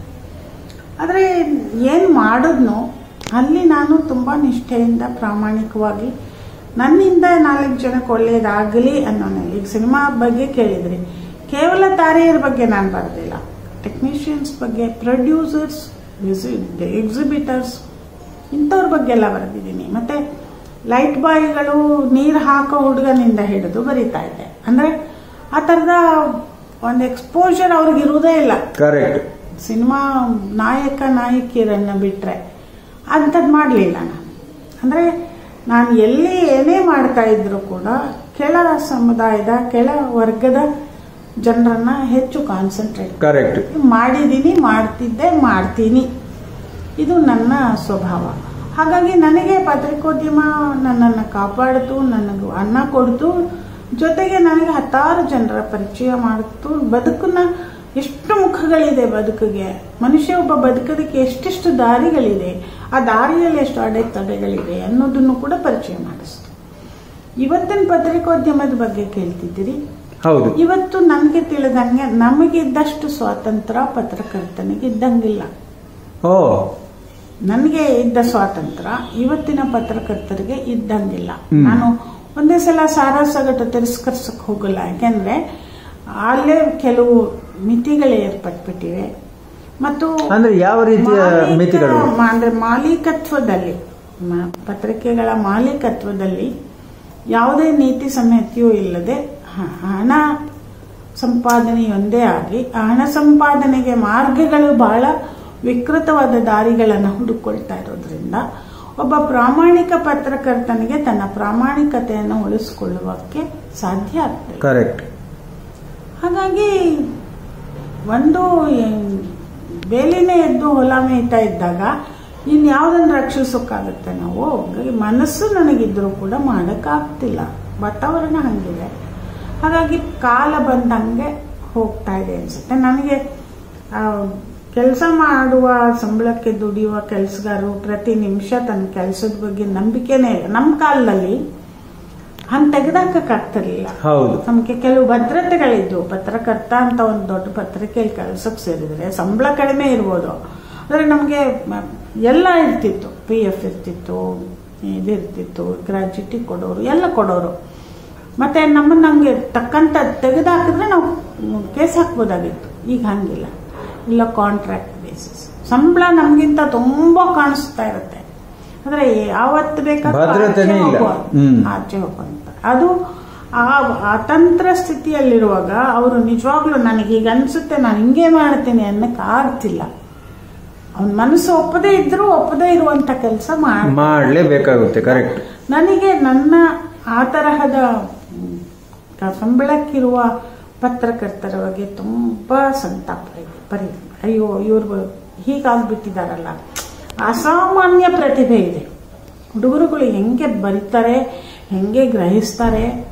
ಯಾವುದೋ ಒಂದು ಪ್ರೆಸ್ ಕಾನ್ಫರೆನ್ಸ್ ಅವ್ನು ಹೇಳಿದ್ದನ್ನು ಬರೆಯೋದಲ್ಲ, ಆ ಕಾಲ ಇತ್ತು, ಹಂಗಲ್ಲ. ಅದರ ಹಿಂದು ಮುಂದು ಮೂಲ ಚೂಲಗಳನ್ನು ಹುಡುಕುವ ಕಣ್ಣುಗಳಿವೆ. ಈಗ ಬರೆಯೋದಕ್ಕೆ ತುಂಬ ಶಕ್ತವಾದ ಭಾಷೆ ಇದೆ ಅವರಿಗೆ. ಆದರೆ ಅವೆಲ್ಲವನ್ನೂ ಪ್ರಕಟ ಮಾಡುವ, ಅವರಿಗೆ ಅಂತಃಸಾಕ್ಷಿ ಹೇಳಿದ್ದನ್ನ ಅಲ್ಲಿ ಹೇಳುವ ಯಾವ ಸ್ವಾತಂತ್ರ್ಯವೂ ಅವ್ರಿಗಿಲ್ಲ. ಇದು ಇವತ್ತಿನ ಪತ್ರಿಕೋದ್ಯಮ.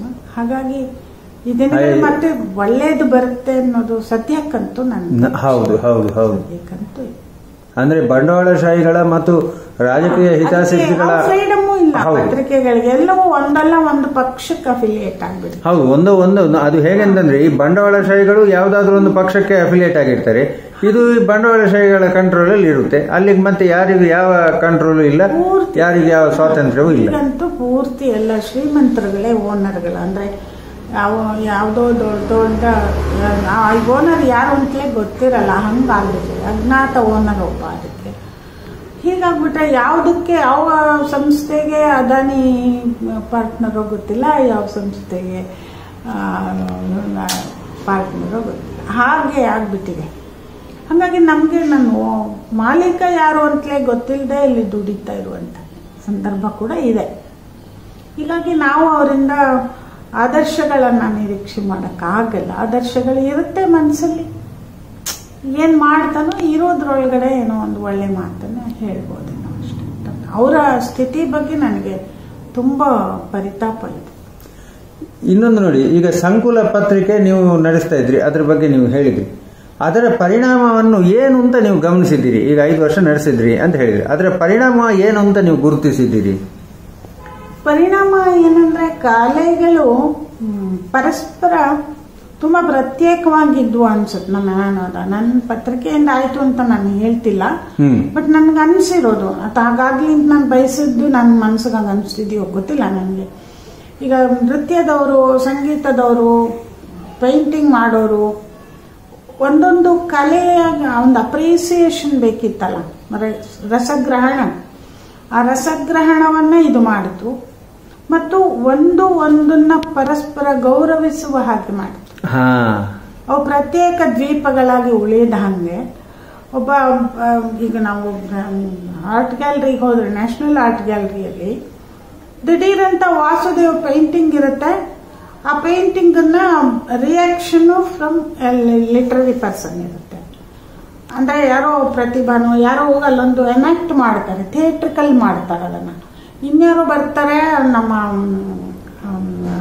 ಇವರು ಮಗಳು ತೊಂದರೆ ಇಲ್ಲ ಹೇಳಿ, ಮಾಯಾರಾವ್ ಮಗಳು, ಅವಳು ಬಂದ್ಬಿಟ್ಟು ಡಾನ್ಸ್ ಅಲ್ಲಿ ಅದನ್ನ ಪ್ರೊಡಕ್ಟ್ ಮಾಡಿ. ಅಂದ್ರೆ ನನ್ಗನ್ಸುತ್ತೆ, ನಾನು ಇದು ಮೊದಲಿರ್ಲಿಲ್ಲ, ನನ್ಗನ್ಸುತ್ತೆ ಹೌದು ನಾವು ಮಾಡಿದ್ವಲ್ವಾ ಇದನ್ನ. ನಮ್ಮ ಪತ್ರಿಕೆಯಿಂದ ಪ್ರೇರಣೆ ಆಯ್ತೋ ಇಲ್ವೋ ನಂಗೆ ಗೊತ್ತಿಲ್ಲ, ಬಾಯಿಂದ ಬಾಯಿಗೆ ಹೋಗಿರ್ಬೋದು. ಹೀಗೊಂದು ಪ್ರಯೋಗ ಮಾಡಕ್ ಸಾಧ್ಯ. ಅಂದ್ರೆ ಒಂದು ಪೇಂಟಿಂಗ್ಗೆ ಒಂದು ಡಾನ್ಸ್ ಮೂಲಕ ಪ್ರತಿಕ್ರಿಯೆ ಕೊಡೋದು, ಒಂದು ಡಾನ್ಸು ಅಥವಾ ಒಂದು ಪೇಂಟಿಂಗ್ಗೂ ಒಂದು ನಾಟಕಕ್ಕೋ ಒಂದು ಪೇಂಟಿಂಗ್ ಪ್ರತಿಕ್ರಿಯೆ ಕೊಡೋದು, ಈ ಎರಡು ಬೆರಿತಾ ಇದೆಯಲ್ಲ. ಹೌದು, ಕರೆಕ್ಟ್. ಮತ್ತು ಒಂದೊಂದೊಂದು ಅರ್ಥ ಮಾಡ್ಕೊಳ್ಳುತ್ತಲ್ಲ. ಮತ್ತು ಒಂದು ಸಾಹಿತ್ಯ ಕೃತಿಯನ್ನ ತಗೊಂಡು ಒಂದು ಸಿನಿಮಾ ಮಾಡಿದ್ರೆ ಸಾಹಿತ್ಯ ಕೃತಿಯ ಜೆರಾಕ್ಸ್ ಕಾಪಿ ಅಲ್ಲಿ ಇರಬಾರದು, ಅಲ್ಲಿ ಇನ್ನೇನೋ ಬೇರೆ ಹುಟ್ಟುತ್ತಲ್ಲ. ಅಂದ್ರೆ ಇದ್ರ ಮೂಲಕ ಇನ್ನೊಂದು ಹೊಸದನ್ನು ಹುಟ್ಟಾಕಿರ್ತಾರಲ್ಲ, ಅದನ್ನ ಹೆಂಗ್ ಹುಟ್ಟಾಕಿದ್ರು, ಅದನ್ನ ಹುಟ್ಟಾಕುವಾಗ ಯಾವ್ಯಾವ ಪ್ರೋಸೆಸ್ ಆಯ್ತು, ಯಾವುದ್ರ ಮೂಲಕ ಅವರು ಹೊಸ ಅರ್ಥನ ಕೊಡ್ತಾರೆ, ಅದನ್ನ ಗ್ರಹಿಸಬೇಕು ಅನ್ನುವಂತಷ್ಟು ಮಟ್ಟಿನ ಎಚ್ಚರವಂತೂ ನಾವು ಮಾಡಿದ್ವಿ ಅನ್ಸುತ್ತೆ. ಯಾಕಂದ್ರೆ ನಮ್ಮಲ್ಲಿ ಇದ್ದವರು ಯಾರು, ಕಾಸರವಳ್ಳಿ ಇದ್ರು, ಎಂ.ಎಚ್. ಕೃಷ್ಣಯ್ಯ ಇದ್ರು, ಚೀಸು ಕೃಷ್ಣ ಶೆಟ್ಟಿ ಇದ್ರು, ಅನಿಲ್ ಕುಮಾರ್ ಇದ್ರು, ಎಂತೆಂಥ ಕಲಾವಿದರಿದ್ರು ನಮ್ಮ ಜೊತೆ. ಅವರೆಲ್ಲರೂ ಮಾಡಿದ್ದಾರೆ ಕೆಲಸನ. ಅಲ್ಲಿಂದ ಮುಂದೆಯೂ ಮುಂದುವರ್ಸ್ಕೊಂಡು ಹೋಗಿದ್ದಾರೆ ಅವ್ರವ್ರ ಫೀಲ್ಡ್ ಅಲ್ಲಿ. ಪತ್ರಿಕೆನೇ ಮಾಡದೇ ಇರ್ಬೋದು, ಕರೆಕ್ಟ್, ಅವ್ರವ್ರ ಫೀಲ್ಡ್ ಅಲ್ಲಿ. ಈಗ ನೋಡಿ ಮೇಡಮ್, ಈಗ ಪತ್ರಿಕೋದ್ಯಮದ ಜೊತೆ ನೀವು ಯಾವ ರೀತಿಯ ಒಂದು ಸಂಪರ್ಕವನ್ನು ಇಟ್ಕೊಂಡಿದ್ದೀರಿ? ನೀನು ಇಟ್ಕೊಂಡಿಲ್ಲ, ಆದ್ರೆ ಎಲ್ಲರೂ ನನ್ನ ಗೆಳೆಯರೇ. ಅದು ಇಲ್ಲ ಒಂದ್ ಕಡೆ ಹಿರಿಯರು ಅಂತನೋ, ಅಥವಾ ನಾವು ಅವ್ರ ಜೊತೆಯಲ್ಲಿ, ಅವ್ರು ಚಿಕ್ಕವರು, ಅವರೆಲ್ಲ ಹುಡುಗರು ಇದ್ದಾಗಿಂದ ನಮ್ಮ ಜೊತೆ ಇದ್ದಿರ್ತಾರೆ ಮತ್ತು ನಮ್ಮ ಬಗ್ಗೆ ಕೇಳಿರ್ತಾರೆ. ಈಗ ನಮ್ಗೆ ಸುಮ್ಮನೆ ಒಂದು ವಾಟ್ಸಪ್ ಗ್ರೂಪೇ ತಗೊಂಡ್ರು ಕೂಡ 3-4 ಗ್ರೂಪ್ಗಳಿವೆ. ಏನೋ ಒಂದು ನಡೀತಾ ಇರುತ್ತೆ ಚರ್ಚೆ, ಒಂದು ಮಾತು ನಾವಲ್ಲಿ ಹಾಕಿದ ತಕ್ಷಣ ಅಮ್ಮ ನೀವು ಆ ಥರ. ಅಂದರೆ ಎಲ್ಲೋ ಒಂದು ಕಡೆ ನಮ್ಮ ಮಾತಿಗೆ ಬೆಲೆ ಕೊಡುವಷ್ಟು ಮಟ್ಟಿಗೆ ಅವರು ಇದ್ದಾರೆ. ಅಂದರೆ ಇವ್ರದ್ದು ಹೇಳೋ ಮಾತಲ್ಲೇನೋ ಇದೆ, ಇವ್ರು ಸುಮ್ಮನೆ ಮಾತಾಡೋರಲ್ಲ ಅನ್ನುವಷ್ಟು ಗೌರವ ಇಟ್ಕೊಂಡಿದ್ದಾರೆ. ಆ ಮಟ್ಟಿನ ಕಿರಿಯರ ಜೊತೆಯ ಸಂಪರ್ಕ ನನಗಿದೆ. ಹೊಸ ಹುಡುಗರಿಗೆ ಬಹಳ ಜನಕ್ಕೆ ನಾನು ಬೆಳೆಸಿದ್ದೀನಿ ಅನ್ನೋಕ್ಕಿಂತ ಅವ್ರಿಗೆ ಆ ಜಾಗದಲ್ಲಿ ಧೈರ್ಯವಾಗಿ ನುಗ್ಗಕ್ಕೆ ಅವಕಾಶಗಳು, ಒಂದು ಧೈರ್ಯ ಕೊಟ್ಟಿರ್ಬೋದು. ಆ ಥರ ಬೆಳೆದವರು ಅನೇಕರು ಈಗಲೂ ಕೂಡ ಅದೇ ಗೌರವ ಪ್ರೀತಿ ತೋರಿಸ್ತಾರೆ. ಅಷ್ಟು ಮಟ್ಟಿನ ಸಂಪರ್ಕ ಇದೆ. ಯಾವ ಪತ್ರಿಕೆಯೂ ನಾನು ಹೇಳಿದ ಮಾತಿಗೆ ಇವರೇನು ಹೇಳೋದು ಅಂತ ಬಿಟ್ಟು ಹಾಕಿಲ್ಲ. ಈಗಲೂ ನನಗೆ ಅಷ್ಟು ಮಟ್ಟಿನ ಸ್ವಾತಂತ್ರ್ಯ ಇದೆ. ನೀವು ನೋಡಿ, ಒಂದು ಪ್ರಶ್ನೆ, ಇದು ನನಗೆ ಗೊತ್ತಿಲ್ಲ, ಇದು ಕೇಳಬಹುದಾದ ಪ್ರಶ್ನೆ ಅಥವಾ ಅದು ನನಗೆ ಗೊತ್ತಿಲ್ಲ ಆಯ್ತಾ. ಅಂದ್ರೆ ಪತ್ರಿಕೋದ್ಯಮ ಅಂದ್ರೆ ಅದನ್ನೊಂದು ಉದ್ಯಮವಾಗಿಯೇ ಗುರುತಿಸ್ತಾ ಇದ್ದೇವೆ ನಾವು. ಪತ್ರಿಕಾ ಸೇವೆ ಈಗ ಕಲಾ ಸೇವೆ ಅಥವಾ ಆ ರೀತಿ ನಾವು ಹೇಳ್ತೇವೆ, ಬಟ್ ಇದನ್ನ ಉದ್ಯಮ ಅಂತಾನೆ ನಾವು ಮೊದಲಿಂದ ಗುರುತಿಸ್ತಾ ಇದ್ದೀವಿ. ಆದ್ರೆ ಹಾಗೆ ನಾವು ಗುರುತಿಸುವುದರಿಂದ ಉದ್ಯಮದ ಫಲಿತಾಂಶ ಏನು? ಲಾಭವನ್ನು ಬಯಸೋದು. ಹಾಗೆ ಎಲ್ಲರೂ ಲಾಭವನ್ನು ಬಯಸುವುದರಲ್ಲಿ ಸರಿ ಎಷ್ಟು ಅಥವಾ ಇದು ತಪ್ಪು, ಏನಿದು, ಹೇಗೆ ಇದು? ಸೇವೆ ಅಂದ್ರೆ ನಾನು ಏನು ಮಾಡ್ತಿದ್ದೀನೋ ಅಲ್ಲಿ ನನಗೆ ಎಷ್ಟು ಸಾಧ್ಯವೋ ಅಷ್ಟು ಒಳ್ಳೆಯದನ್ನು ಮಾಡಬಹುದು ಅಷ್ಟೇ ಹೊರತು ಪ್ರತಿಫಲಾಪೇಕ್ಷೆ ಇಲ್ಲದೆ ಸೇವೆ ಮಾಡೋದಕ್ಕೆ ನಾವು ಹೋಗಿರೋದೇ ಅಲ್ಲಿ ಉದ್ಯೋಗ ಮಾಡಕ್ಕಲ್ವಾ. ಕರೆಕ್ಟ್. ಮತ್ತೆ ಅವನು ಹಣ ಹಾಕಿರೋನು, ಅವನಿಗೆ ದುಡ್ಡು ಬರ್ಬೇಕಲ್ವಾ ಮಾಲೀಕನಿಗೆ. ಈಗ ಅವನ ಪತ್ರಿಕೆನೇ ಯಾಕೆ ಮಾಡಬೇಕು? ಯಾವುದೋ ಒಂದು ಫ್ಲೋರ್ ಮೇಲೆ ಇಟ್ಕೋತಾನೆ ಒಂದು ಅಲ್ವಾ. ಅದರಿಂದ ಪತ್ರಿಕೋದ್ಯಮ ಅನ್ನೋದನ್ನ ಉದ್ಯಮ ಅಂತ ಅನ್ನಬಾರ್ದು ಅಂತ ಹೇಳಕ್ಕಾಗಲ್ಲ. ಹಾಗಂತ ಹೇಳಿ ಇವತ್ತು ಉದ್ಯಮಕ್ಕೆ ಇರುವ ಎಲ್ಲ ಸೌಲಭ್ಯಗಳು ಅದಕ್ಕಿಲ್ಲ. ಈ ಪತ್ರಿಕೆ ಅನ್ನೋದು ಒಂದು ಸೇವಾ ಕ್ಷೇತ್ರ ಅನ್ನುವ ನೆಲೆಯ ಸೌಲಭ್ಯಗಳನ್ನು ಪಡ್ಕೊಳ್ತಾ ಉದ್ಯಮ ಅಂತ ಹೇಳೋ ಮೂಲಕ ಅಲ್ಲಿ ಕೊಡಬಹುದು ತಾನಿಂದ ಸಿಗಬಹುದಾದಕ್ಕೆಲ್ಲ ವಂಚನೆ ಮಾಡ್ತಾ ದುರುಪಯೋಗ ಮಾಡಿಕೊಳ್ತಾ ಇರುವಂತ ಮಾಲೀಕ ವರ್ಗ ಜಾಸ್ತಿ. ಕರೆಕ್ಟ್. ಹಾಗಾಗಿ ಆ ಉದ್ಯಮ ಅನ್ನೋದರ ಅರ್ಥಕ್ಕಿರುವ ಪಾವಿತ್ರ್ಯವೂ ಹೋಯ್ತು, ಸೇವೆ ಅನ್ನೋ ಅರ್ಥ ಅಂತೂ ಮೊದಲೇ ಇಲ್ಲ. ಇತ್ತೀಚೆಗೆ ನೋಡಿ ಸಂವಹನ ಅಂತ ಅನ್ನುವಂಥದ್ದು ಅಂದರೆ ಯಾವುದೇ ಒಂದು ಸಂವಾದ ಅದು ಕೇವಲ ಜಾಹೀರಾತಿಗೆ ಮುಖ್ಯವಾದ ಒಂದು ಹೆಬ್ಬಾಗಿಲು ಆ ಥರ ಆಗಿರುವುದಕ್ಕೆ ಕಾರಣ ಏನು ಅಂತಂದರೆ, ನಾನು ಕೇವಲ ಪತ್ರಿಕೆ ಅಥವಾ ಟಿ ವಿ ಜಾಹೀರಾತು ಹೇಳ್ತಾ ಇಲ್ಲ. ಒಬ್ಬರು ವ್ಯಕ್ತಿ, ಈಗ ನಾನು ನಿಮ್ಮ ಹತ್ರ ಮಾತಾಡಿದಾಗಲೂ ನಾವು ಯಾವುದೋ ಒಂದು ಪ್ರಾಡಕ್ಟಿನ ಜಾಹೀರಾತು ಕೊಡ್ಬೋದು. ಅಂದರೆ ಎಷ್ಟೋ ಮಾನವೀಯ ಸಂಬಂಧಗಳಲ್ಲೂ ಕೂಡ ಯಾವುದೋ ಒಂದು ಪ್ರಾಡಕ್ಟಿನ ಅಥವಾ ಯಾವುದೋ ಒಂದು ತತ್ವದ ಜಾಹೀರಾತನ್ನು ಅಥವಾ ಅದನ್ನು ಇನ್ನೊಬ್ಬನ ಮೇಲೆ ಹೇರುವಂತಹ ಒಂದು ಸಂವಹನವೇ ಹೆಚ್ಚು ಕಾಣ್ತಾ ಇದೆ. ಆತ್ಮೀಯವಾದಂತಹ ಸಂವಹನ ಕಡಿಮೆ ಆಗ್ತಾ ಇದೆ. ಇದಕ್ಕೆ ನೀವು ಏನು ಹೇಳ್ತೀರಿ? ನಾನು ಅದನ್ನ ಜಾಹೀರಾತಿಗೆ ಹೋಲಿಸಕ್ಕೆ ಇಷ್ಟಪಡಲ್ಲ. ನನ್ಗೇನಂದ್ರೆ ಎಲ್ಲಿ ಸೃಜನಶೀಲತೆ ಇದೆಯೋ ಅದನ್ನೆಲ್ಲ ಅದರ ನೆಲೆಯಲ್ಲಿ ಗೌರವಿಸ್ಬೇಕು. ಈಗ ನಾನು ಹೇಳೋದು ಈಗ ಜಾಹೀರಾತು ಅವನು ಯಾರು ಮಾಲೀಕ ಇರ್ತಾನೆ, ಪ್ರಾಡಕ್ಟ್ ತಯಾರು ಮಾಡೋನು, ಅವನಿಗೆ ಅದರ ಪ್ರಚಾರ ಬೇಕು. ಆದರೆ ಆ ಪ್ರಚಾರಕ್ಕೆ ಕೆಲಸ ಮಾಡ್ತಾ ಇರುವ ಹುಡುಗರೆಲ್ಲ ಸೃಜನಶೀಲರು. ಅವನದಕ್ಕೊಂದು ಚಿತ್ರ ಕಲ್ಪನೆ ಮಾಡ್ತಾನೆ, ಅದಕ್ಕೂ ಸ್ಲೋಗನ್ ಕಲ್ಪನೆ ಮಾಡ್ತಾನೆ, ಅದು ಅಥವಾ ಒಂದು ವಿಡಿಯೋ ಮೂಲಕನೂ ಜಾಹೀರಾತುಗಳು ಬರ್ತಾ ಇದೆಯಲ್ಲ, ಕರೆಕ್ಟ್, ಆ್ಯಡ್ ಫಿಲ್ಮ್ಸ್, ಅವೆಲ್ಲ ಮಾಡೋದ್ರ ಹಿಂದೆ ಎಂಥ ಸೃಜನಶೀಲತೆ ಇರಬೇಕು ಅಂದರೆ ನಮ್ಮ ಯೂಶುವಲ್ ಸ್ಟೋರಿ ಸಿನಿಮಾ ಇವಕ್ಕಿಂತ ಹೆಚ್ಚಿನ ಸೃಜನಶೀಲತೆ ಬೇಕಲ್ಲಿ. ಕಡಿಮೆಯ ಅವಧಿಯಲ್ಲಿ ಕಡಿಮೆಯ ಅಕ್ಷರಗಳ ಸಾಲುಗಳಲ್ಲಿ ಮಾತು ಕಡಿಮೆ ಇರಬೇಕು, ವಿಷಯಸ್ ಜಾಸ್ತಿ ಇರಬೇಕು, ಧ್ವನಿಪೂರ್ಣವಾಗಿರಬೇಕು, ಅದೇನನ್ನು ಹೇಳ್ತಾ ಇರಬೇಕು. ಎಷ್ಟು ನಿಯಮಗಳ ಮಧ್ಯೆ ಅಷ್ಟು ಕಡಿಮೆ ಅವಧಿಯಲ್ಲಿ ಎಂಥ ಜೀನಿಯಸ್ ಇರಬೇಕು. ಕರೆಕ್ಟ್. ಅದ್ರ ಜೊತೆಗೆ ತಕ್ಕಲಿನ ಸಂದರ್ಭವನ್ನ ಗಮನಿಸೋರಾಗಿರ್ಬೇಕು. ನಾವು ಗಮನಿಸಿದಿರೋರು ಗೊತ್ತಿಲ್ಲ, ಬಹುತೇಕ ಜಾಹೀರಾತುಗಳು ಮೊದಲು ಬರ್ತಾ ಇದ್ದದ್ದು ಹೆಣ್ಮಕ್ಳನ್ನ ಬಹಳ ಕೆಳಗಿಡ್ತಿದ್ವು. ಅಂದರೆ ಏನೋ ಗಂಡಸರು ಸೇವೆ ಮಾಡೋಕ್ಕೆ ಇದಾವೆ ಹೆಣ್ಮಕ್ಳು ಅನ್ನೋ ಥರದ ಜಾಹೀರಾತುಗಳೇ ಬರ್ತಿದ್ವು. ಇವಾಗಿಲ್ಲ ಆ ಥರದ್ದು. ಈಗ ಹೆಣ್ಣು ಮಕ್ಕಳು ಇದನ್ನು ಕ್ವಶನ್ ಮಾಡ್ತಾರೆ. ಇವತ್ತಿನ ಸಮಾಜದಲ್ಲಿ ಹೆಣ್ಣು ಮಕ್ಕಳ ಸ್ವಾತಂತ್ರ್ಯಕ್ಕೆ ಮತ್ತು ಅವರ ಅಭಿವ್ಯಕ್ತಿಗೆ ಅಗತ್ಯವಾದ ಒಂದು ವಾತಾವರಣ ಅವರು ಕಟ್ಕೊಳ್ತಾ ಇದ್ದಾರಲ್ವ ಹೆಣ್ಣು. ಆ ದೃಷ್ಟಿಯಿಂದ ಜಾಹೀರಾತು ಕ್ಷೇತ್ರ ಎಚ್ಚರ ವಹಿಸ್ತಾ ಇದ್ದಾರೆ. ನೀವೊಂದು ಲೇಖನನೇ ಬರೆದಿದ್ರು ಮಂಜುಶ್ರೀ ಕಡ್ಕೊಳ. ಈ ಒಂದು ಇದು ಬರ್ತಿತ್ತು ಅಂತದ್ದು, ಫೇರ್ ಅಂಡ್ ಲವ್ಲಿ ಅಂತ ಒಂದು ಜಾಹೀರಾತು ಬರ್ತಿತ್ತು ಮೊದಲು. ಅದು ಮುಖ ಬೆಳ್ಳಗಾಗ್ಬಿಡುತ್ತೆ ಆ ಥರ, ಅದನ್ನ ಹಚ್ಕೊಂಡ್ರೆ ಮುಖ ಬೆಳ್ಳಗಾಗ್ಬಿಡುತ್ತೆ, ಸುಂದರಿಯರಾಗ್ಬಿಡುತ್ತೀವಿ ಅಂತ ಹೇಳ್ತಿದ್ದೆ. ಈಗ ಅದು ಹೇಳಲ್ಲ, ಅದು it is not fair and lovely. ಇವಾಗ ಅದು ಬೇರೆ ಹೇಳ್ತಾ ಇದೆ. ಅದು ಬಹಳ ಮುಖ್ಯ. ನಾನು ಹೇಳೋದು ಅಂದರೆ ಅಲ್ಲಿರುವಂಥವ್ರು ಸೆನ್ಸಿಬಲ್ ಆಗಿರುವಂಥ ಹುಡುಗರಾದರೆ ಇವನ್ನ ಗಮನಿಸ್ತಾರೆ. ಗಂಡ ಇರ್ಬೋದು, ಹೆಣ್ಣೆ ಇರ್ಬೋದು. ನನಗೆ ಆ ಥರದ ಲಿಂಗಭೇದ ಮಾಡಕ್ಕೆ ನಾನು ಇಷ್ಟಪಡಲ್ಲ. ಯಾಕಂದರೆ ಹೆಣ್ಣು ಮನಸ್ಸಲ್ಲಿ ಇರುತ್ತಲ್ವ ಗಂಡಸರು, ಅದನ್ನ ಗೌರವಿಸ್ಬೇಕು. ಸೊ ಅವ್ರು ಅರ್ಥ ಮಾಡ್ಕೋತಿದ್ದಾರೆ ಇವತ್ತಿನ ಹೆಣ್ಮಕ್ಳು ಏನು ಬಯಸ್ತಾರೆ ಅನ್ನೋದನ್ನ. ಅದು ಅಲ್ಲಿರುವ ಸೃಜನಶೀಲತೆ ಬಹಳ ಮುಖ್ಯವಾದ್ದು ಅಂತ ನಂಗೆ ಅನಿಸ್ತು. ಹಾಗಾಗಿ ನನ್ನ ಸಂವಹನ ಜಾಹೀರಾತಾಗಿದ್ದರೆ ಜಾಹೀರಾತು ಬಹಳ ಒಂದು ಕಲಾತ್ಮಕವಾದ ಜಾಹೀರಾತಾದರೆ ಅದನ್ನು ಗೌರವಿಸು. ಈಗ ನೋಡಿ ಮೇಡಮ್, ಒಳ್ಳೆಯ ಪತ್ರಕರ್ತ ಉತ್ತಮ ಸಾಹಿತಿಯಾಗಲು ಮತ್ತು ಒಳ್ಳೆಯ ಸಾಹಿತಿ ಉತ್ತಮ ಪತ್ರಕರ್ತನಾಗಲು ಈ ರೀತಿ ಇಂಟರ್ಚೇಂಜ್ ಇದು ಸಾಧ್ಯ ಉಂಟಾ? ಅಪರೂಪ. ಅದು ಏನಾಗುತ್ತೆ ಅಂದರೆ ಪತ್ರಕರ್ತರಿಗೆ ಅವರ ಬರವಣಿಗೆಯ ಅವರ ಇದು ಎಲ್ಲ ಮಸಿಯಕ್ಕಾಗದಂಗೆ ಅಲ್ಲಿ ತಕ್ಷಣಕ್ಕೆ ಹೊರಗೆ ಬಂದಿದೆ. ಆಗೋದೇ ಇಲ್ಲ ಅಂತಲ್ಲ, ಮೆನಿ ಕೇಸಸ್ ಇದೆ. ಒಳ್ಳೆ ಬರಹಗಾರರು ಇದ್ದಾರೆ. ಆದರೆ ಕಷ್ಟ ಏನಂದರೆ ಅಲ್ಲಿ ದಿನ ಸೋರು ಹೋಗ್ತಾ ಇರುತ್ತೆ ಅವನ್ನೆಲ್ಲ ಆಲೋಚನೆಗಳು. ಯಾವುದೇ ಸುಮ್ಮನೆ ಏನೋ ಬರೆಯಲ್ಲ ಅಲ್ವಾ, ಅದಕ್ಕೊಂಚೂರು ಏನೋ ಸೇರಿಸ್ತೀವಿ.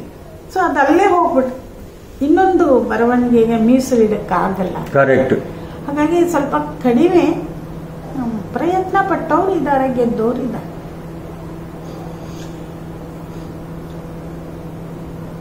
ನೋಡಿ, ನಾಟಕ ರಂಗಭೂಮಿ ಒಂದು ಪಾಠಶಾಲೆ ಅಂತ ಹೇಳ್ತಾರೆ.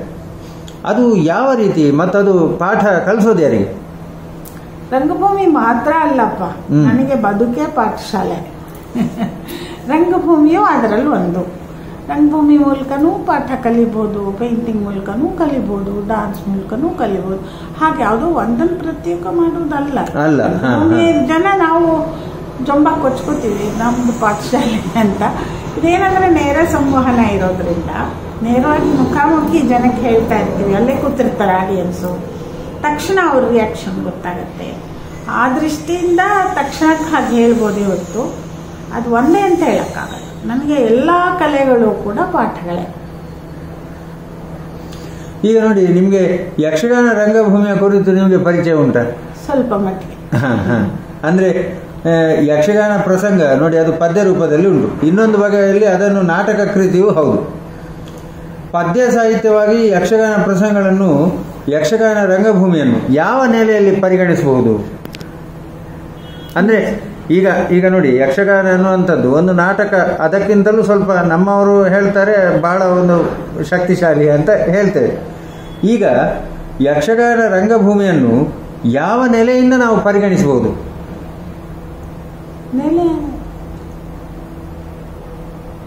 ಅಂದ್ರೆ ಯಕ್ಷಗಾನ ರಂಗಭೂಮಿಯನ್ನು ನಾವು ಈಗ ಅದನ್ನು ಏನು ನಾಟಕ ರಂಗಭೂಮಿ ಅಥವಾ ಬೇರೆ ಜೊತೆ ಹೋಲಿಕೆ ಮಾಡಿದ್ರೆ ಯಾವ ನೆಲೆಯಿಂದ ನಾವು ಅದಕ್ಕೆ ಒಂದು ಮನ್ನಣೆಯನ್ನು ಕೊಡಬಹುದು ಅಂತ? ಅಲ್ಲ, ತುಂಬಾ ಶ್ರೇಷ್ಠವಾದ ಕಲೆ ಅನ್ನೋದ್ರ ಬಗ್ಗೆ ಎರಡು ಮಾತೇ ಇಲ್ಲ. ನನಗೆ ಶಿವರಾಮ್ಕಾರ್ ಅಂತರೂ ಮಾತಿಲ್ಲದೆ ಮಾಡಿದ್ರಲ್ಲ ಅಲ್ವಾ? ಹೌದು. ಅದನ್ನು ಕೂಡ ಅಂದ್ರೆ ಪ್ರಯೋಗಗಳಿಗೆ ಒಡ್ಡಿಕೊಳ್ಳುವಂತ ಕಲೆ ಯಾವುದೇ ಆದರೂ ಕೂಡ ಅದು ಬಹಳಷ್ಟು ಪರಿಣಾಮವನ್ನು ಬೀರುತ್ತೆ, ವಿಶೇಷವೂ ಆಗತ್ತೆ, ಸದಾ ಬೆಳೀತಾ ಇರುತ್ತೆ. ಹಾಗೆ ಸದಾ ಬೆಳೆಯುವ ಕಲೆ ಯಕ್ಷಗಾನ ಅಂತ ನಂಗೆ ಅನಿಸುತ್ತೆ. ಪ್ರತಿ ಕ್ಷಣ ಅದು ಬೆಳೀತಾ ಇರ್ತದೆ. ಅದು ಒಂದು ಪದ್ಯಕ್ಕೆ ಸಿಕ್ಕಾಕೊಂಡು ಆ ಪದ್ಯದೊಳಗೆ ತನ್ನ ಜೀವನ ಕಳೀತಾರಲ್ಲ, ಆ ಪದ್ಯದೊಳಗಡೆನೆ ಪರ್ಮಿಟೇಷನ್ ಕಾಂಬಿನೇಷನ್ಸ್. ಒಬ್ಬೊಬ್ಬ ಕಲಾವಿದ ಅದನ್ನು ಬೆಳೆಸ್ತಾ ಇರ್ತಾನೆ, ಒಂದೊಂದು ಆಡಿಯನ್ಸು ಬೆಳೆಸ್ತಾ ಇರ್ತಾರೆ. ಇದರಿಂದ ನನಗನ್ಸೋದು ಅದು ಕಲೆ ಒಂದು ಬೆಳೆಯೋದು, ಅದು ಆ ಕಲೆಯ ಚೌಕಟ್ಟಿನಲ್ಲಿ ಮಾತ್ರ ಬೆಳೀತಿರಲ್ಲ, ಚೌಕಟ್ಟಿನಿಂದ ಆಚೆಗೆ ಕಲಾವಿದನಿಂದಲೂ ಪ್ರೇಕ್ಷಕರಿಂದಲೂ ಬೆಳೀತಾರೆ. ಕರೆಕ್ಟ್. ಹೀಗೆ ನೀವು ಎಲ್ಲ ಏನು ಸಾಹಿತ್ಯ ಇರ್ಬೋದು, ನಿಮ್ಮ ಏನು ಜರ್ನಲಿಸಮು, ನಿಮ್ಮ ಹೋರಾಟ ಬದುಕಿನದ್ದು ಮತ್ತು ಈ ಸಾಮಾಜಿಕವಾದಂತಹ ಹೋರಾಟ, ರಂಗಭೂಮಿಯ ಜೊತೆಗಿನ ಸಾಂಗತ್ಯ, ಬೀದಿ ನಾಟಕ, ಈ ಎಲ್ಲದರ ಬಗ್ಗೆ ಬಹಳ ಒಂದು ಚೆನ್ನಾಗಿ ಏನು ನಾನು ಇವತ್ತೇ ನಿಮ್ಮನ್ನು ಇದುವರೆಗೆ ಒಂದು 2 ಸತಿ ಫೋನಲ್ಲಿ ಮಾತಾಡಿರ್ಬೋದು, ಆದರೆ ಪ್ರಥಮ ಭೇಟಿ. ಇಷ್ಟು ಕಿರಿಯ ಒಂದು ವ್ಯಕ್ತಿಗೆ, ಯಾವುದೇ ಒಂದು ವಿದ್ವಾಂಸ ಅಲ್ಲ ನಾನು, ಭಾಳ ಒಂದು ಸರಳ ಬರೀ ಕಿರಿಯ ವ್ಯಕ್ತಿ. ನನಗೂ ಕೂಡ ಇಷ್ಟೊಂದು ಹೊತ್ತು, ಬೆಳಿಗ್ಗೆ ನಾನು 10 ಬಂದಿದ್ದೇನೆ, ಇವಾಗ ಇನ್ನೂ 12 ಆಯಿತು. ಇಷ್ಟೊಂದು ಹೊತ್ತು ನನಗೆ ಸಮಯ ಕೊಟ್ಟರಲ್ಲ, ಈ ಎಲ್ಲ ಅದಕ್ಕೆ ನಾನು ಬಹಳ ಋಣಿಯಾಗಿದ್ದೇನೆ. ಮಾತ್ರವಲ್ಲದೆ ಇದು ಭವಿಷ್ಯಕ್ಕಾಗಿ ದಾಖಲೀಕರಣ ಅನ್ನುವಂಥ ಒಂದು ಉದ್ದೇಶದಿಂದ ಆ ಮಾಲಿಕೆಯಲ್ಲಿ ಇದನ್ನು ನಾನು ಮಾಡ್ತಾ ಇದ್ದೇನೆ. ಎಲ್ಲ ಕಲಾಭಿಮಾನಿಗಳು, ಸಾಹಿತ್ಯಾಭಿಮಾನಿಗಳು, ಇವರೆಲ್ಲರ ಪರವಾಗಿ ನಿಮಗೆ ಅನಂತ ಧನ್ಯವಾದಗಳು ಮೇಡಮ್. ನಮಸ್ಕಾರ. ನಮಸ್ಕಾರ.